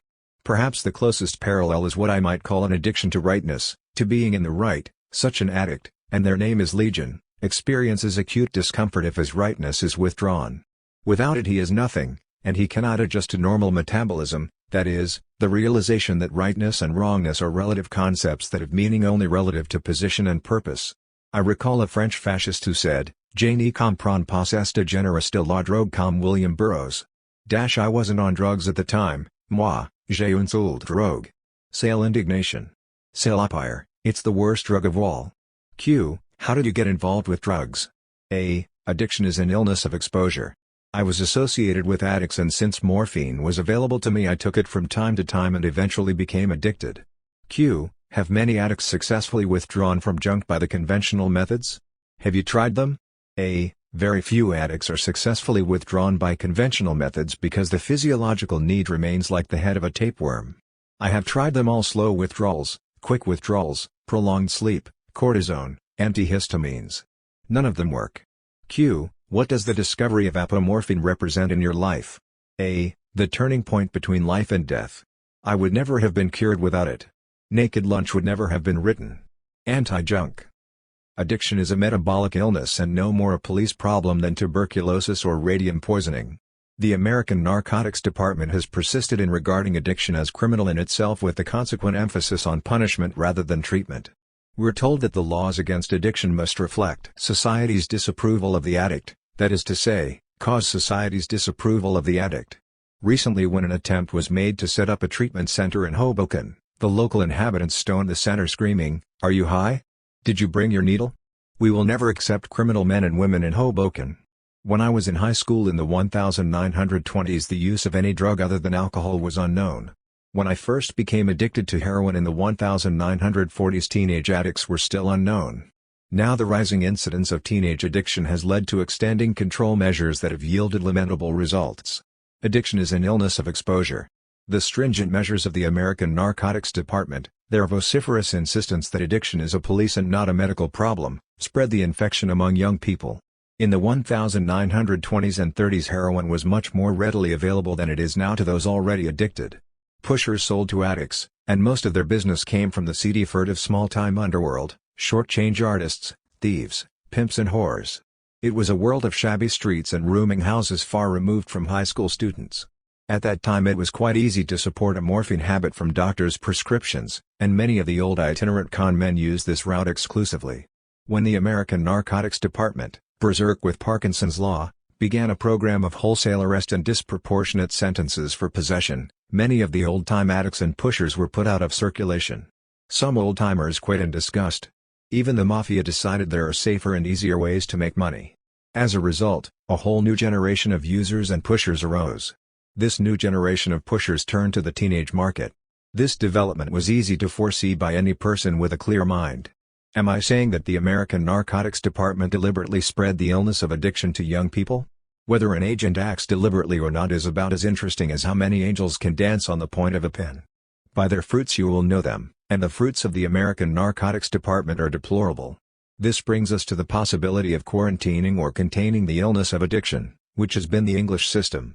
In England, a doctor may prescribe any amount of heroin for an addicted patient, but will not prescribe unless he has satisfied himself the patient is already addicted. Since heroin is available to an addict legally and he can buy it at drugstore prices, he does not need to buy on the black market, though admittedly an addict may sell off a pill or two from his allowance to other addicts in the United States. Recently, pressure from American sources has been brought to bear on England and there is talk of changing the system. English doctors are opposed to the change, since they feel it will give police officers the right to tell a doctor what he can and cannot prescribe. This right has long been vested in the American Narcotics Department, and a doctor may lose his license if he prescribes for addicts. The pretext of looking for narcotics gives them the right to search any person or premises at any time. The department is continually lobbying for more anti-narcotic laws and stiffer penalties. Many of the laws passed under this pressure are very dangerous indeed to our so-called freedom. In Louisiana and California it is a felony to be an addict. Penalizing a state of being, apart from any proven illegal act, sets a precedent that could be extended to other categories of offenders, including anyone opposed to official policies. To classify all opposition as criminal is of course the simple device by which a fascist regime takes over and proclaims a majority. In December 1964, I returned to the States and was detained 3 hours at customs while narcotics agents read my notes, letters and diary. Finding no narcotics, they then informed me I was subject to fine and imprisonment for failing to register with the department when I left the country, and for failing to inform the customs officer of my narcotics record on my return. The law requiring addicts to register only applies to those who have been convicted under federal, state or city violations of the Harrison Narcotics Act or the Marijuana Act of 1937. I have been arrested twice in the United States, once 17 years ago and once 20 years ago. In neither case was I convicted. In any case, this law would seem to make it a crime ever to have been an addict. And what does the treatment center at Lexington, Kentucky, offer? A 10-day reduction cure with methadone, yielding almost unanimous relapse at the first opportunity, as the doctors at Lexington readily admit. The head of the research department at Lexington is Dr. Isbell. Dr. Dent, founder of the English Society for the Study of Addictions, was never able to interest him in the apomorphine treatment he had pioneered and used successfully for 40 years. I know of one occasion when Dr. Isbell talked with 2 of Dr. Dent's cured patients. He told Dr. Dent that he considered the treatment too dangerous. Dangerous to whom? Experiments at Lexington seem oriented toward establishing the addictive liability of decorticated canine preparations. Yes, even a dog with its brains cut out can be hooked. I could have told you that before you stuck the needle in, Doc. The treatment at Lexington is now 6 months of confinement after the initial 10-day reduction with substitute drugs. Public health officials now wish to extend this period, saying that prolonged involuntary confinement is necessary because the addict does not want to be cured. Of course, addicts do not want to be cured, since it is precisely the centers of wanting that have been taken over by the drug. When they begin to lose the need for morphine in the course of the apomorphine treatment, many will want to continue the treatment and stay off drugs. The apomorphine treatment takes about 8 to 10 days. After treatment, the cured addict finds that he can resist relapse. Apomorphine precisely activates the resistance centers.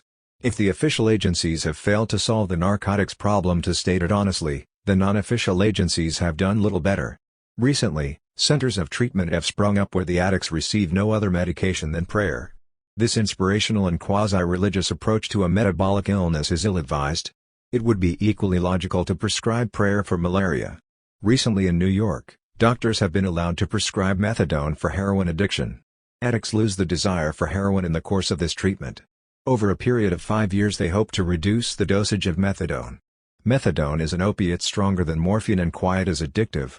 To say that addicts have been cured of heroin by the use of methadone is like saying an alcoholic has been cured of whiskey by the use of gin.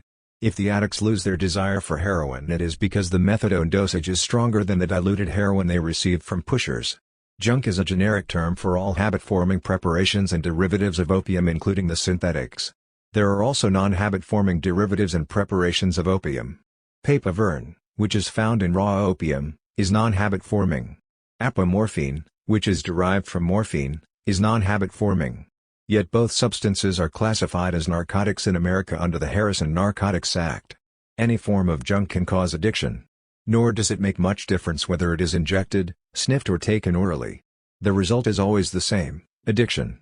The addict functions on junk. Like a diver depends on his airline, the addict depends on his junk line. When his junk is cut off, he suffers agonizing withdrawal symptoms, watering burning eyes, light fever, hot and cold flashes, leg and stomach cramps, diarrhea, insomnia, prostration, and in some cases death from circulatory collapse and shock.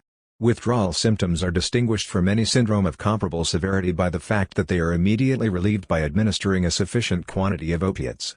The withdrawal symptoms reach their peak on the 4th day, then gradually disappear over a period of 3 to 6 weeks.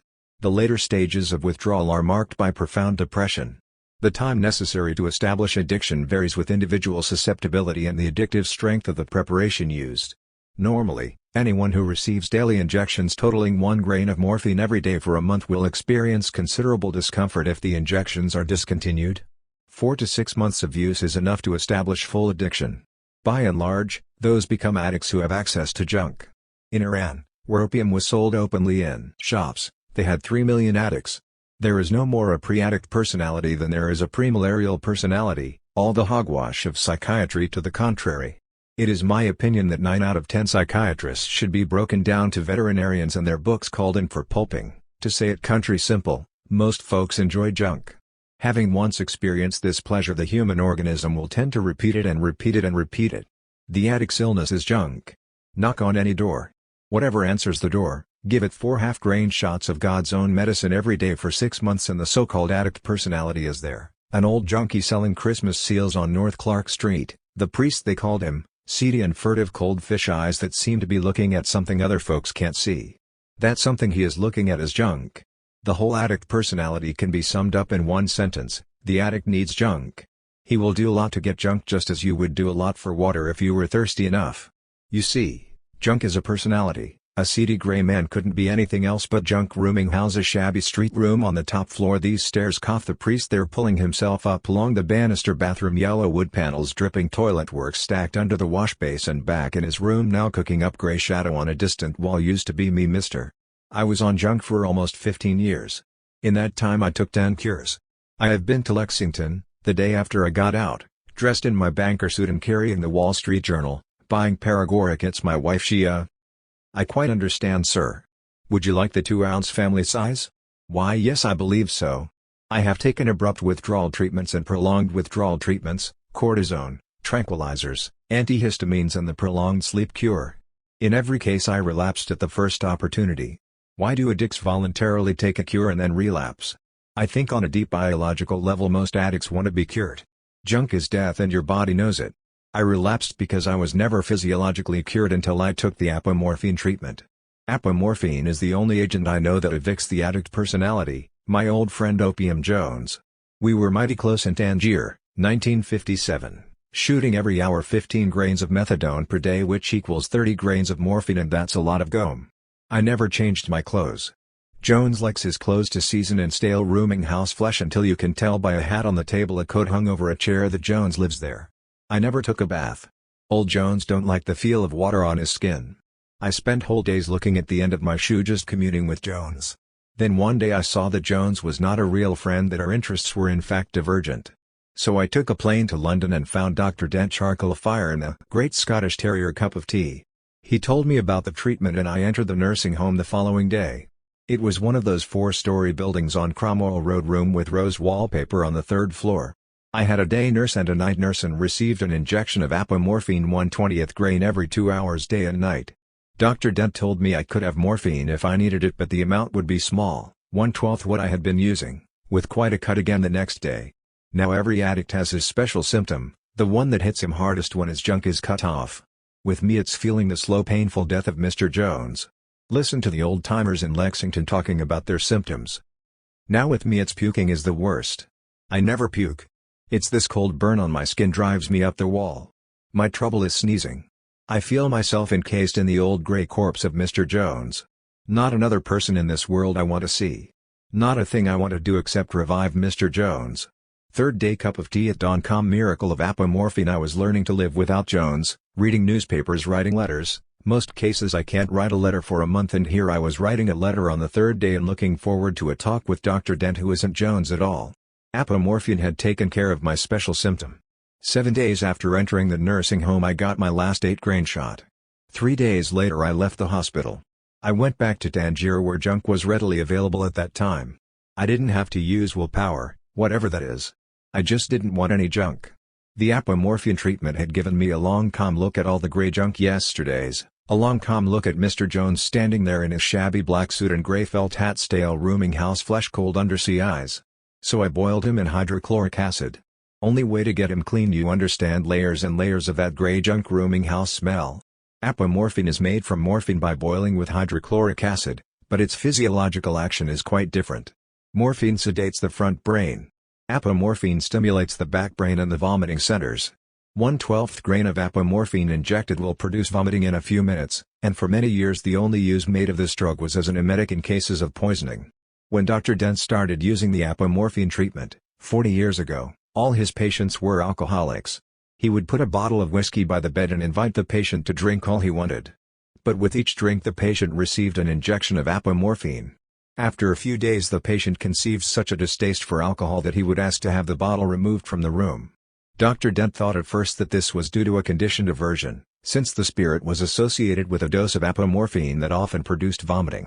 However, he found that some of his patients were not in the least nauseated by the dose of apomorphine received. Nonetheless, these patients experienced the same distaste for alcohol and voluntarily stopped drinking after a few days of treatment. He concluded that his patients conceived a distaste for alcohol because they no longer needed it, and that apomorphine acts on the back brain to regulate metabolism, so that the body no longer needs a sedative to which it had become accustomed. From that time he stressed the fact that apomorphine is a metabolic regulator, and it is the only drug known that acts in this way to normalize a disturbed metabolism. Apomorphine is not an aversion treatment.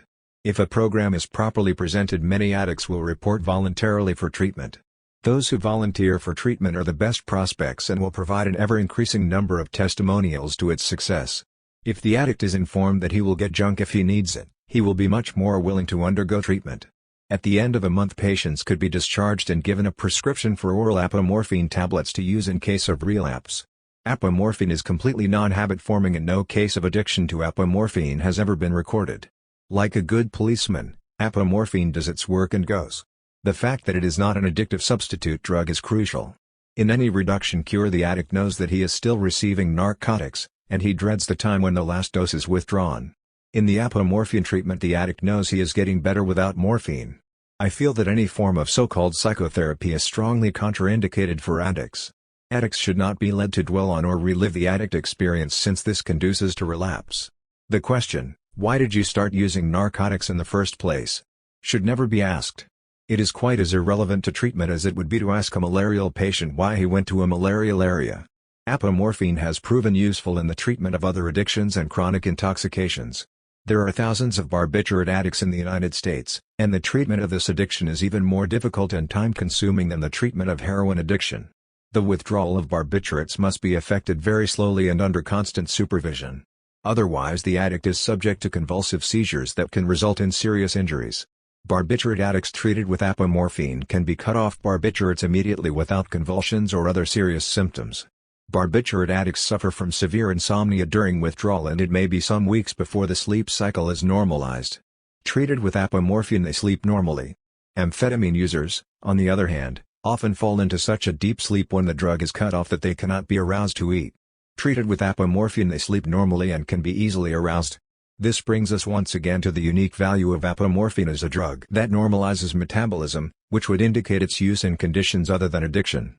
Dr. Feldman of Switzerland has noted that in cases showing an excess of cholesterol in the blood this condition disappeared after treatment with apomorphine. Dr. Xavier Cour of Paris told me recently that he finds apomorphine an extremely useful drug in general practice. He prescribes apomorphine for anxiety, grief, nervousness, insomnia, in short, for all the conditions where tranquilizers and barbiturates are usually given.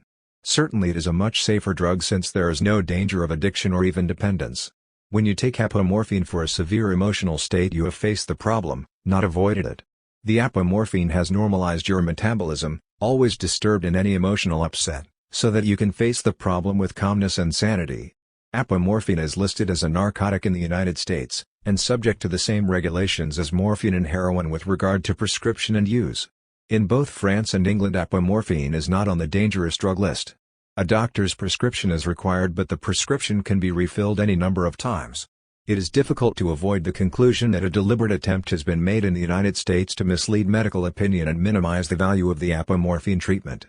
No variation of the apomorphine formula has ever been manufactured and the formula has never been synthesized. With synthesis and variation the side effect of vomiting could probably be eliminated, and drugs developed exerting 10 or 50 times the regulatory action of the existing preparation. These drugs could excise from the planet what we call anxiety. Since all monopolistic and hierarchical systems are basically rooted in anxiety, it is not surprising that the use of the apomorphine treatment or the synthesis of the apomorphine formula have been consistently opposed in certain drearily predictable quarters. Q. How did you come to be introduced to this antidote? A. I had been referred by my doctor in Palm Beach to an English doctor who in turn referred me to Dr. Dent. Q. Have you undergone apomorphine treatment several times? A. Yes. The treatment does not ensure that no relapse will occur.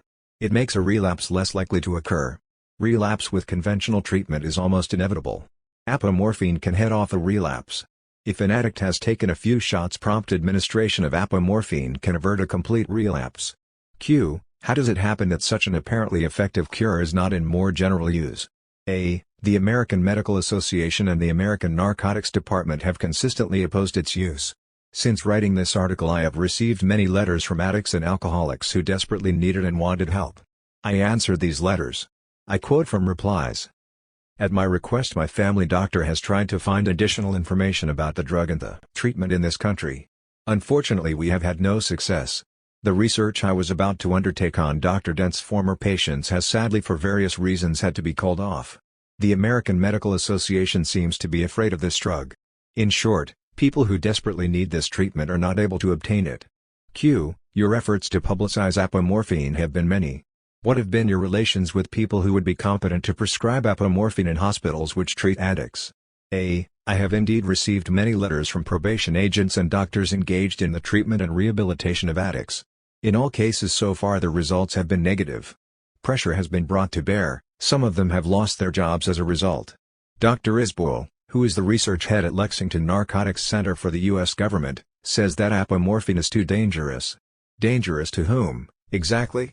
Dangerous to those who wish addiction to continue unchecked by any effective treatment, as an insoluble problem.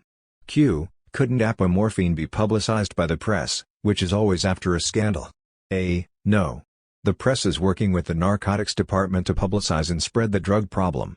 It is not to their interest to stop this source of copy and circulation by advocating measures that would control drug addiction and reduce it to a minor health problem. What is the press selling? Violence, sex, and drugs. These items are sure copy. That is to say, Effective measures to eliminate criminality or drug taking are not good copy. Q. What is the opinion of pharmaceutical researchers on the merit of apomorphine? A. Pharmaceutical researchers are told what research to pursue by vested interest, which gives orders to the American Narcotics Department. Billions for variations on the benzedrine formula, for tranquilizers of dubious value, not 10 cents for a drug that has unlimited potentials not only in treating addiction but in handling the whole problem of anxiety. Q. If it were widely used, apomorphine might be a source of considerable income for pharmaceutical companies. Why doesn't this interest them? A. They can sell all the products they produce in any case. Remember, these pharmaceutical companies have a vested interest in illness. Drugs that strike at the very root of illness are dangerous. Q. Is it because of financial interests that there is a blockade against apomorphine? A. Financial and power interests. As I have pointed out, drugs are one of the most effective potential weapons against revolt from the 18-25-year-old age group. Q. Does the state share the income from drug traffic? Is this one of the reasons for the silence surrounding apomorphine? A. Only indirectly. The drug traffic gives work to thousands of agents and is a pretext for almost unlimited appropriations. Q. Can apomorphine be used to treat other people besides addicts? A. Definitely yes.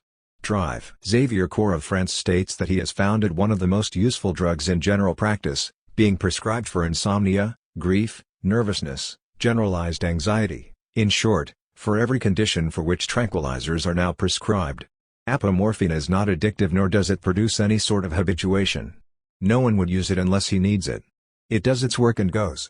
Q. Is addiction growing rapidly on the worldwide level? A. Addiction is certainly growing throughout the Western world, that is, in areas where it was formerly confined to a relatively few cases. On the other hand, it has been eliminated in China. It is probably stationary in countries like India and Persia, where the use of opium has been endemic for hundreds of years, thousands perhaps. Q. Is mescaline physiologically harmful? A. Mescaline may well be dangerous, it's nauseating, and can cause acute anxiety and mental disturbance. Q. Do you think that the use of certain hallucinogens could make the masses conscious of fundamental problems? A. No. In countries where cannabis is legal or at least is used unopposed by the authorities, there is no evidence of any consciousness of fundamental problems. What would happen if cannabis were legal? Nothing special. Q. Does turning on or tripping show you the truth? Does it make human preoccupation seem foolish, reveal the comic vanity of power and possession? A. These drugs may give insight into basic realities and the vanity of human pretensions.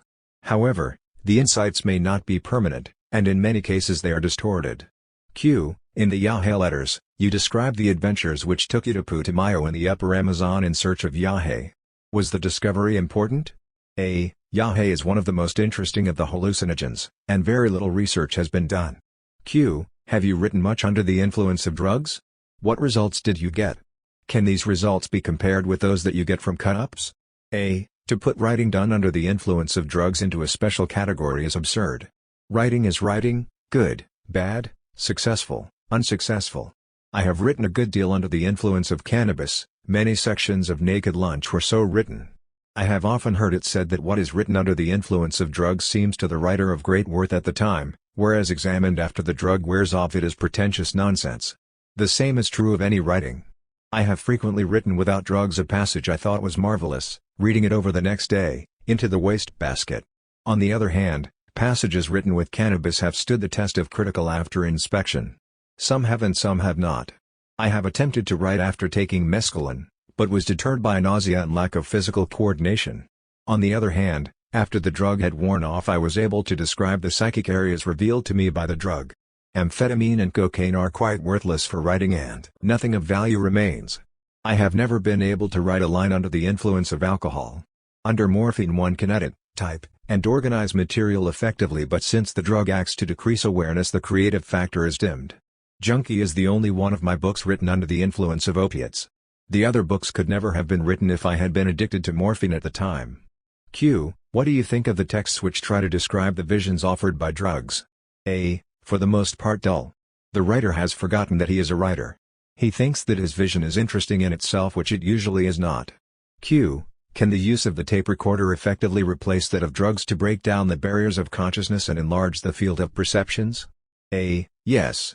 Tape recorder experiments such as I have described in the invisible generation do produce highs and do enlarge the field of perception. The invisible generation. What we see is determined to a large extent by what we hear. You can verify this proposition by a simple experiment. Turn off the soundtrack on your television set and substitute an arbitrary soundtrack pre-recorded on your tape recorder. Street sounds, music, conversation recordings of other television programs. You will find that the arbitrary soundtrack seems to be appropriate and is in fact determining your interpretation of the film track on screen. People running for a bus in Piccadilly with a soundtrack of machine gun fire looks like 1917 Petrograd. You can extend the experiment by using recorded material more or less appropriate to the film track. For example, take a political speech on television, shut off soundtrack and substitute another speech you have pre-recorded. Hardly tell the difference. Isn't much. Record soundtrack of one Danger Man from Uncle Spy program, run it in place of another and see if your friends can tell the difference. It's all done with tape recorders. Consider this machine and what it can do. It can record and play back, activating a past time set by precise association. A recording can be played back any number of times. You can study and analyze every pause and inflection of a recorded conversation. Why did so-and-so say just that or this? Just here, play back so-and-so's recordings and you will find out what cues so-and-so, and you can edit a recorded conversation retaining material which is incisive, witty and pertinent. You can edit a recorded conversation retaining remarks which are boring, flat and silly. A tape recorder can play back fast, slow or backwards. You can learn to do these things. Record a sentence and speed it up. Now try imitating your accelerated voice. Play a sentence backwards and learn to unsay what you just said. Such exercises bring you a liberation from old association locks. Try inching tape. This sound is produced by taking a recorded text for best results. A text spoken in a loud clear voice and rubbing the tape back and forth across the head. The same sound can be produced on a Philips compact cassette recorder by playing a tape back and switching the mic control stop-start on and off at short intervals, which gives an effect of stuttering. Take any text, speed it up, slow it down, run it backwards, inch it, and you will hear words that were not in the original recording. New words made by the machine. Different people will scan out different words, of course, but some of the words are quite clearly there and anyone can hear them. Words which were not in the original tape but which are in many cases relevant to the original text, as if the words themselves had been interrogated and forced to reveal their hidden meanings. It is interesting to record these words literally made by the machine itself. You can carry this experiment further using as your original recording material that contains no words. Animal noises, for instance, record a trough of slopping hogs, the barking of dogs. Go to the zoo and record the bellowings of Guy the gorilla, the big cats growling over their meat. Goats and monkeys. Now run the animals backwards, speed up, slow down and inch the animals and see if any clear words emerge. See what the animals have to say. See how the animals react to playback of processed tape. The simplest variety of cut-up on tape can be carried out with one machine like this. Record any text, rewind to the beginning. Now run forward at arbitrary intervals. Stop the machine and record a short text. Twin forward stop record where you have recorded over the original text. The words are wiped out and replaced with new words. Do this several times, creating arbitrary juxtapositions. You will notice that the arbitrary cuts in are appropriate in many cases and your cut-up tape makes surprising sense. Cut-up tapes can be hilariously funny. 20 years ago I heard a tape called The Drunken Newscaster, prepared by Jerry Newman of New York, cutting up news broadcasts. I cannot remember the words at this distance, but I do remember laughing until I fell out of a chair. Paul Bowles calls the tape recorder God's little toy. Maybe his last toy. Fading into the cold spring air poses a colorless question. Any number can play. Yes, any number can play. Anyone with a tape recorder controlling the soundtrack can influence and create events. The tape recorder experiments described here will show you how this influence can be extended and correlated into the precise operation. This is the invisible generation. He looks like an advertising executive, a college student, an American tourist. Doesn't matter what your cover story is so long as it covers you and leaves you free to act. You need a Philips compact cassette recorder handy machine for street recording and playback. You can carry it under your coat for recording. Looks like a transistor radio for playback. Playback in the street will show the influence of your soundtrack in operation. Of course, the most undetectable playback is street recordings people don't notice. Yesterday voices, phantom car, holes in time, accidents of past time played back in present time, screech of brakes, loud honk of an absent horn can occasion an accident here. Old fires still catch, old buildings still fall, or take a pre-recorded soundtrack into the street. Anything you want to put out on the sublime era. Playback 2 minutes, record 2 minutes, mixing your message with the street. Waft your message message right into a worthy ear. Some carriers are much better than others, you know, the ones lips moving muttering away carry my message all over London in our yellow submarine. Working with street playback, you will see your playback find the appropriate context. For example, I am playing back some of my Dutch Schultz last word tapes in the street. 5-alarm fire and a fire truck passes right on cue. You will learn to give the cues, you will learn to plant events and concepts. After analyzing recorded conversations, you will learn to steer a conversation where you want it to go. The physiological liberation achieved as word lines of controlled association are cut will make you more efficient in reaching your objectives. Whatever you do, you will do it better. Record your boss and coworkers, analyze their associational patterns, learn to imitate their voices. Oh, you'll be a popular man around the office, but not easy to compete with. The usual procedure: record their body sounds from concealed mics, the rhythm of breathing, the movements of after lunch intestines, the beating of hearts. Now impose your own body sounds and become the breathing word and the beating heart of that organization. Become that organization. The Invisible Brothers are invading present time. The more people we can get working with tape recorders, the more useful experiments and extensions will turn up. Why not give tape recorder parties? Every guest arrives with his recorder and tapes of what he intends to say at the party, recording what other recorders say to him. It is the height of rudeness not to record when addressed directly by another tape recorder, and you can't say anything directly, have to record it first. The coolest told tapeworms never talk direct. What was the party like? Switch on playback. What happened at lunch? Switch on playback.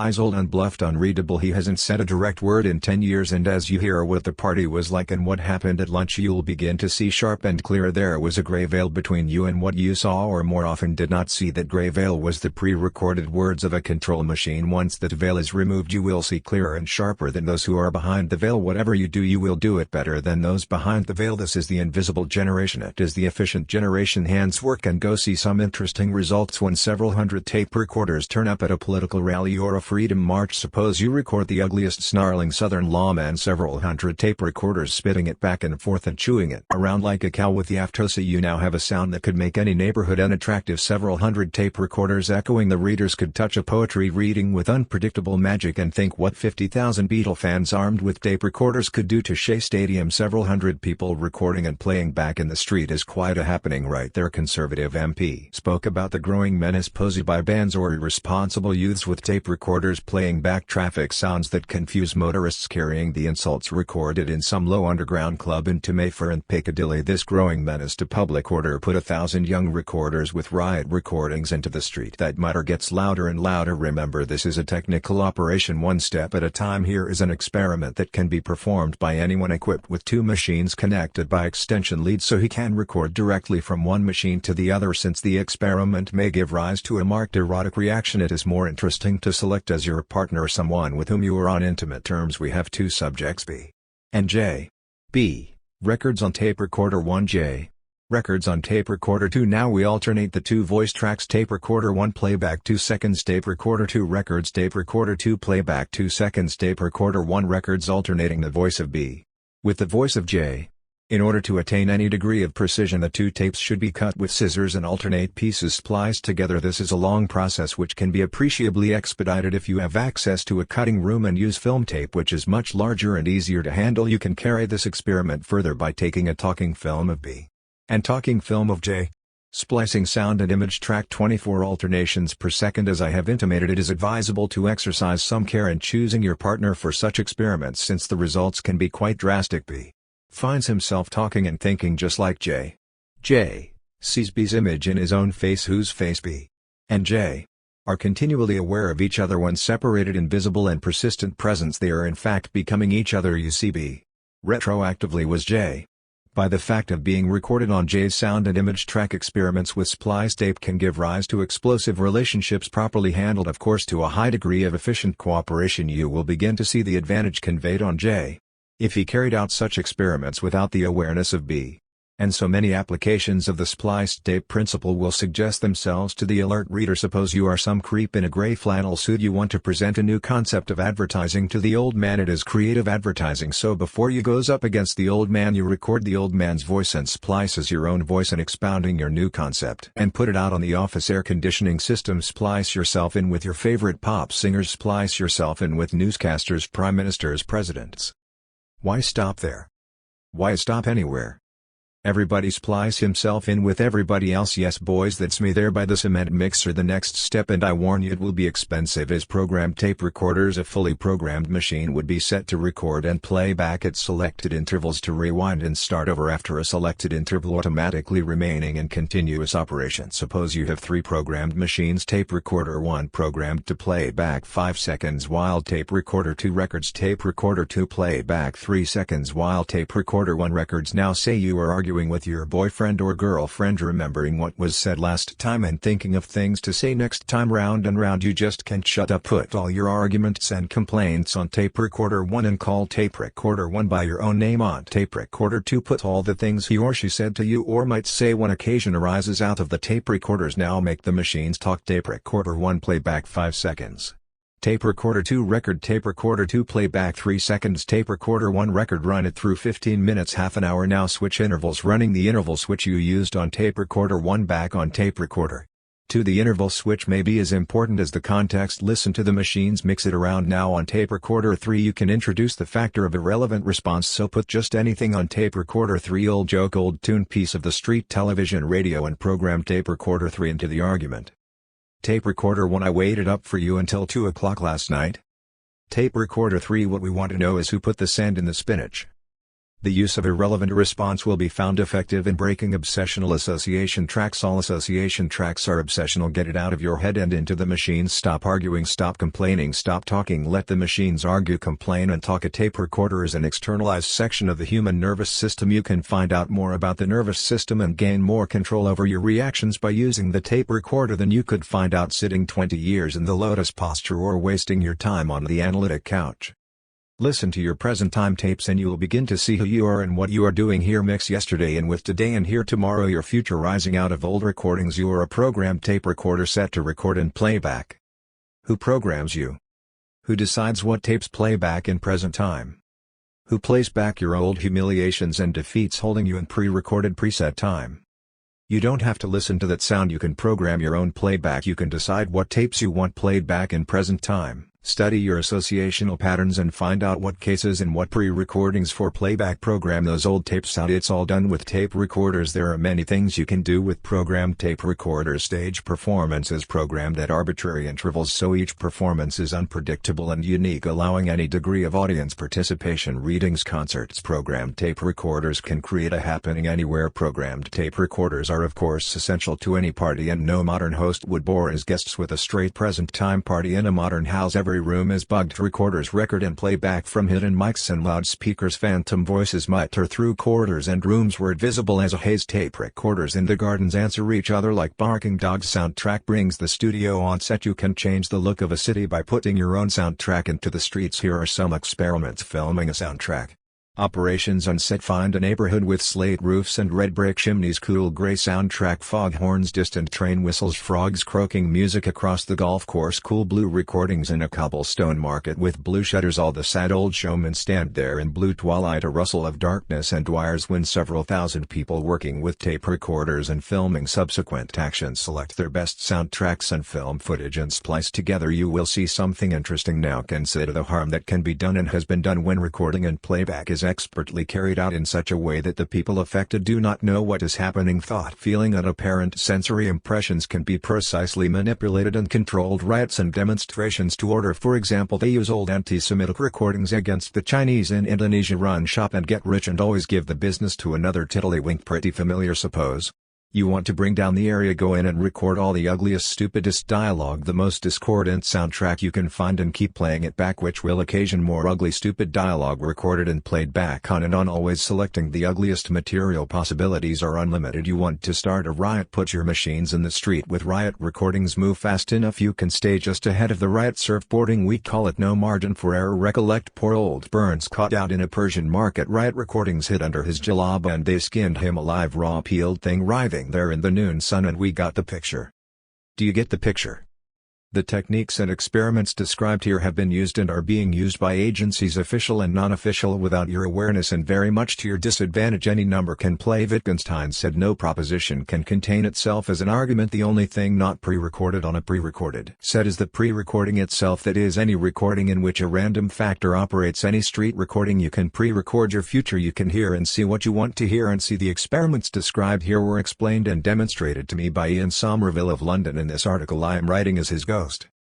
Look around you. Look at a control machine programmed to select the ugliest, stupidest, most vulgar and degraded sounds for recording and playback, which provokes uglier, stupider, more vulgar and degraded sounds to be recorded and playback. Inexorable degradation. Look forward to dead end. Look forward to ugly, vulgar playback tomorrow and tomorrow and tomorrow. What are newspapers doing but selecting the ugliest sounds for playback? By and large, if it's ugly, it's news, and if that isn't enough, I quote from the editorial page of the New York Daily News: we can take care of China, and if Russia intervenes, we can take care of that nation too. The only good communist is a dead communist. Let's take care of slave driver Castro next. What are we waiting for? Let's bomb China now and let's stay armed to the teeth for centuries. This ugly, vulgar bray put out for mass playback. You want to spread hysteria, record and play back the most stupid and hysterical reactions.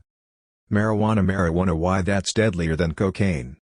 It will turn a man into a homicidal maniac, he said steadily, his eyes cold as he thought of the vampires who suck riches from the vile traffic in pot, quite literally swollen with human blood. He reflected grimly, and his jaw set. Pushers should be pushed into the electric chair.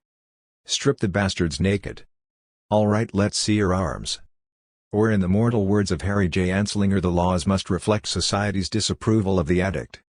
An uglier reflection than society's disapproval would be hard to find. The mean cold eyes of decent American women, tight lips and no thank you from the shopkeeper, snarling cops, pale nigger killing eyes reflecting society's disapproval. Fucking queers, I say, shoot them. If on the other hand you select calm, sensible reactions for recordings and playback, you will spread calmness and good sense. Is this being done? Obviously it is. Not only way to break the inexorable down spiral of ugliest recording and playback is with counter recording and playback. The first step is to isolate and cut association lines of the control machine. Carry a tape recorder with you and record all the ugliest, stupidest things. Cut your ugly tapes in together. Speed up, slow down, play backwards. Cinch the tape. You will hear one ugly voice and see one ugly spirit is made of ugly old pre-recordings. The more you run the tapes through and cut them up, the less power they will have. Cut the pre-recordings into air, into thin air. As I have indicated in The Invisible Generation, a technique for directing thought and producing events on a mass scale is available to anyone with a portable recorder or a car to transport recorders. The basis for this technique is waking suggestion, first used by Dr. John Dent of London, who also introduced the apomorphine treatment for alcoholism and drug addiction. Waking suggestion is practiced by Dr. Dent. The patient is instructed to read aloud from a book while concentrating his attention on what he is reading, as if reading to an imaginary person sitting in front of him. The doctor stands behind the patient and repeats at the same voice level as the patient is using certain suggestions previously agreed upon between doctor and patient. You'll be able to sleep. You will not relapse into the use of alcohol, etc. The patient, since he is reading aloud and his attention is concentrated on what he is reading, does not hear the suggestions consciously, and for this reason they take direct effect on his unconscious or reactive mind. This is not subliminal suggestion. Subliminal means below the conscious level of sight or hearing. Even if the subject were concentrating all his attention on the source of subliminal sound or images, he would not be able to see or hear anything consciously. Waking suggestion consists of sounds or images that are not consciously registered, since the subject's attention is elsewhere. If his attention were directed toward the source, he would be able to see or hear it immediately. Waking suggestion, not subliminal suggestion, is the technique used in playback of pre-recorded tapes in the street, cocktail parties, bars, stations, airports, parks, subways, political rallies, theater intermissions, etc. People do not consciously hear the taped suggestions because their attention is directed towards something else: crossing street, catching train, listening for plane call, listening to speaker, looking at TV, talking to companions. The volume level of the tape is adjusted to street sounds, speech level, etc., and a well-constructed suggestion tape will have pre-recorded street sounds or whatever cut in according to location. Any suggestion tape is made much more effective if it contains contradictory commands. Such commands as to stay here, to stay there, to stop, to go, to do it now, to do it later, to turn right, to turn left, to stay in, to stay out, to slow down, to speed up, permitted, prohibited, to be right, to be wrong, to stay present in the now, to stay absent in the future, the past, to hurry, to wait, etc. These commands are constantly being imposed by the environment. If for example your suggestion tape contains the phrases, "Look at that light in front of you," "Stop," "Stay here," "Be there," and is played back to people waiting at a stoplight, they are forced to obey the suggestion you are making. Furthermore, any contradictory commands at the unconscious level produce a moment of disorientation during which your suggestions take effect. Suggestion tapes that contain contradictory commands have much more force than those that do not.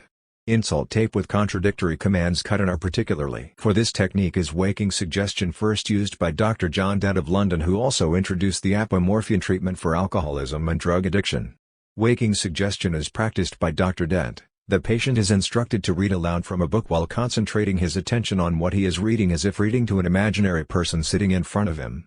The doctor stands behind the patient and repeats at the same voice level as the patient is using certain suggestions previously agreed upon between doctor and patient. You will be able to sleep. You will not relapse into the use of alcohol, etc. The patient, since he is reading aloud and his attention is concentrated on what he is reading, does not hear the suggestions consciously, and for this reason they take direct effect on his unconscious or reactive mind. This is not subliminal suggestion. Subliminal means below the conscious level of sight or hearing. Even if the subject were concentrating all his attention on the source of subliminal sound or images, he would not be able to see or hear anything consciously. Waking suggestion consists of sounds or images that are not consciously registered, since the subject's attention is elsewhere. If his attention were directed toward the source, he would be able to see or hear it immediately. Waking suggestion, not subliminal suggestion, is the technique used in playback of pre-recorded tapes in the street, cocktail parties, bars, stations, airports, parks, subways, political rallies, theater intermissions, etc. People do not consciously hear the taped suggestions because their attention is directed towards something else: crossing street, catching train, listening for plane call, listening to speaker, looking at TV, talking to companions. The volume level of the tape is adjusted to street sounds, speech level, etc., and a well-constructed suggestion tape will have pre-recorded street sounds or whatever cut in according to location. Any suggestion tape is made much more effective if it contains contradictory commands. Such commands as to stay here, to stay there, to stop, to go, to do it now, to do it later, to turn right, to turn left, to stay in, to stay out, to slow down, to speed up, permitted, prohibited, to be right, to be wrong, to stay present in the now, to stay absent in the future, the past, to hurry, to wait, etc. These commands are constantly being imposed by the environment. If for example your suggestion tape contains the phrases, "Look at that light in front of you," "Stop," "Stay here," "Be there," and is played back to people waiting at a stoplight, they are forced to obey the suggestion you are making. Furthermore, any contradictory commands at the unconscious level produce a moment of disorientation during which your suggestions take effect. Suggestion tapes that contain contradictory commands have much more force than those that do not. Insult tape with contradictory commands cut in are particularly will be similar, even identical. An oral society, traveling at the low speed of sound, might function in the dark. In the beginning was the Word, and the Word was made flesh in darkness, but, with the invention of writing in any form, light was necessary to see the image, which became another form of proliferation whose limits are the speed of light. The one and only thing which cannot be taken from the picture is light, everything else can be utterly transmuted or can go. Change is a function of number, and, today in the electronic age, our only interesting constant is 186,000 miles per second, the speed of light, which the speed of electricity does not reach, let alone surpass. The word, then, is at its slowest when spoken, 1,114 feet per second, the speed of sound at its fastest when seen or projected as an image at the speed of light. But our alpha or scanning rhythms of the brain are weakest during purposeful thinking, eyes open, studying pattern, and slowest of all during reading, which is the decipherment of a series of meaningful. Flicker is a threshold experience of induced experience produced by altering the speed of light to accommodate the maximum range of our alpha rhythms. Flicker creates a dazzling multiplicity of images in constantly altering relationships, which makes the collages and assemblages of so-called modern art appear utterly ineffectual and slow. Art history is no longer being created. Art history, as the enumeration of individual images, ended with the direct introduction of light as the principal agent in the creation of images which have become infinitely multiple, complex and all-pervading. The comet is light. Electronic Revolution 1970-71 and The Invisible Generation, first published in IT and in the Los Angeles Free Press in 1966. I consider the potential of thousands of people with recorders, portable and stationary, messages passed along like signal drums, a parody of the president's speech up and down the balconies, in and out open windows, through walls, over courtyards, taken up by barking dogs, muttering bums, music, traffic down windy streets, across parks and soccer fields. Illusion is a revolutionary weapon. To point out some specific uses of pre-recorded cut/up tapes played back in the streets as a revolutionary weapon. To spread rumors. Put 10 operators with carefully prepared recordings out at the rush hour and see how quick the words gets around. People don't know where they heard it, but they heard it. To discredit opponents. Take a recorded wall of speech, cut in stammering coughs, sneezes, hiccups, snarls, pain, screams, fear, whimperings, apoplectic sputtering, slobbering, drooling, idiot noises, sex and animal sound effects, and play it back in the streets, subway stations, parks, political rallies. As a frontline weapon to produce and escalate riots. There is nothing mystical about this operation. Riot sound effects can produce an actual riot in a riot situation. Recorded police whistles will draw cops. Recorded gunshots, and their guns are out. My God, they're killing us. A guardsman said later, I heard the shots and saw my buddy go down, his face covered in blood. Turned out he'd been hit by a stone from a slingshot, and I thought, well, this is it. Bloody Wednesday. A dazed America counted 23 dead and 32 wounded, 6 critically. Here's a run-of-the-mill, pre-riot situation. Protesters have been urged to demonstrate peacefully, police and guardsmen to exercise restraint. 10 tape recorders strapped under their coats, playback and record controlled from lapel buttons. They have pre-recorded riot sound effects from Chicago, Paris, Mexico City, Kent, Ohio. If they adjust sound level of recordings to surrounding sound levels, they will not be detected. Police scuffle with the demonstrators. The operators converge. Turn on Chicago record, play back, move on to the next scuffles, record, play back, keep moving. Things are hotting up, a cop is down groaning. Shrill chorus of recorded pig squeals and parody groans. Could you cool a riot recording the calmest cop and the most reasonable demonstrators? Maybe. However, it's a lot easier to start trouble than stop it. Just pointing out that cut/ups on the tape recorder can be used as a weapon. You'll observe that the operators are making a cut-up as they go. They are cutting in Chicago, Paris, Mexico City, Kent, Ohio with the present sound effects at random, and that is a cut-up. As a long-range weapon to scramble and nullify associational lines put down by mass media. The control of the mass media depends on laying down lines of association. When the lines are cut, the associational connections are broken. President Johnson burst into a swank apartment, held 3 maids at gunpoint, 26 miles north of Saigon yesterday. You can cut the mutter line of the mass media and put the altered mutter line out in the streets with a tape recorder. Consider the mutter line of the daily press. It goes up with the morning papers, millions of people reading the same words. Belching, chewing, swearing, chuckling, reacting to the same words. In different ways, of course. A motion praising Mr. Callaghan's action in banning the South African cricket tour has spoiled the Colonel's breakfast. All reacting one way or another to the paper world of unseen events, which becomes an integral part of your reality. You will notice that this process is continually subject to random juxtaposition. Just what sign did you see in the Green Park station as you glanced up from the People? Just who called as you were reading your letter in the Times? What were you reading when your wife broke a dish in the kitchen? An unreal paper world, and yet completely real because it is actually happening. Mutter line of the evening news, TV. Fix yourself on millions of people all watching Jesse James or The Virginian at the same time. International mutter line of the weekly news magazine, always dated a week ahead. Have you noticed it's the kiss of death to be on the front cover of Time? Madame New was there when her husband was killed and her government fell. Verwoerd was on the front cover of Time when a demon tapeworm gave the order for his death through a messenger of the same. Read the Bible, kept to himself, no bad habits, you know the type. Old reliable, read all about it. So stir in news stories, TV plays, stock market quotations, adverts, and put the altered mutter line out in the streets. The underground press serves as the only effective counter to a growing power and more sophisticated techniques used by establishment mass media to falsify, misrepresent, misquote, rule out of consideration as a priori ridiculous, or simply ignore and blot out of existence, data, books, discoveries that they consider prejudicial to establishment interest. I suggest that the underground press could perform this function much more effectively by the use of cut/up techniques. For example, prepare cut/ups of the ugliest reactionary statements you can find and surround them with the ugliest pictures. Now give it the drool, slobber, animal noise treatment and put it out on the mutter line with recorders. Run a scramble page in every issue of a transcribed tape-recorded cut/up of news, radio, and TV. Put the recordings out on the mutter line before the paper hits the stand. It gives you a funny feeling to see a headline that's been going round and round in your head. The underground press could add a mutter line to their adverts and provide a unique advertising service. Cut the product in with pop tunes, cut the product in with advertising slogans and jingles of other products and siphon off the sales. Anybody who doubts that these techniques work has only to put them to the test. The techniques here described are in use by the CIA and agents of other countries.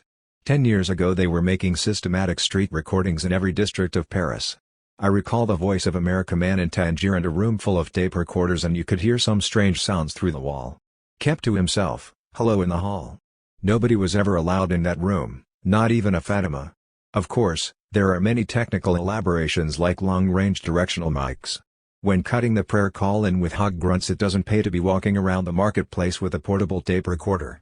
An article in New Scientist June 4, 1970, page 470, entitled Electronic Arts of Non-Communication by Richard C. French gives the clue for more precise technical instructions. In 1968, with the help of Ian Somerville and Anthony Balk, I took a short passage of my recorded voice and cut it into intervals of 1/24th of a second on movie tape. Movie tape is larger and easier to splice, and rearranged the order of the 24th second intervals of recorded speech. The original words are quite unintelligible, but new words emerge. The voice is still there and you can immediately recognize the speaker. Also the tone of voice remains. If the tone is friendly, hostile, sexual, poetic, sarcastic, lifeless, despairing, this will be apparent in the altered sequence. I did not realize at the time that I was using a technique that has been in existence since 1881. I quote from Mr. French's article. Designs for speech scramblers go back to 1881, and the desire to make telephone and radio communications unintelligible to third parties has been with us ever since. The message is scrambled in transmission and then unscrambled at the other end. There are many of these speech scrambling devices that work on different principles. Another device which saw service during the war was the time division scrambler. The signal is chopped up into elements 005 cm long.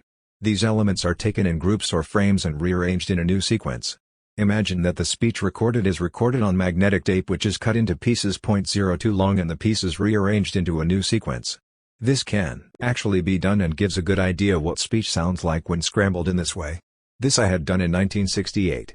And this is an extension of the cut/up method. The simplest cut/up cuts a page down the middle into 4 sections.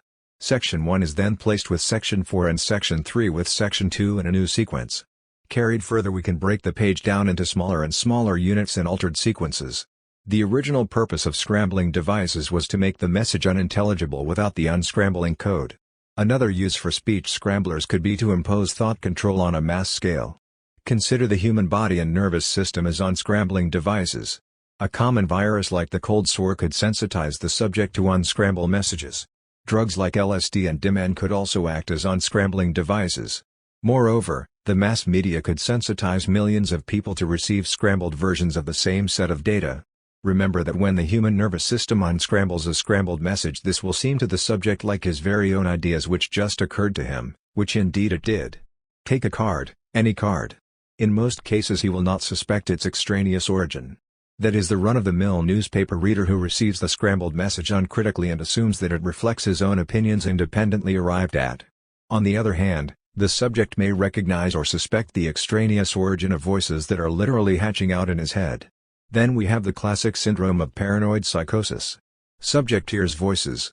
Anyone can be made to hear voices with scrambling techniques. It is not difficult to expose him to the actual scrambled message, any part of which can be made intelligible. This can be done with street recorders, recorders in cars, doctored radio and TV sets. In his own flat if possible, if not in some bar or restaurant he frequents. If he doesn't talk to himself, he soon will do. You bug his flat. Now he is really round the bend hearing his own voice out of radio and TV broadcasts and the conversation of passing strangers.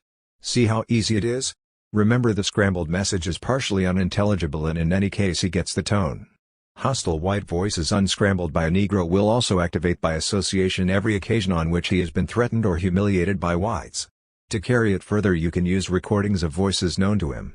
You can turn him against his friends by hostile scrambled messages in a friend's voice. This will activate all his disagreements with that friend. You can condition him to like his enemies by friendly scrambled messages in enemy voices. On the other hand, the voices can be friendly and reassuring.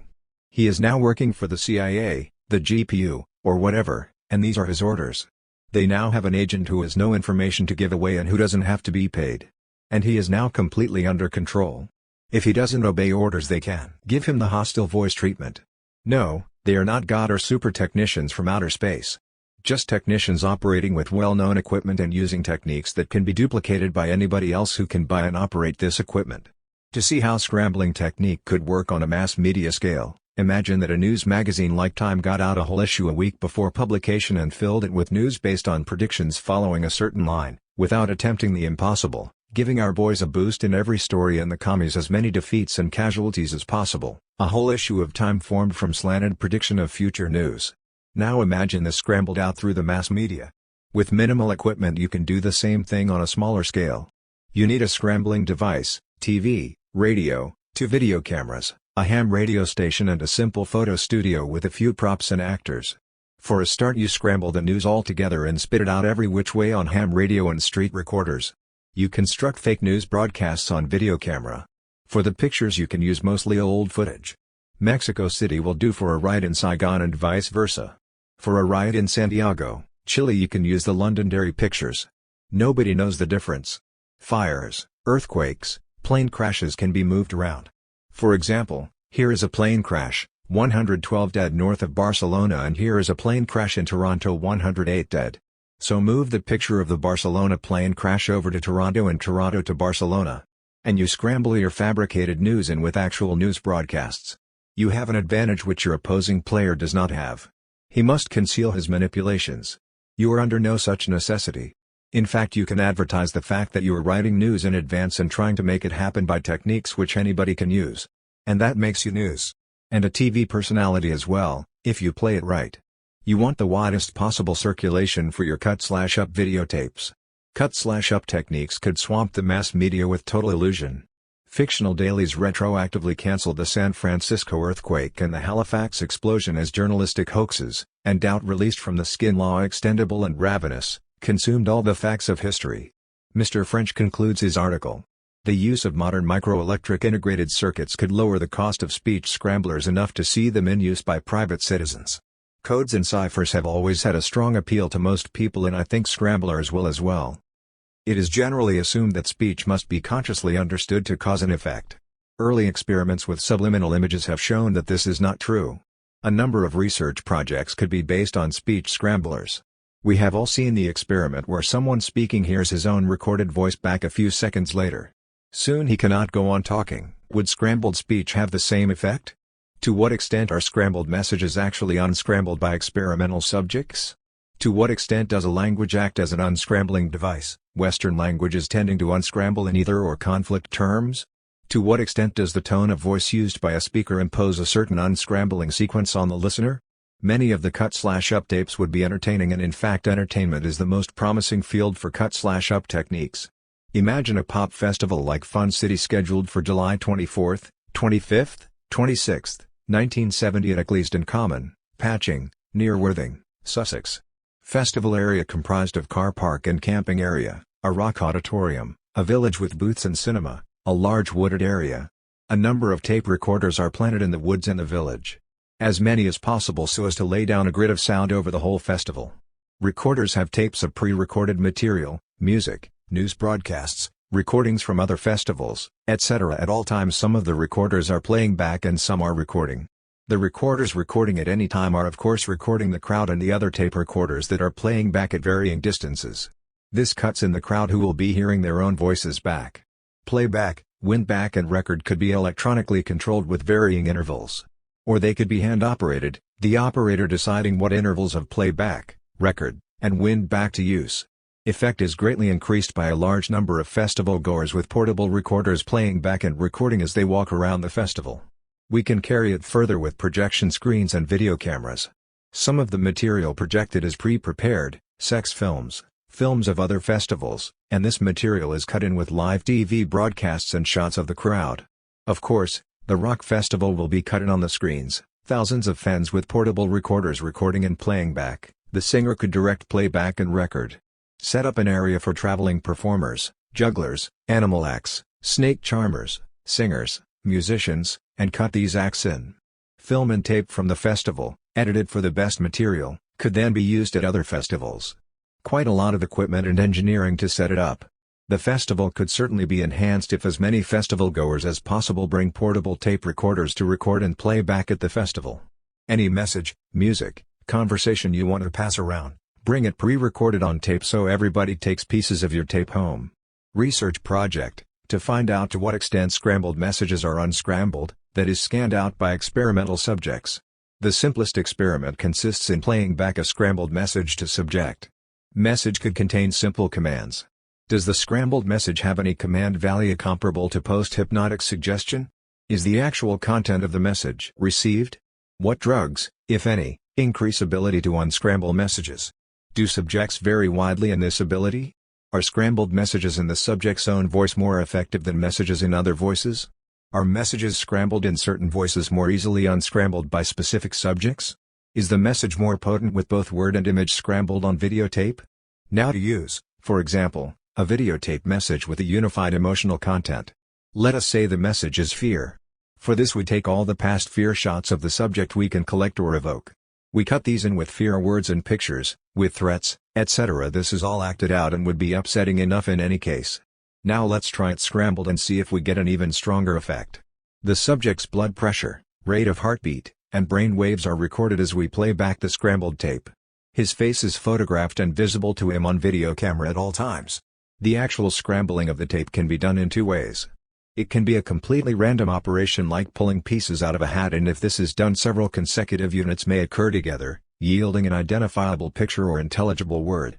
Both methods of course can be used at varying intervals.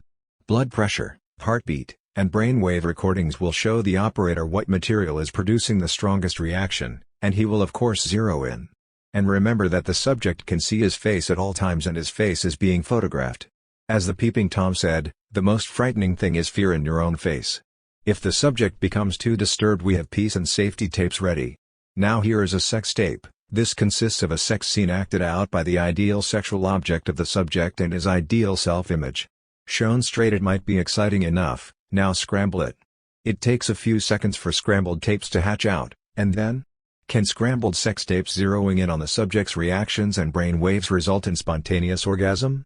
Can this be extended to other functions of the body? A mic secreted in the water closet and all his shits and farts recorded and scrambled in with stern nanny voices commanding him to shit, and the young liberal shits in his pants on the platform right under Old Glory. Could laugh tapes, sneeze tapes, hiccup tapes, cough tapes, give rise to laughing, sneezing, hiccuping, and coughing? To what extent can physical illness be induced by scrambled illness tapes? Take, for example, a sound and color picture of a subject with a cold. Later, when subject is fully recovered, we take color and sound film of recovered subject. We now scramble the cold pictures and sound track in with present sound and image track. We also project the cold pictures on present pictures. Now we try using some of Mr. Hubbard's reactive mind phrases which are supposed in themselves to produce illness. To be me, to be you, to stay here, to stay there, to be a body, to be bodies, to stay present, to stay past. Now we scramble all this in together and show it to the subject. Could seeing and hearing this sound and image track, scrambled down to very small units, bring about an attack of cold virus? If such a cold tape does actually produce an attack of cold virus, we cannot say that we have created a virus, perhaps we have merely activated a latent virus. Many viruses, as you know, are latent in the body and may be activated. We can try the same with cold sore, with hepatitis, always remembering that we may be activating a latent virus and in no sense creating a laboratory virus. However, we may be in a position to do this. Is a virus perhaps simply very small units of sound and image? Remember, the only image a virus has is the image and sound track it can impose on you. The yellow eyes of jaundice, the pustules of smallpox, etc. imposed on you against your will. The same is certainly true of scrambled word and image. Its existence is the word and image it can make you unscramble. Take a card, any card. This does not mean that it is actually a virus. Perhaps to construct a laboratory virus we would need both camera and sound crew and a biochemist as well. I quote from the International Paris Tribune an article on the synthetic gene. Dr. Harjar Khurana has made a gene synthetic. It is the beginning of the end. This was the immediate reaction to this news from the science attaché at one of Washington's major embassies. If you can make genes you can eventually make new viruses for which there are no cures. Any little country with good biochemists could make such biological weapons. It would take only a small laboratory. If it can be done, somebody will do it. For example, a death virus could be created that carries the coded message of death. A death tape, in fact. No doubt the technical details are complex and perhaps a team of sound and cameramen working with biochemists would give us the answer. And now the question as to whether scrambling techniques could be used to spread helpful and pleasant messages.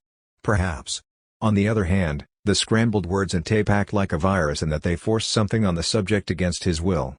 More to the point would be to discover how the old scanning patterns could be altered so that the subject liberates his own spontaneous scanning pattern. New Scientist, 2nd of July, 1970.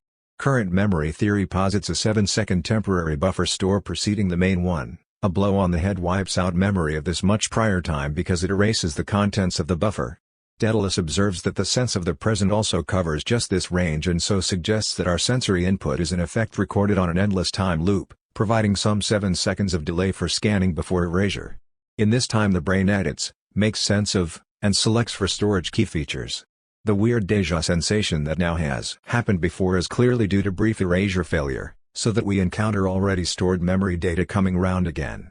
Time dragging or racing must reflect tape speed. A simple experiment will demonstrate this erasure process in operation. Making street recordings and playing them back, you will hear things you do not remember, sometimes said in a loud clear voice, must have been quite close to you, nor do you necessarily remember them when you hear the recording back. The sound has been erased according to a scanning pattern which is automatic. This means that what you notice and store as memory as you walk down a street is scanned out of a much larger selection of data which is then erased from the memory. For the walker the signs he passed, people he has passed, are erased from his mind and cease to exist for him. Now to make this scanning process conscious and controllable, try this. Walk down a city block with a camera and take what you notice, moving the camera around as closely as possible to follow the direction of your eyes. The point is to make the camera your eyes and take what your eyes are scanning out of the larger picture. At the same time take the street at wide angle from a series of still positions. The street of the operator is, of course, the street as seen by the operator. It is different from the street seen at wide angle. Much of it is in fact missing. Now you can make arbitrary scanning patterns, that is cover first one side of the street and then the other in accordance with a preconceived plan. So you are breaking down the automatic scanning patterns. You could also make color scanning patterns, that is, scan out green, blue, red, etc. insofar as you can with your camera. That is, you are using an arbitrary preconceived scanning pattern, in order to break down automatic scanning patterns. A number of operators do this and then scramble in their takes together and with wide-angle tapes. This could train the subject to see at a wider angle and also to ignore and erase at will. Now, all this is readily subject to experimental verification on control subjects. Nor need the equipment be all that complicated. I have shown how it could work with feedback from brain waves and visceral response in videotape photos of subject taken while he is seeing and hearing the tape, simply to show optimum effectiveness. You can start with 2 tape recorders. The simplest scrambling device is scissors and splicing equipment. You can start scrambling words, make any kind of tapes and scramble them and observe the effects on friends and on yourself. Next step is sound film and then video camera. Of course results from individual experiments could lead to mass experiments, mass sphere tapes, write tapes, etc. The possibilities here for research and experiment are virtually unlimited and I have simply made a few very simple suggestions. A virus is characterized and limited by obligate cellular parasitism. All viruses must parasitize living cells for their replication. For all viruses the infection cycle comprises entry into the host, intracellular replication, and escape from the body of the host to initiate a new cycle in a fresh host. I am quoting here from Mechanisms of Virus Infection edited by Dr. Wilson Synth. In its wild state the virus has not proved to be a very adaptable organism. Some viruses have burned themselves out since they were 100% fatal and there were no reservoirs.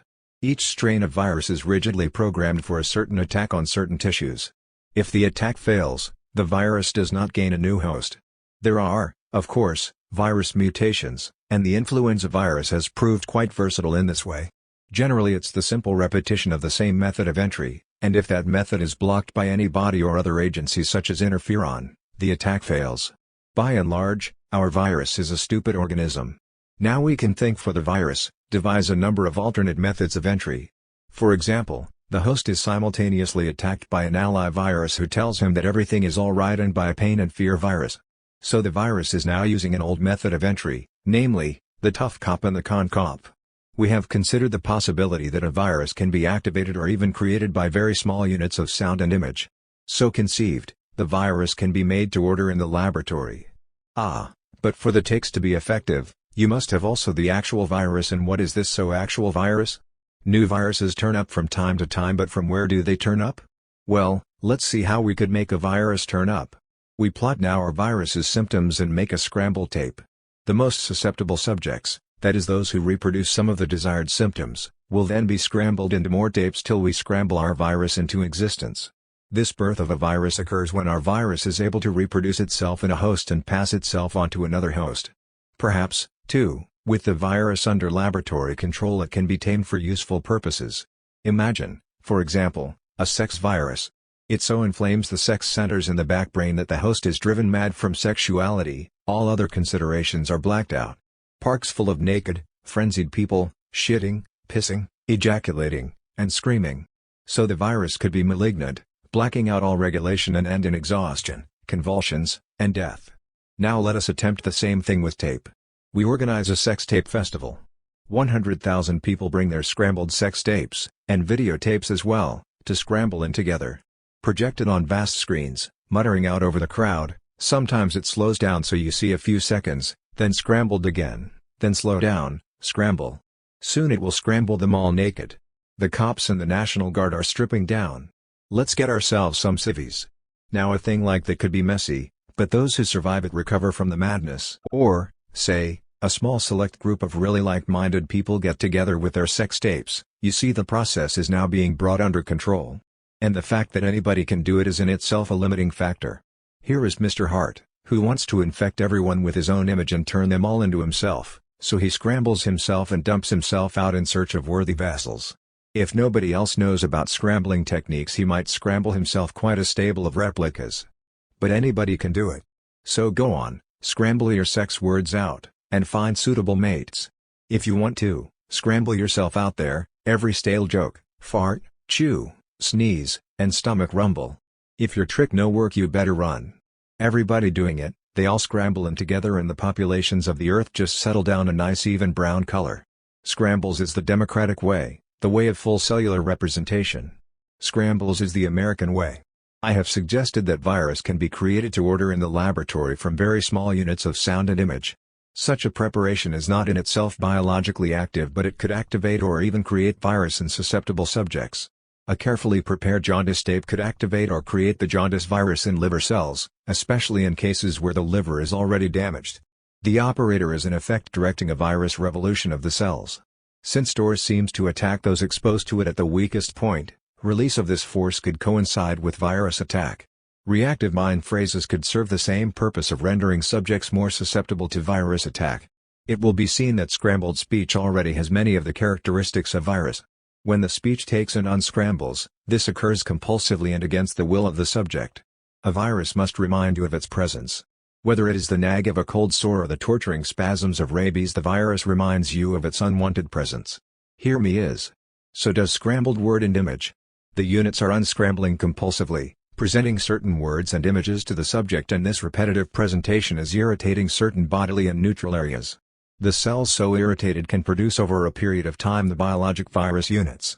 We now have a new virus that can be communicated, and indeed the subject may be desperate to communicate this thing that is bursting inside him. He is heavy with the load. Could this load be good and beautiful? Is it possible to create a virus which will communicate calm and sweet reasonableness? A virus must parasitize a host in order to survive. It uses the cellular material of the host to make copies of itself. In most cases this is damaging to the host. The virus gains entrance by fraud and maintains itself by force. An unwanted guest who makes you sick to look at is never good or beautiful. It is moreover a guest who always repeats itself word for word, take for take. Remember the life cycle of a virus: penetration of a cell or activation within the cell, replication within the cell, escape from cell to invade other cells, escape from host to infect a new host. This infection can take place in many ways, and those who find themselves heavy with the load of a new virus generally use a shotgun technique to cover a wide range of infection routes: cough, sneeze, spit and fart at every opportunity.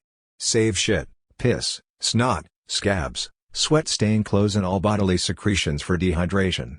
The composite dist can be unobtrusively billowed out a roach bellows in subways, dropped from windows in bags, or sprayed out a crop duster. Carry with you at all times an assortment of vectors, lice, fleas, bedbugs, and little aviaries of mosquitoes and biting flies filled with your blood.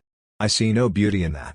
There is only one case of a favorable virus influence benefiting an obscure species of Australian mice. On the other hand, if a virus produces no damaging symptoms, we have no way of ascertaining its existence, and this happens with latent virus infections. It has been suggested that yellow races resulted from a jaundice-like virus which produced a permanent mutation not necessarily damaging, which was passed along genetically. The same may be true of the word. The word itself may be a virus that has achieved a permanent status with the host. However, no known virus in existence at the present time acts in this manner, so the question of a beneficent virus remains open. It seems advisable to concentrate on a general defense against all virus. Ron Hubbard, founder of Scientology, says that certain words and word combinations can produce serious illnesses and mental disturbances. I can claim some skill in the scrivener's trade, but I cannot guarantee to write a passage that will make someone physically ill.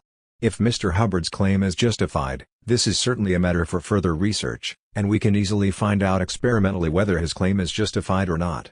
Mr. Hubbard bases the power he attributes to words on his theory of engrams. An engram is defined as word, sound, image recorded by the subject in a period of pain and unconsciousness. Some of this material may be reassuring. I think he's going to be all right. Reassuring material is an ally engram. Ally engrams, according to Mr. Hubbard, are just as bad as hostile pain engrams. Any part of this recording played back to the subject later will reactivate Operation Pain. He may actually develop a headache and feel depressed, anxious, or tense. Well, Mr. Hubbard's engram theory is very easily subject to experimental verification. Take 10 volunteer subjects, subject them to a pain stimulus accompanied by certain words and sounds and images. You can act out little skits. Quickly, nurse, before I lose my little nigger, bellows the southern surgeon, and now a beefy white hand falls on the fragile black shoulder. Yes, he's going to be all right. He's going to pull through. If I had my way, I'd let these animals die on the operating table. You do not have your way, you have your duty as a doctor. We must do everything in our power to save human lives. And so forth. It is the tough cop and the con cop. The ally engram is ineffective without the pain engram, just as the con cop's arm around your shoulder, his soft persuasive voice in your ear, are indeed sweet nothings without the tough cop's blackjack. Now, to what extent can words recorded during medical unconsciousness be recalled during hypnosis or Scientological processing? To what extent does the playback of this material affect the subject unpleasantly? Is the effect enhanced by scrambling the material, pain and ally, at very short intervals? It would seem that a scrambled engram's picture could almost dump an operating scene right in the subject's lap. Mr. Hubbard has charted his version of what he calls the reactive mind. This is roughly similar to Freud's id, a sort of built-in self-defeating mechanism. As set forth by Mr. Hubbard, this consists of a number of quite ordinary phrases. He claims that reading these phrases, or hearing them spoken, can cause illness, and gives this as his reason for not publishing this material. Is he perhaps saying that these are magic words? Spells, in fact? If so, they could be quite a weapon scrambled up with imaginative sound and image track. Here now is the magic that turns men into swine. To be an animal, a lone pig grunts, shits, squeals and slobbers down garbage. To be animals, a chorus of 1,000 pigs. Cut that in with videotape police pictures and play it back to them and see if you get a reaction from this so reactive mind. Now here is another. To be a body, well, it's sure an attractive body, rope the marks in. And a nice body symphony to go with it, rhythmic heartbeats, contented stomach rumbles. To be bodies, recordings and pictures of hideous, aged, diseased bodies farting, pissing, shitting, groaning, dying. To do everything, man in a filthy apartment surrounded by unpaid bills, unanswered letters, jumps up and starts washing dishes and writing letters. To do nothing, he slumps in a chair, jumps up, slumps in chair, jumps up. Finally, slumps in a chair, drooling in idiot helplessness, while he looks at the disorder piled around him. The reactive mind commands can also be used to advantage with illness tapes. While projecting past cold sore onto the subject's face, and playing back to him a past illness tape, you can say, to be me, to be you, to stay here, to stay there, to be a body, to be bodies, to stay in, to stay out, to stay present, to stay absent. To what extent are these reactive mind phrases when scrambled effective in causing disagreeable symptoms in control volunteer subjects? As to Mr. Hubbard's claims for the reactive mind, only research can give us the answers. The RM then is an artifact designed to limit and stultify on a mass scale. In order to have this effect, it must be widely implanted. This can readily be done with modern electronic equipment and the techniques described in this treatise. The RM consists of commands which seem harmless and in fact unavoidable. To be a body, but which can have the most horrific consequences.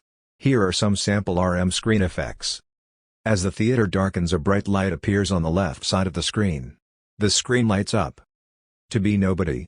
On screen, shadow of ladder and soldier incinerated by the Hiroshima blast. To be everybody. Street crowds, riots, panics. To be me. A beautiful girl and a handsome young man point to selves. To be you. They point to audience. Hideous hags and old men, lepers, drooling idiots point to themselves and to the audience as they intone. To be me. To be you. Command number 5. To be myself. Command number 6. To be others. On screen, a narcotics officer is addressing an audience of schoolboys. Spread out on a table in front of him are syringes, keef pipes, samples of heroin, hashish, LSD. Officer, 5 trips on a drug can be a pleasant and exciting experience. On screen, young trippers. I'm really myself for the first time. Etc. Happy trips. To be myself, number 5. Officer, the 6th will probably blow your head off. Shot shows a man blowing his head off with a shotgun in his mouth. Officer, like a 15-year-old boy I knew until recently, you could well end up dying in your own spew. To be others, number 6. To be an animal. A lone wolf scout. To be animals, he joins other wolf scouts playing, laughing, shouting. To be an animal. Bestial and ugly human behavior. Brawls, disgusting eating and sex scenes. To be animals. Cows, sheep and pigs driven to the slaughterhouse. To be a body. To be bodies. A beautiful body, a copulating couple. Cut back and forth and run on 7-second loop for several minutes, scramble at different speeds. Audience must be made to realize that to be a body is to be bodies. A body exists to be other bodies. To be a body. Death scenes and recordings, a scramble of last words. To be bodies. Vista of cemeteries. To do it now. Couple embracing hotter and hotter. To do it now. A condemned cell, condemned man is same actor as lover. He is led away by the guards screaming and struggling. Cut back and forth between sex scene and man led to execution. Couple in sex scene have orgasm as the condemned man is hanged, electrocuted, gassed, garroted, shot in the head with a pistol. To do it later. The couple pull away. One wants to go out and eat and go to a show or something. They put on their hats. To do it later. Warden arrives at condemned cell to tell the prisoner he has a stay of execution. To do it now. Grim faces in the Pentagon. Strategic is on its way. Well, this is it. This sequence cut in with sex scenes and a condemned man led to execution, culminates in execution, orgasm, nuclear explosion. The condemned lover is a horribly burned survivor. To do it later. 1920 walkout sequence to the sunny side of the street. A disappointed general turns from the phone to say the president has opened top-level hot wire talks with Russia and China. Condemned man gets another stay of execution. To be an animal. One lemming busily eating lichen. To be animals. Hordes of lemmings swarming all over each other in mounting hysteria. A pile of drowned lemmings in front of somebody's nice little cottage on a Finnish lake where he is methodically going through sex positions with his girlfriend. They wake up in a stink of dead lemmings. To be an animal. Little boy put on pot. To be animals. The helpless shitting infant is eaten alive by rats. To stay put. A man has just been hanged.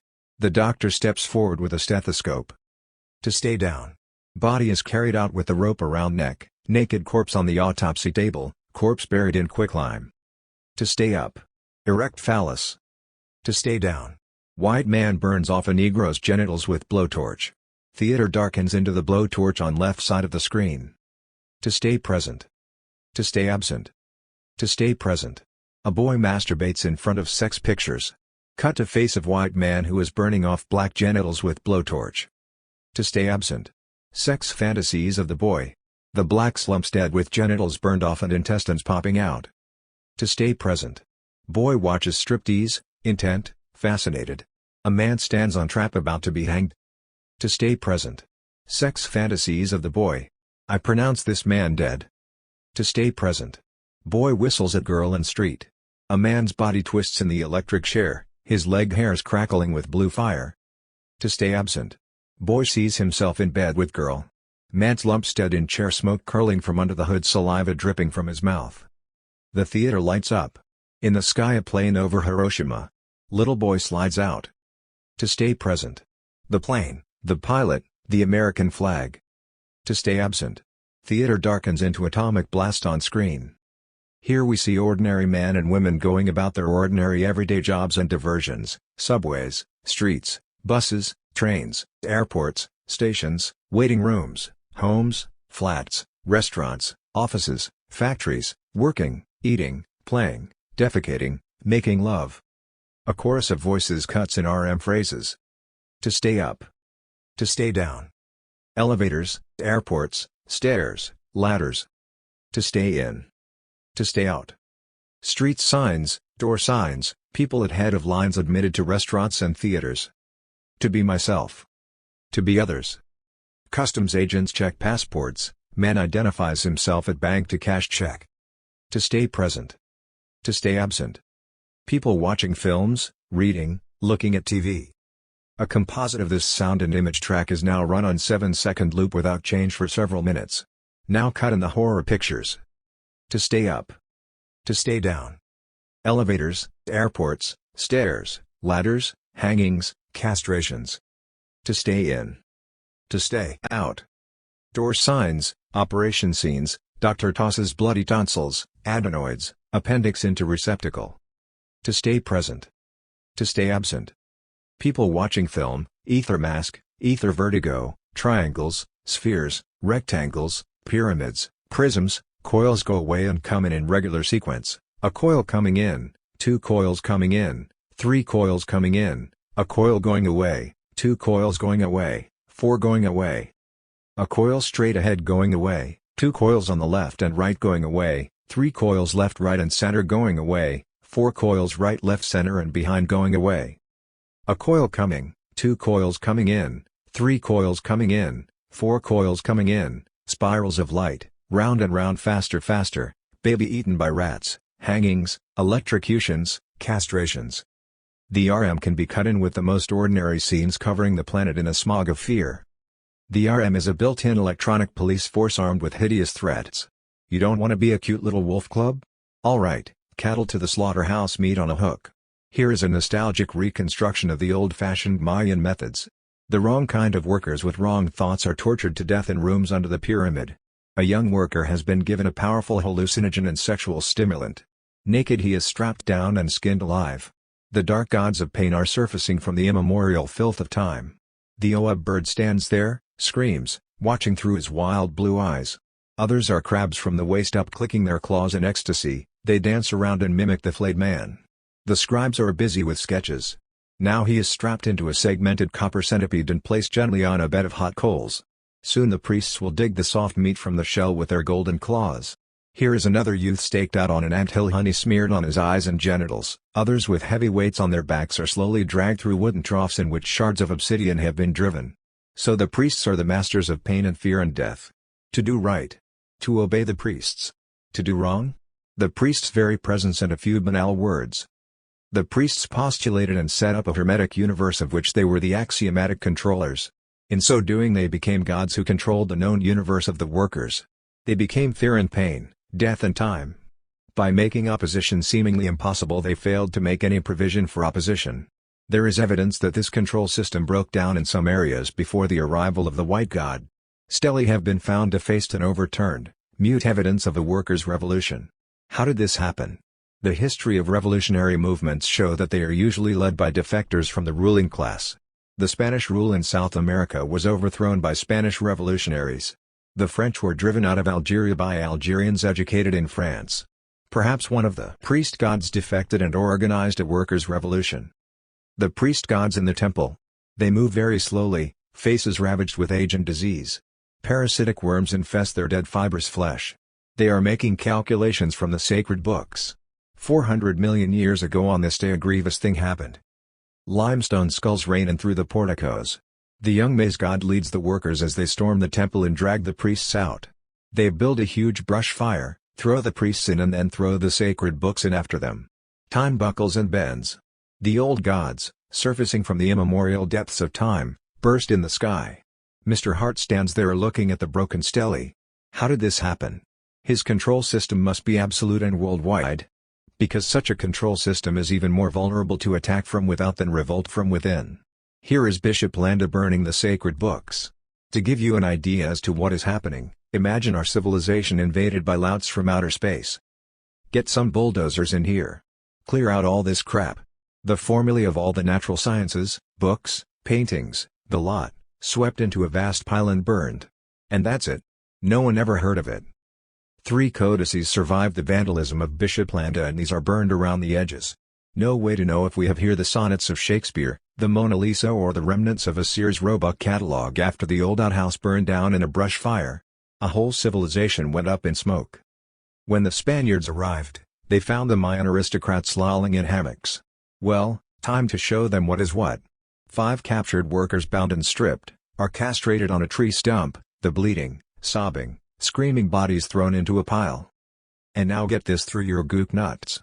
We want to see a pile of gold that big, and we want to see it pronto. The white god has spoken. Consider now the human voice as a weapon. To what extent can the unaided human voice duplicate effects that can be done with a tape recorder? Learning to speak with the mouth shut, thus displacing your speech, is fairly easy. You can also learn to speak backwards, which is fairly difficult. I have seen people who can repeat what you are saying after you and finish at the same time. This is a most disconcerting trick, particularly when practiced on a mass scale at a political rally. Is it possible to actually scramble speech? A far-reaching biologic weapon can be forged from a new language. In fact, such a language already exists. It exists as Chinese, a total language closer to the multi-level structure of experience, with a script derived from hieroglyphs, more closely related to the objects and areas described. The equanimity of the Chinese is undoubtedly derived from their language being structured for greater sanity. I notice the Chinese, wherever they are, retain the written and spoken language, while other immigrant peoples will lose their language in 2 generations. The aim of this project is to build a language in which certain falsifications inherent in all existing Western languages will be made incapable of formulation. The follow falsifications to be deleted from the proposed language. The is of identity. You are an animal. You are a body. Now whatever you may be, you are not an animal, you are not a body, because these are verbal labels. The is of identity always carries the implication of that and nothing else, and it also carries the assignment of permanent condition. To stay that way. All naming-calling presupposes the is of identity. This concept is unnecessary in a hieroglyphic language like ancient Egyptian, and in fact frequently omitted. No need to say the sun is in the sky, sun in sky suffices. The verb to be can easily be omitted from any language, and the followers of Count Korzybski have done this, eliminating the verb to be in English. However, it is difficult to tidy up the English language by arbitrary exclusion of concepts which remain in force so long as the unchanged language is spoken. The definite article the contains the implication of one and only, the God, the universe, the way, the right, the wrong. If there is another, then that universe, that way is no longer the universe, the way. The definite article the will be deleted and the indefinite article a will take its place.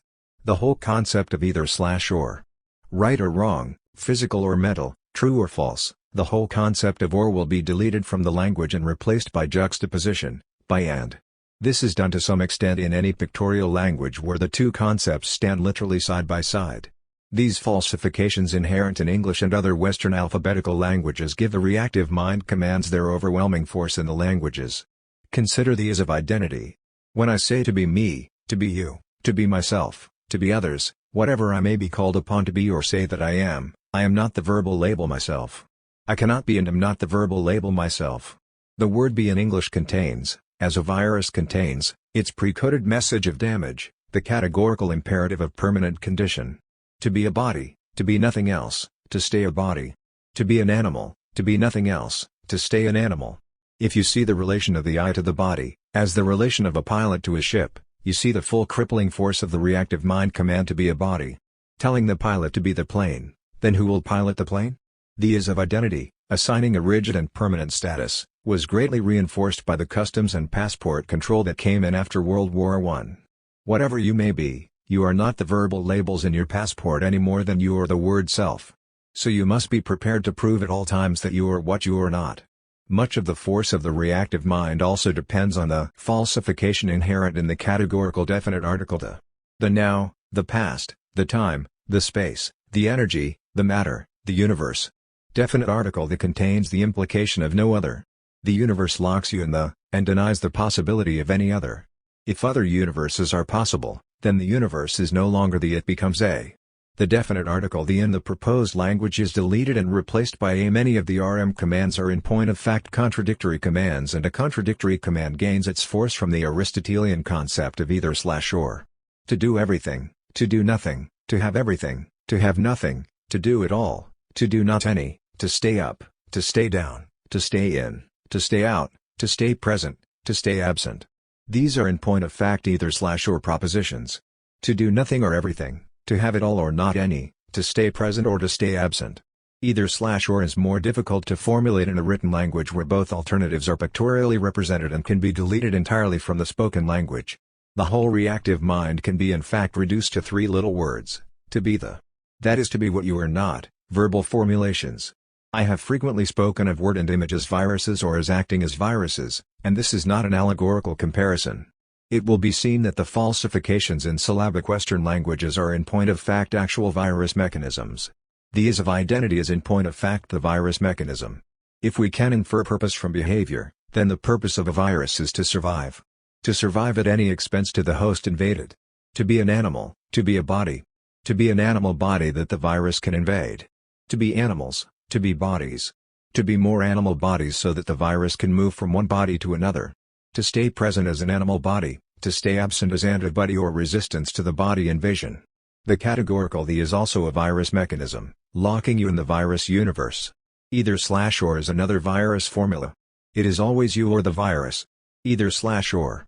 This is in point of fact the conflict formula which is seen to be an archetypical virus mechanism. The proposed language will delete these virus mechanisms and make them impossible of formulation in the language. The language will be a tonal language like Chinese. It will also have a hieroglyphic script as pictorial as possible without being too cumbersome or difficult to write. This language will give one the option of silence. When not talking, the user of this language can take in the silent images of the written, pictorial and symbol languages. I have described here a number of weapons and tactics in the war game. Weapons that change consciousness could call the war game in question. All games are hostile. Basically there is only one game and that game is war. It's the old army game from here to eternity. Mr. Hubbard says that Scientology is a game where everybody wins. There are no games where everybody wins. That's what games are all about, winning and losing. The Versailles Treaty. Hitler dances the occupation jig. War criminals hang at Nuremberg. It is a rule of this game that there can be no final victory since this would mean the end of the war game. Yet every player must believe in final victory and strive for it with all his power. Faced by the nightmare of final defeat he has no alternative. So all existing technologies with escalating efficiency produce more and more total weapons until we have the atom bomb which could end the game by destroying all players. Now mock up a miracle. The so stupid players decide to save the game. They sit down around a big table and draw up a plan for the immediate deactivation and eventual destruction of all atomic weapons. Why stop there? Conventional bombs are unnecessarily destructive if nobody else has them, hein? Let's turn the war clock back to 1917. Keep the home fires burning. Though the hearts are yearning. There's a long, long trail winding. Back to the American Civil War. He has loosed the fatal lighting of his terrible swift sword. His fatal lightning didn't cost as much in those days. Save a lot on the defense budget this way on back to flintlocks, matchlocks, swords, armor, lances, bows and arrows, spears, stone axes and clubs. Why stop there? Why not grow teeth and claws, poison fangs, stingers, spines, quills, beaks and suckers and stink glands and fight it out in the muck? That is what this revolution is about. End of game. New games? There are no new games from here to eternity. End of the war game. Scribe Street. Basic Academy Bulletins formulated in 1899. Coeducation is no education. There are no coeducational academies. Students should never be woken up by loud discordant sounds. Music may be used if not too loud or one student is delegated to waken the other students in his section. A student who undertakes a wide diversity of unrelated subjects simultaneously will not acquire a useful knowledge of any subject. One subject at a time should be studied until it is thoroughly understood and mastered through both theory and practice. No subject can be learned until the student has the necessary tools and knows how to use them. The first tool the student must learn to use is his own body. In the beginning course emphasis is upon physical drills since control of the body leads to control of the mind. All students learn a simplified hieroglyphic script and training in this script is begun immediately after enrollment. The students learn to read and write in this script and to speak in a transliteration from it. The purpose is to decondition the student from automatic verbal reactions by teaching him to think in pictures. The student learns to look before he talks. When he learns to use words instead of being used by them, the mastery of any subject becomes easy. Excerpts from a student's diary, September 17, 1969. I was awakened at 6:30 by train whistles. There are a number of sound effects used for this purpose. We got up, washed, dressed and reported to the gymnasium where we spend half an hour in karate exercises. The instructor insists that each exercise be perfectly learned before going on to another, and since some of us learn faster than others, the karate class is divided into several sections. After breakfast and a half-hour reading period, we reported for study. There are 6 students in a study group. The instructor handed us each a copy of the following bulletin.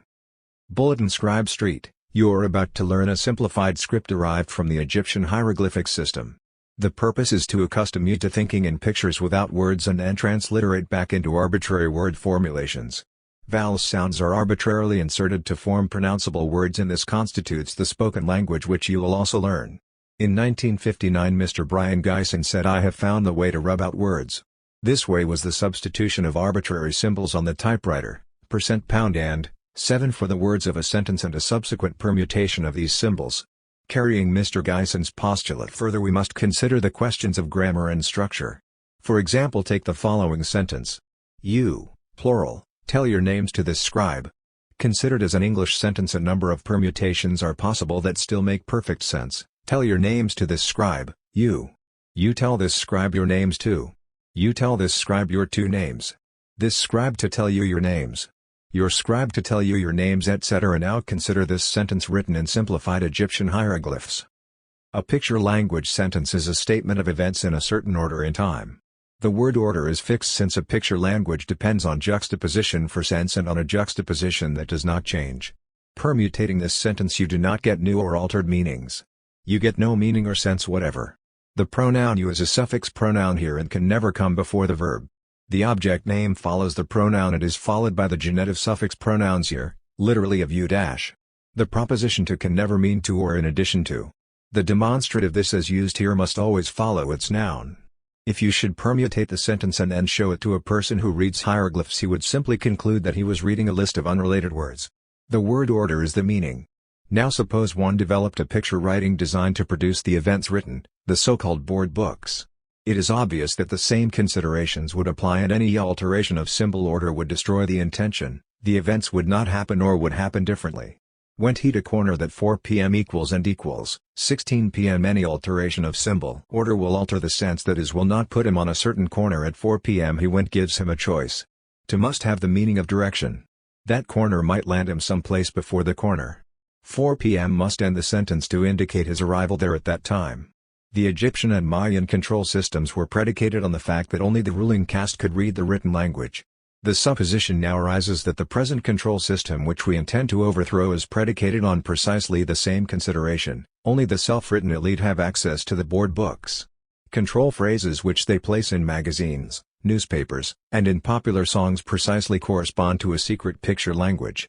For this reason, certain word order in these control phrases is essential. The intention of the control machine is of course to keep word and referent as far separated as possible in order to divert attention from the inferential board books. It is noteworthy that the grammar of virus has the same unalterable order. Here is the cycle of action of an influenza virus: exposure, acute susceptible host, attachment of the virus to a cell wall, attachment to other cells, replication within the cell, replication within other cells, release from other cells, release from the host to invade another susceptible host.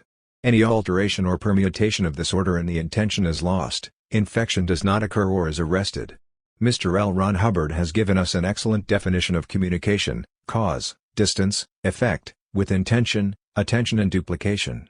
More fully stated, communication is the consideration and action of impelling an impulse or particle from source point across a distance to a receipt point with the intention of bringing into being at the receipt point a duplication of that which emanated from the source point.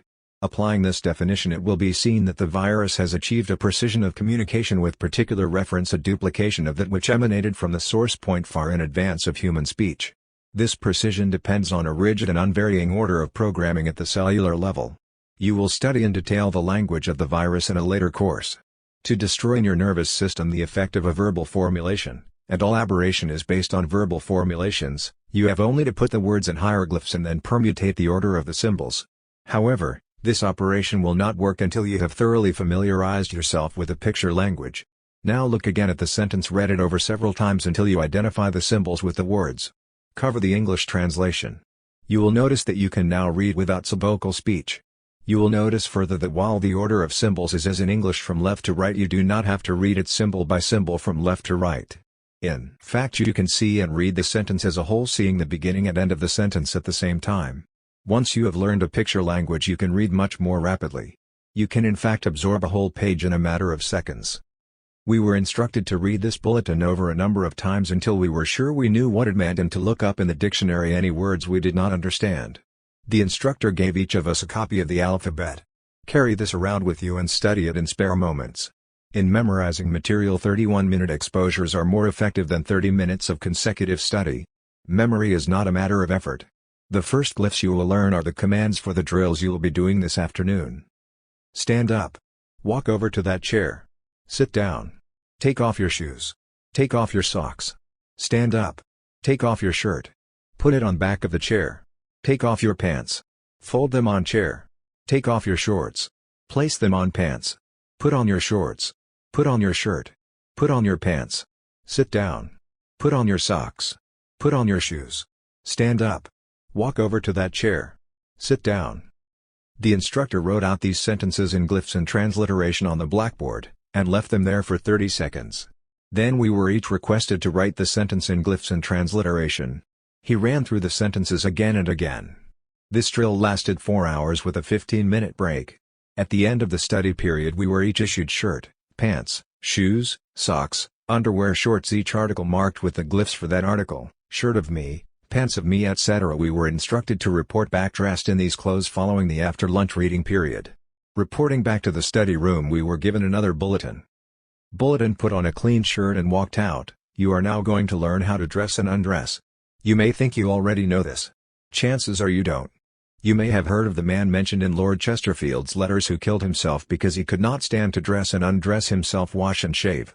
It wasn't the monotony of these operations that killed him. It was the fact that he was not performing them properly.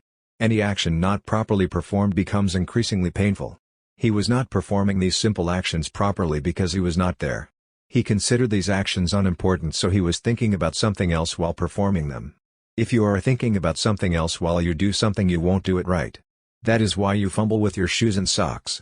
That is why you leave your shirt half-buttoned to look for your tie or cufflinks. That is why you wander out into the hall with one shoe on to see if there is any mail. In dressing, as in any other operation, always complete a cycle of action. When you start to button your shirt, finish buttoning your shirt. You have just been learning karate exercises and performing movements to which you are not accustomed. As you have noticed, this is very painful at first. Soon you will be able to do these exercises with no effort and a good deal of enjoyment. When you learn a new skill, you realize the necessity of concentration on what you are doing. However, the actions like dressing that you perform every day, precisely because they seem to have no importance and you think you know how to do them, are in many cases sloppily performed all the days of your life and consequently become increasingly painful and monotonous. So people who can perform quite difficult feats of coordination lose balance while putting on their pants, cut themselves while shaving, crush their hats getting out of a taxi. So present time becomes unendurable. However, an action properly performed with no wasted movements, using exactly the amount of effort needed and no more, is never a source of pain. Place a number of objects of different weight on a table. Pick up each in turn. Notice that you need to exert more effort to pick up the heavier objects. Exert exactly the degree of effort necessary to pick up each object. Your pants are heavier than your shirt.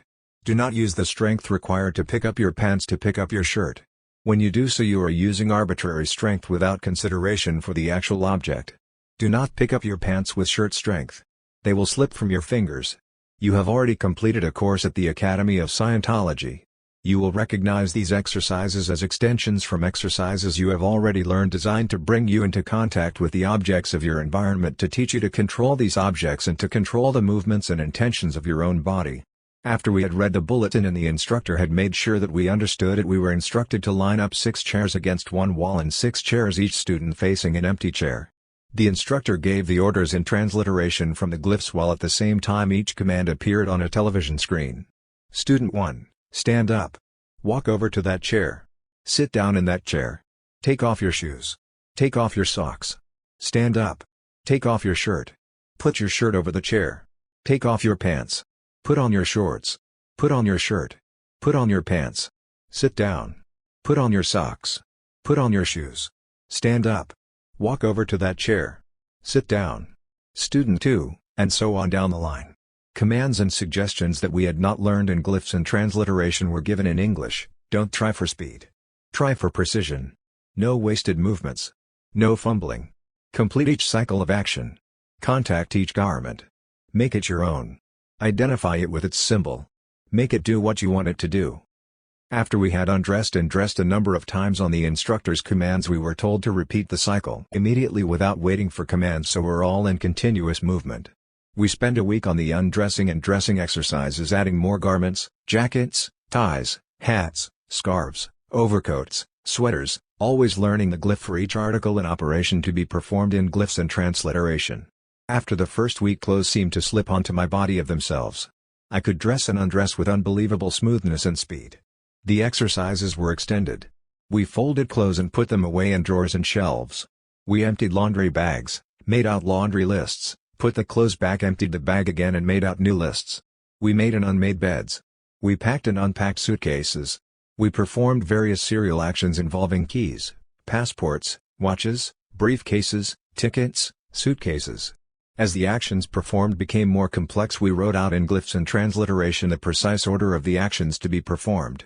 We set up dummy restaurants in which the students were the waiters, patrons and cashiers. We learned to handle money and make change. As training stressed, the student cashiers and waiters always tried to overcharge or shortchange. Never allow yourself to be overcharged, cheated or shortchanged. Overall defeat in life is made up of many small defeats. After 2 months we are able to think entirely in glyphs and to converse in transliterations. The words I now use refer to actual objects and operations I have controlled and made my own. We are now ready for the more advanced exercises. We will learn to write out the actions of a whole day in glyphs and to carry out those actions precisely. We will learn to confuse opponents by carrying on a banal friendly conversation while thinking in hostile insulting glyphs and communicating those pictures to the opponents. How to be Humphrey Bogart. The scene is a projection room stage in front of a screen audience of 12 men, cool and impassive, in deep leather chairs. BJ is seated to the right of the stage at a control panel. He can see both the stage and the audience. It's the hottest thing in showbiz since the old man pulled Eve out of Adam and right under our nose since the first magic lantern. A young man brings a chair onto the stage and sits down in front of the screen facing the audience. A tinted photo of Jesse James is projected onto his face and focused to fit exactly. See what I mean? A picture projected on flesh is flesh. Now let's give JJ some background. On screen reconstructed 1882 room Missouri farmhouse, death of Stonewall Jackson on the wall. The picture is dusty. What you have just seen is done with 2 magic lanterns, one projected on the actor's face and the other on backdrop. Still pictures show the simplest application. Stonewall Jackson, Daniel Boone and Daniel Webster follow Jesse James on the stage. Talk about modeling yourself on the great Americans. Now for color film talking. Another young man brings a chair onto the stage and sits down in front of the screen. They are the same height and build, dressed in identical white suits. One is blonde, the other dark. "I'm Joe," says the blonde. "I'm John," says the dark boy. A color picture of John is projected onto Joe. The face says, "I'm John." A color picture of Joe is projected onto John. The face says, "I'm Joe." What you are seeing and hearing now is film and pre-recorded soundtrack. The actors are silent in this sequence. Now slowly Joe and John change seats.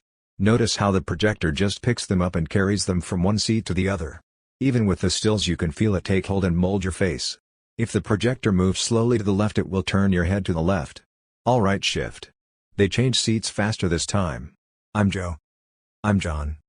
Faster, faster, round and round. "I'm Joe." "I'm John." Faster, faster. "Joe." "John." They stand now at the front of the stage and bow in their projected faces. Anybody know which is Joe and which is John? Another face on your face talking gives you the feeling you are that person. Now let's see what Joe and John can do without the projectors. They sit side by side. Joe says I'm John in John's voice. John in Joe's voice says I'm Joe. Notice how you can see Joe in John's face and John in Joe's face. Take it away, boys. Joe stands up in full-length projection of a pop singer and sings a rock and roll number. John joins him and another pop singer and they do a duet tossing faces, lyrics and hips back and forth. Gives you a funny feeling, doesn't it? One man takes a cigar out of his mouth, the ash held in a delicate gray con the way it holds on a really expensive cigar. Maybe a little too funny. BJ round and round the projector goes, where it stops nobody knows. The projectors shut off. Now see how they do without projectors. The boys sing almost perfect imitations of the pop stars. You see the angle? We put out projection units with synchronized soundtrack. You can be your favorite pop star. You can be your favorite actor, living or dead. Joe and John sitting at cafe table, backdrop shows Arab market. John is a seedy lapsed Catholic from a Graham Greene novel on a dangerous mission he doesn't really believe in. Joe is a young American seaman with pale gray eyes. We don't know what is going to happen. Neither do Joe and John. They find out as the action unfolds. A field test at the experimental stage. The older man looks across the square, one frame flash of burning cars, blackened bodies. I mean, if the test were only partially successful. He fingers a cyanide ring absently. The seaman seems to be looking at some distant point far away and long ago. Success is always partial. You don't just look at the action, you take part in it. Of course this will revolutionize the blue movies. Strip down and dive in. Warning from the Board of Health: the projection of sex films on flesh can give rise to venereal diseases hitherto unknown. It is strongly urged that such experiments as full-length nude projection be shelved pending more precise data from less dangerous experiments. Projection units proved an ideal method for learning languages.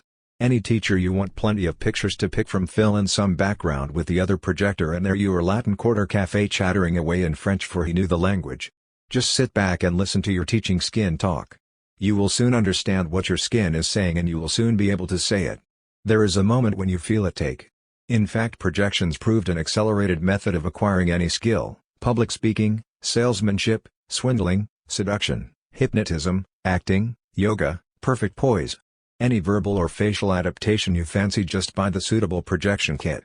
You want to look younger? Buy a youth kit. You want to look dignified? Buy a dignity kit. You want to look happy? Buy a smile kit. You want to look seductive? Buy a seduction kit. You want to look confusing?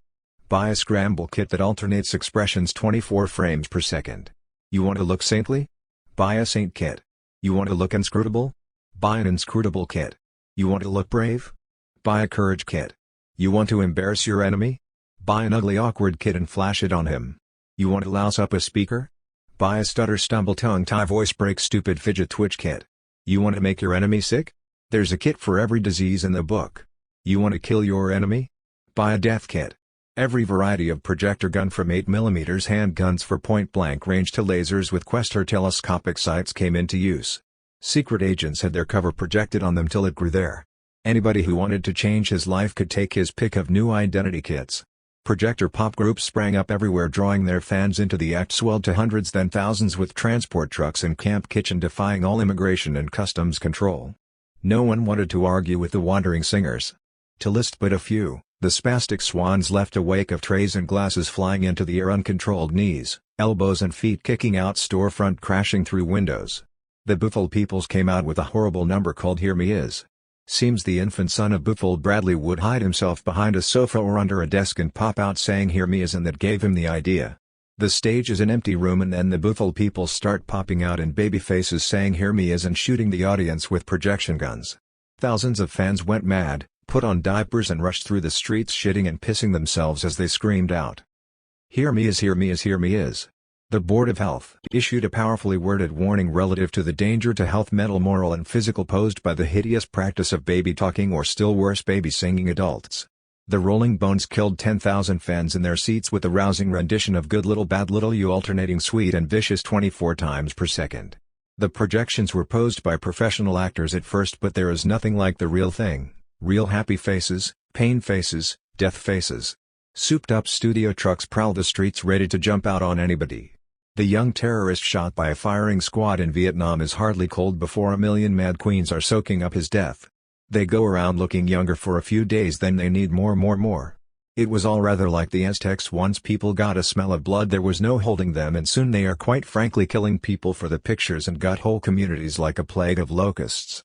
The Soviet representative rose in the UN today to denounce what he termed vile blood-sucking vampires leeching youth of the world through film projectors. The old millionaire has a film studio at his deathbed to take his last words, and the heirs have to sit still for the old man's death pictures each anniversary so they won't be forgetting where the money came from.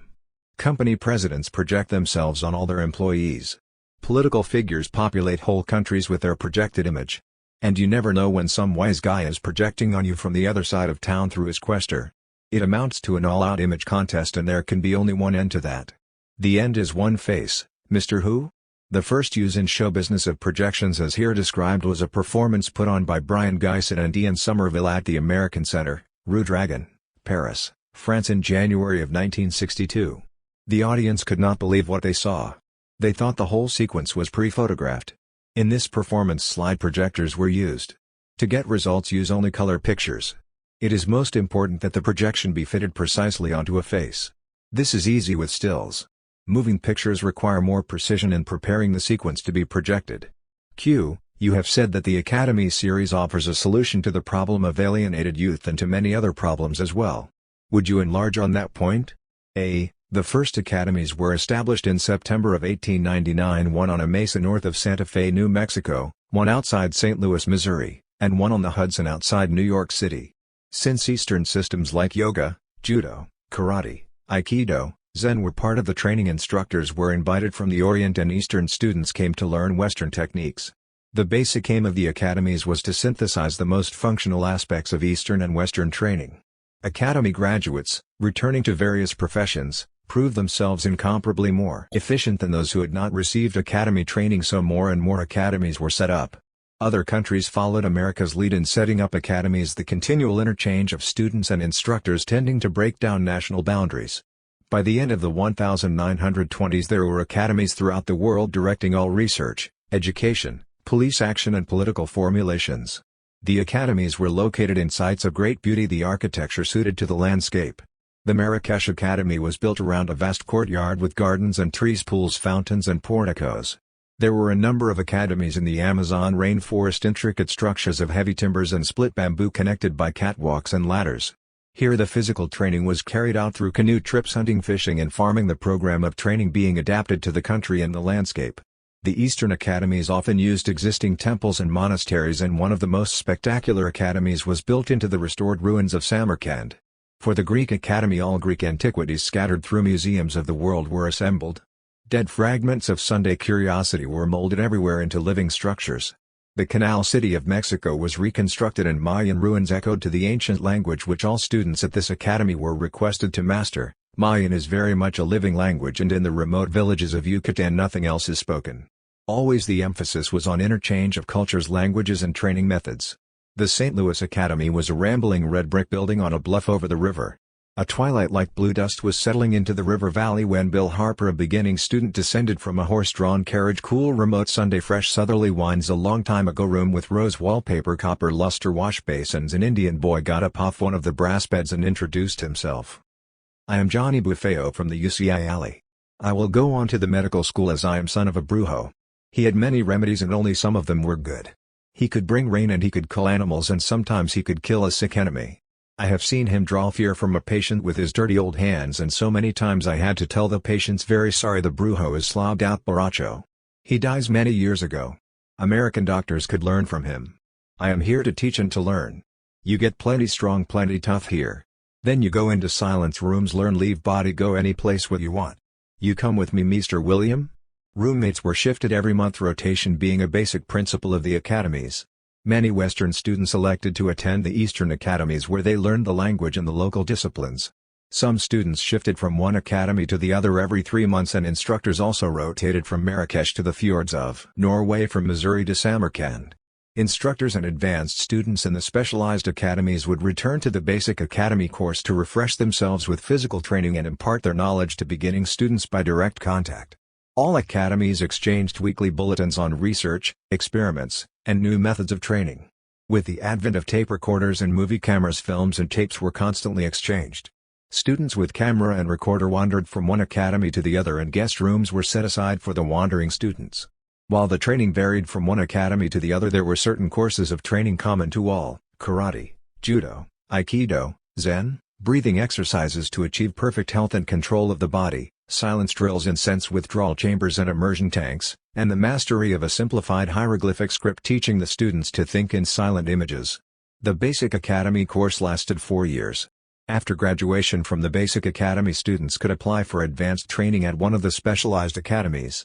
In the medical school, the students learned, in addition to the standard Western techniques, all forms of massage, osteopathy, remedial exercises and diet. They studied the techniques of witch doctors and faith healers and examined samples of all herbal and jungle remedies to isolate the active principles and apply them to therapy. At the time the first academies were founded, heroin, cocaine and morphine were sold across the counter in drug stores. A survey revealed that there were 200,000 addicts in the United States, many of whom had become addicted through the use of patented preparations. The addicts were for the most part middle-aged or elderly suffering from various chronic illnesses. On recommendation of the academies, opiates with the exception of codeine were distributed only on prescription. Once Novocaine was synthesized, the extraction of cocaine was discontinued and this drug disappeared from the pharmacopoeia. Confirmed addicts were allowed a maintenance dose of opium or morphine, whereas the use of heroin was restricted to medical use in the relief of extreme pain. A program of study was undertaken to determine the most efficacious treatment for addiction with particular reference to young addicts. The apomorphine treatment was used, and during the 1930s the formula was synthesized and a number of variations were developed. The regulatory action of apomorphine led to the concept of preventative medicine, with the emphasis on maintaining health rather than curing sickness. Anything that can be done chemically can be done in other ways. What is missed in withdrawal is a certain frequency. Academy Bulletin, June 19, 1922. The frequency of opiates turned out to be a special oscillation of ultrasound. The frequency was quite as habit-forming as morphine, but could be gradually shut off over a period of several months, resulting in a painless cure. Since it was a rule in the academies that all beginning students must refrain from the use of any drug including alcohol and tobacco, and all young people aspired to graduate from the academies, they were easily conditioned to avoid addicting drugs once cure was accomplished. The discovery that the effects of morphine can be produced by a sound frequency led to realization that the effects of any drug can be so produced, and frequency therapy came to supplant drug therapy. The training of all police was carried out by the academies, and only graduates of the police academies could qualify as police officers. The cadet officers were taught to prevent crime and keep people out of jail. Stop that swindler in Toronto before he issues any worthless mining stock. That man with a killer's temper should not be running a bar. Parents who don't want their children should have the children taken away from them before abuse occurs. All cases of cruelty to children received special attention, and every patrolman was expected to know about infractions in his district. The protection of children was an interim measure pending the slow abolition of the old family system, after which the rearing of children from birth would be in the hands of special centers set up by the academies. Such centers were already in existence to take care of abandoned or unwanted children. The sign of a well-run country is few police and few laws, but those laws really enforced and those police really efficient. The whole system of state legislators was abolished and a uniform code of laws drawn up covering crimes against person and crimes against property. All so-called offenses involving private sexual behavior, drugs and gambling were eliminated from the legal code. AS Academy Security was the highest police agency concerning itself with any unhealthy influences impeding the work of the academies. AS was not able to stop the First World War, but did manage to keep America out of it. After the war they were in position to avoid the debacle of Prohibition and the concomitant infiltration of the Mafia. A pestiferous organization that must be dissolved at its very roots. AS moved to curtail the influence of the daily press by eliminating all coverage of crime and accidents. The daily press is largely responsible for the dreary events they describe. We recommend that all daily papers be discontinued. The discoveries made by the academies were reported in weekly bulletins so that a discovery made anywhere was immediately available throughout the world. There was nothing secret about academy research. Admittedly, any important discovery can be misused. However, if the destructive potentials of a discovery be kept secret, its monopoly and misuse by a self-styled elite poses a more cogent threat than the possibility that some individual might misuse the discovery when it is made common knowledge. For example, a painless cure. Since it was a rule in the academies that all beginning students must refrain from the use of any drug including alcohol and tobacco, and all young people aspired to graduate from the academies, they were easily conditioned to avoid addicting drugs once cure was accomplished. The discovery that the effects of morphine can be produced by a sound frequency led to realization that the effects of any drug can be so produced, and frequency therapy came to supplant drug therapy. The training of all police was carried out by the academies, and only graduates of the police academies could qualify as police officers. The cadet officers were taught to prevent crime and keep people out of jail. Stop that swindler in Toronto before he issues any worthless mining stock. That man with a killer's temper should not be running a bar. Parents who don't want their children should have the children taken away from them before abuse occurs. All cases of cruelty to children received special attention, and every patrolman was expected to know about infractions in his district. The protection of children was an interim measure pending the slow abolition of the old family system, after which the rearing of children from birth would be in the hands of special centers set up by the academies. Such centers were already in existence to take care of abandoned or unwanted children. The sign of a well-run country is few police and few laws, but those laws really enforced and those police really efficient. The whole system of state legislators was abolished and a uniform code of laws drawn up covering crimes against person and crimes against property. All so-called offenses involving private sexual behavior, drugs and gambling were eliminated from the legal code. AS Academy Security was the highest police agency concerning itself with any unhealthy influences impeding the work of the academies. AS was not able to stop the First World War but did manage to keep America out of it. After the war they were in position to avoid the debacle of Prohibition and the concomitant infiltration of the Mafia. A pestiferous organization that must be dissolved at its very roots.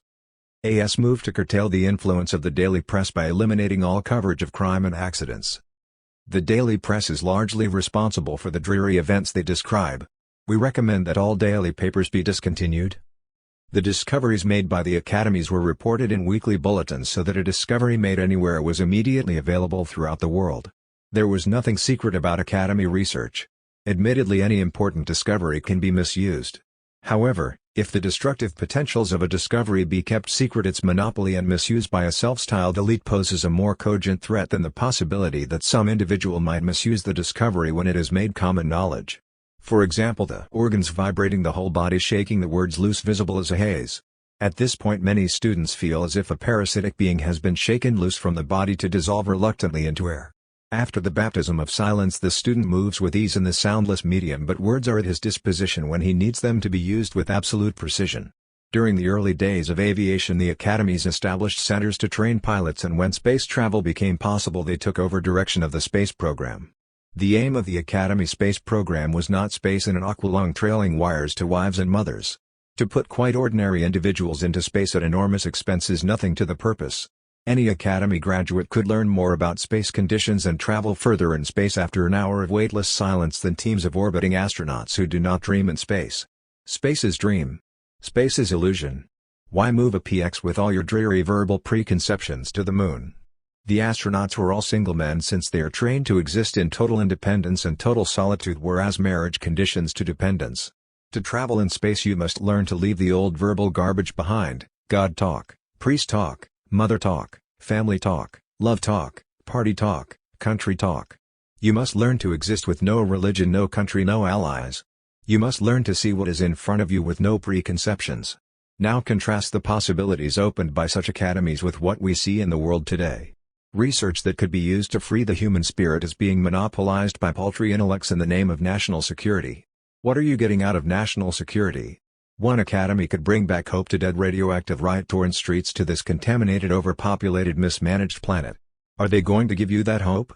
If past performance is any indication, they are not going to give you anything but bullshit. Blacks and whites, you have been sold out. If you want the world you could have in terms of discoveries and resources now in existence, be prepared to fight for that world. To fight for that world in the streets. William S. Burroughs. October 15, 1968.